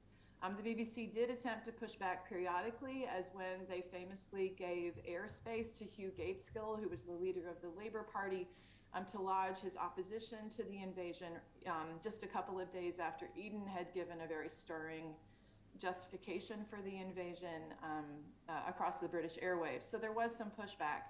Some of them, so that happened. The consequence of all this, as lots of scholars have noted, was the sense that the British government was following several contradictory foreign policies, because you had the BBC giving certain messages, Sharq al-Adna, which had just been taken over by Voice of Britain, giving other certain messages, very complicated. And some of those stations articulated Eden's nationalist, anti-communist, anti-Nasserist message by official British radio, and sometimes by the BBC as well. At other times reflecting a deep ambivalence about the British decision to intervene in Port Said.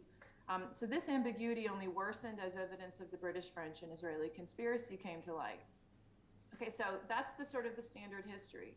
I want to look more closely just for a minute at the BBC in October and November of 1956.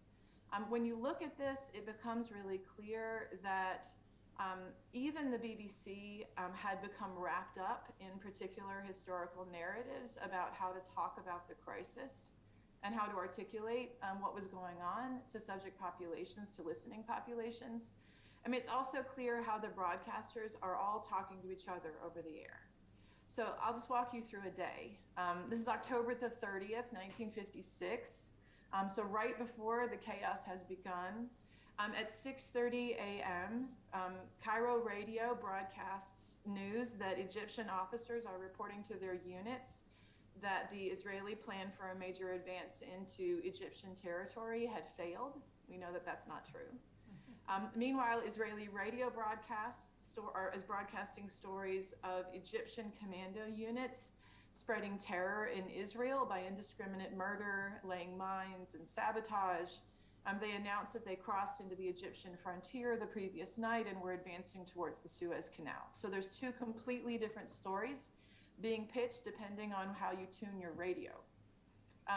On the BBC, if you tuned up a little bit to the BBC, they were reporting that Israeli forces were indeed only 18 miles from Suez, and then they repeated every hour throughout the day the Israeli claim that Egyptian commandos were just indiscriminately murdering Israelis.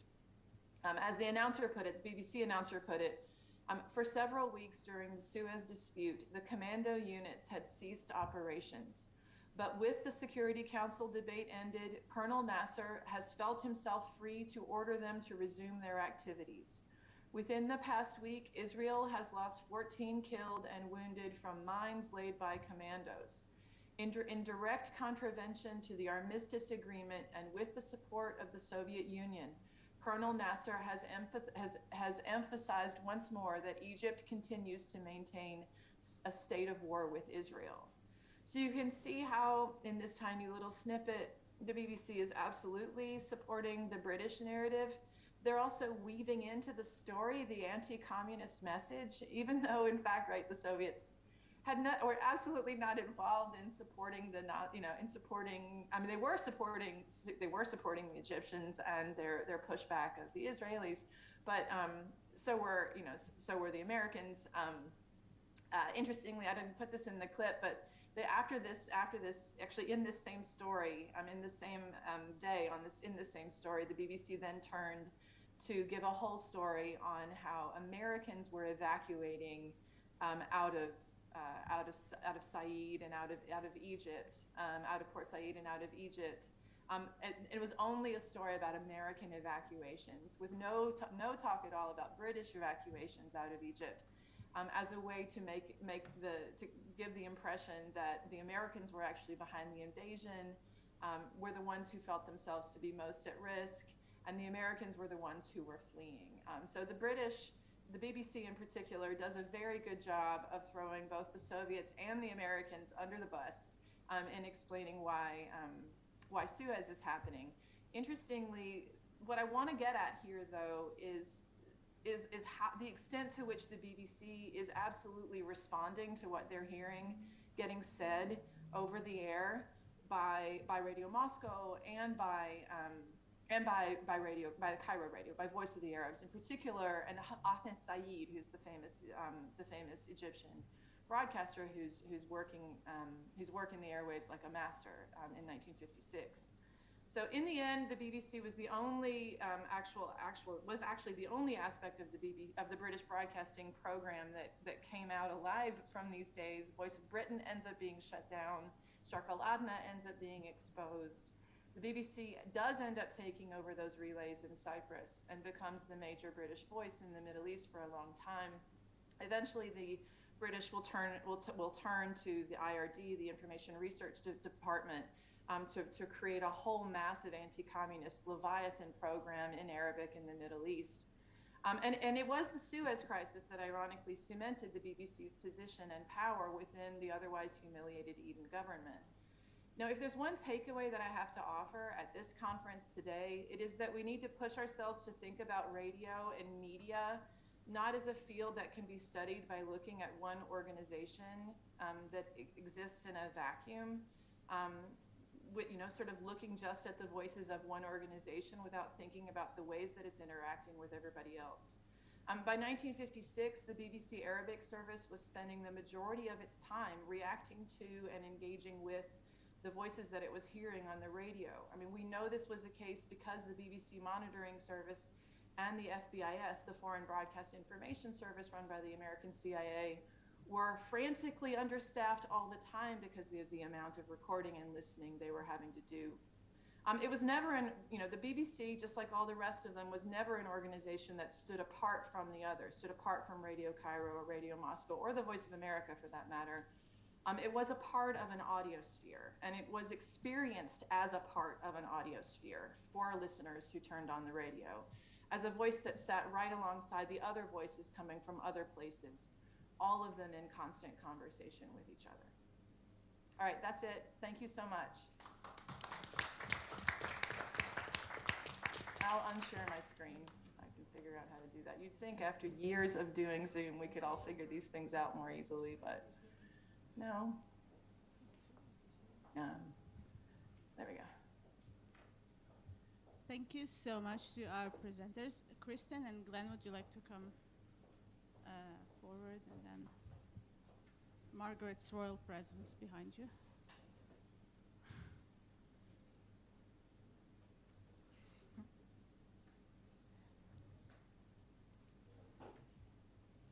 So we're going to take a few questions at a time and allow our respondents to comment. And then if there's time, we're going to take a few more. So who has questions or comments to the panel? And I'm just sitting next to me. Hi, thank you. This panel was very interesting, sort of on its own level, but also on a meta level. And I think that Margaret's paper ended up being a very interesting critique of Glenn's paper. What struck me most was your comment, was your argument about the calcification of language that becomes an internal conversation between sort of propaganda outlets and the way that the calcified language takes on a world, it becomes a sort of an almost hermetic universe of its own, and the reference of that language and the reference of these words almost lose meaning or are reified into meanings that are unaddressed and therefore violent, orientalist, take into account all kinds of things. So I thought that was really interesting. I also thought that there was a very interesting methodological balance between Margaret's paper and Kristen's paper, so Kristen focuses on a single character, say, in this propaganda war, whereas Margaret says we have to understand this as a whole, which is not to say that one is better than the other, but I thought that the juxtaposition of both your papers was super interesting because of the level of nuance we could get from Kristen's paper, and yet the point of view that juxtaposing all of those different media outlets showed. So that was my comment, if you want to continue talking about this, but yeah. We'll take some more questions and comments. Yeah, go.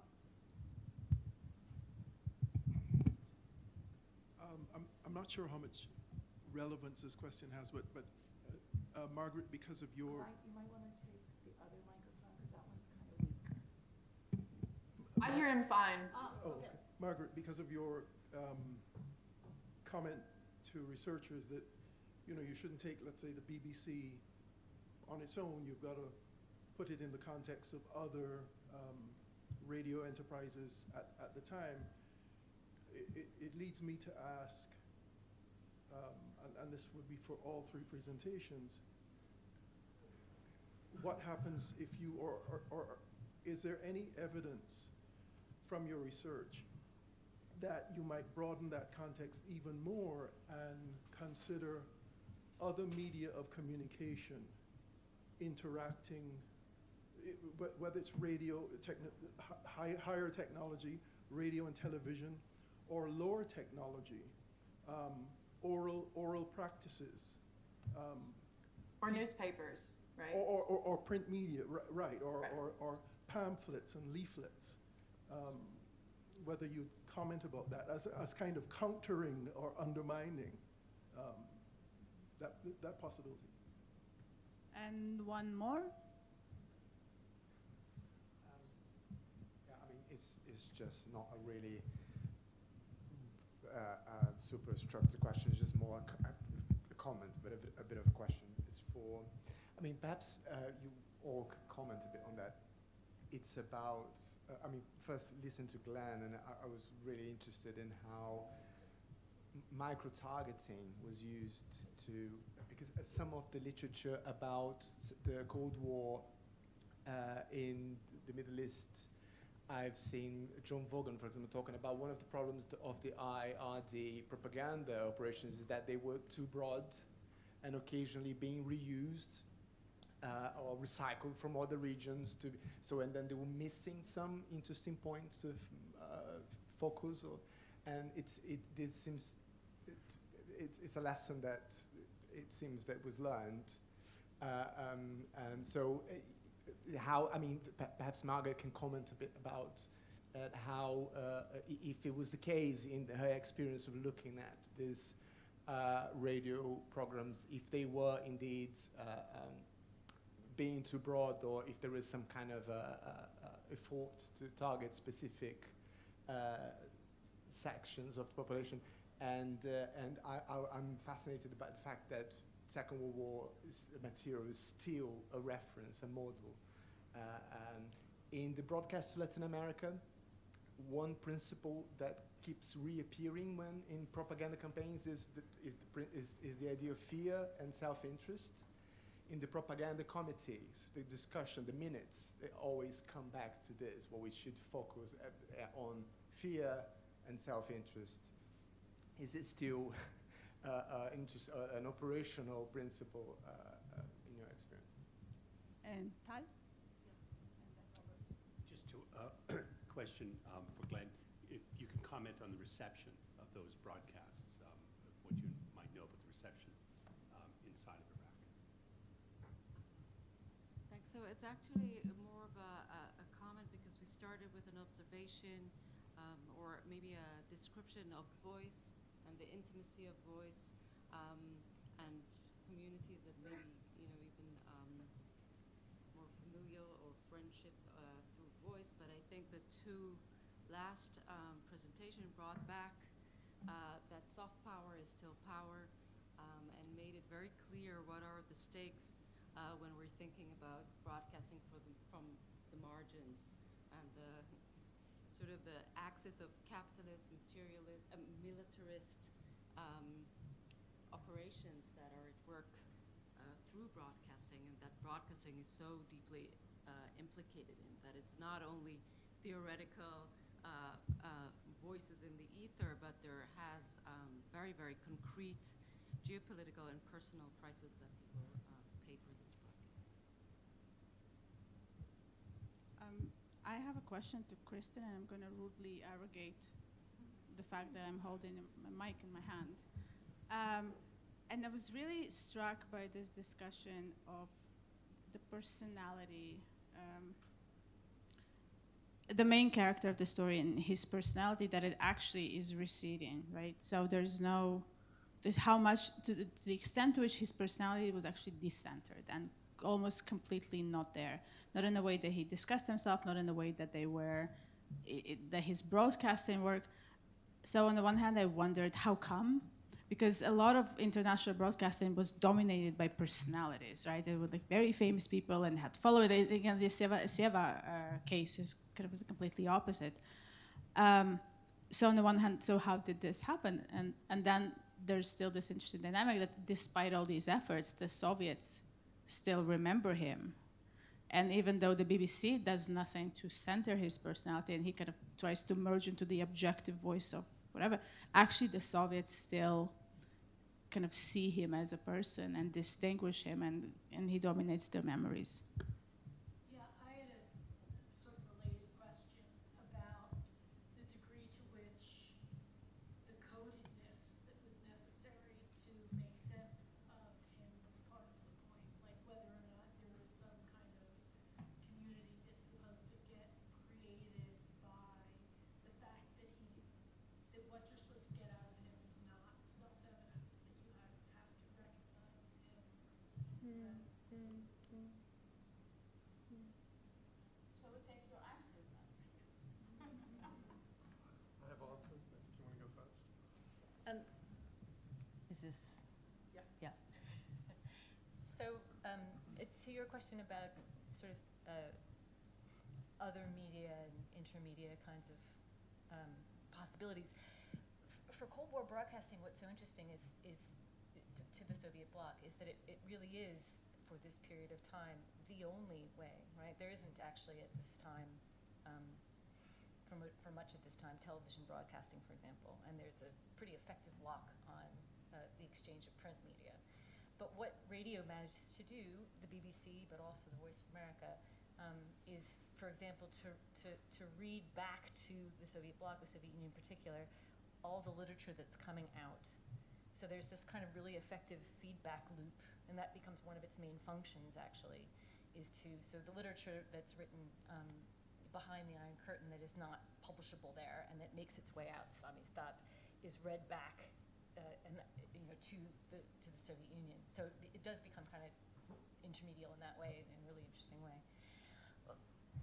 One thing that struck me about Goldberg, and again, it is a really interesting contrast to Margaret's paper, and we've been on panels together before, is that there's the level of broadcasting which is state policy and strategy, and then there's the level of broadcasting which is the profound effects of the individual. And in this case, it's absolutely clear that this is the profound effects of a single person who dominated the voice of the Russian service from 1946 to 1982. Also interesting that he was the head of the Russian service and seemed to be making his way toward administrative kind of role, was cut down in an essential witch hunt in 1958. And nevertheless, I like to see this, maybe this is my own kind of inner optimist or idealist, he gets his own back, right? Because he is the voice of the Russian service. He's not the head of the service, but yet it's Mr. Goldberg that people sing about in the Soviet Union, and it's Mr. Goldberg that they remember. And it's he and a few other very individual characters like the Stevan Novgorodtz that I'm mentioning that people tune in for. I think that we underestimate that at our peril, the fact that this is a personality-driven, individual-driven endeavor in certain circumstances, maybe not all circumstances, but certainly in the Russian service I can say that with some confidence. The thing that's interesting about him being this kind of cipher personality is he's that, right? He's just Anatoly Maximovich. But what I'm trying to argue is that he becomes this sort of hybrid into which people can put their own hopes and aspirations. Because he's this kind of British gentleman, as I said, matching all the stereotypes of the best of Britain, which I, in the longer piece go into more extensively, but there is a very embedded national stereotype in the Soviet Union about what Britain can mean, and it's about things you might imagine. It's about reasonableness, gentlemanliness, fair play, politeness. So he can be all those things for them, and yet he's very clearly Russian, and he can be that kind of amalgamation for a certain sector of the population between an idealized West centered in Britain and a Russianness, a kind of free-floating Russianness, a Russianness that we could be, could have been, might yet be. I think he can fulfill all of those functions. I mean, he's an intelligentsia figure, right? I know from the letters that people who were not intellectuals or of the intelligentsia, that kind of broader Soviet class, listened to him. However, he is most famous among the educated populations and most lionized and heroized by them. And I think that that's the place he fulfills in their kind of imagination. It's this kind of uncanny ability to be, as I was saying at the end, a kind of version of themselves.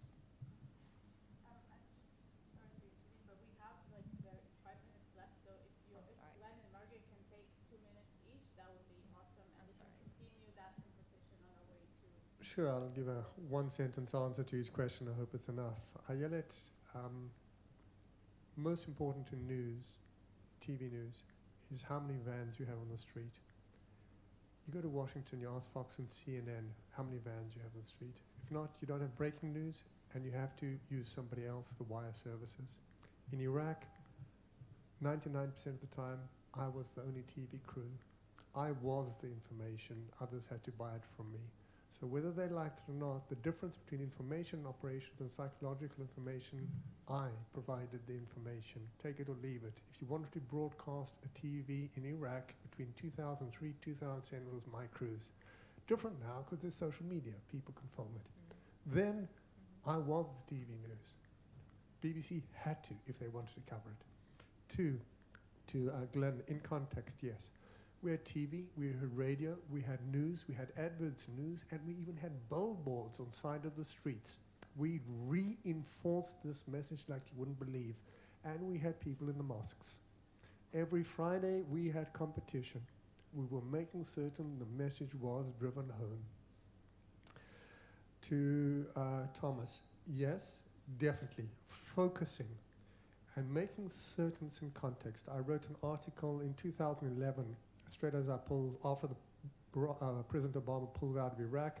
I was authorized, permitted to write an article in International Journal of Intelligence and Counterintelligence. I wrote about intelligence operations that I conducted in Iraq. Published, fully identified, puberty cleared. And we even have graduates of King's College War Studies, your department, which were working with us, who worked at the BBC at the time, and you might even know them, Sophia Long, the one who had the affair with Tim Wilcox. She is a BA in War Studies from 1996, and she worked with me in Baghdad for a while. To tell, yes, soft power is getting that back of mind message without forcing it through, which is what you do on TV. Because radio, you actually listen more. But TV, it's really coming into you and it's influencing you. And like I said in my presentation, marketing. Our 30-second adverts were by what we are marketing. And the soft product we are marketing are institutions and democracy and capitalism. And even if we're not there, please carry on and do it. So we were soft power all the way through. And good old Nye from Harvard would love us, and he did love us. Moving through to the last question, which was addressed over here. Okay, Robert, a reception in Iraq. Are you talking about the people in the street receiving it or the actual broadcasting quality? People receiving it. One of our questions which we asked was, who do you think made this advert? And we were aiming through our focus groups when we were actually producing it to have the answer somebody who cares about Iraq. If during the focus groups, during the production, somebody said, oh, that was made by the Americans, we had to change it because we knew it would not be received. So the ideal situation which we got to was, yeah, somebody who cares about Iraq was telling us something last night when we saw that. And then we built upon that. The person who cared was your local mayor, your local governance, the police, and so forth. So that's covering the questions. I hope I didn't miss anything that was addressed to me.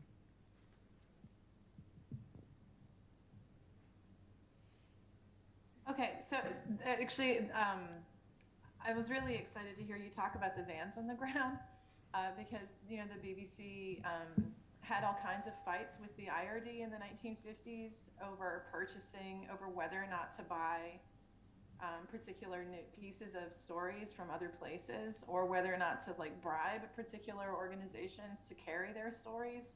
The BBC always refused, or at least they said that they refused. And so to some extent that definitely did happen. And so like literally there would be a 24-hour Soviet time frozen. Margaret, you are frozen and kind of we're losing you intermittently. And also, unfortunately, we need to finish the session. Okay. Thank you Sorry, so my much for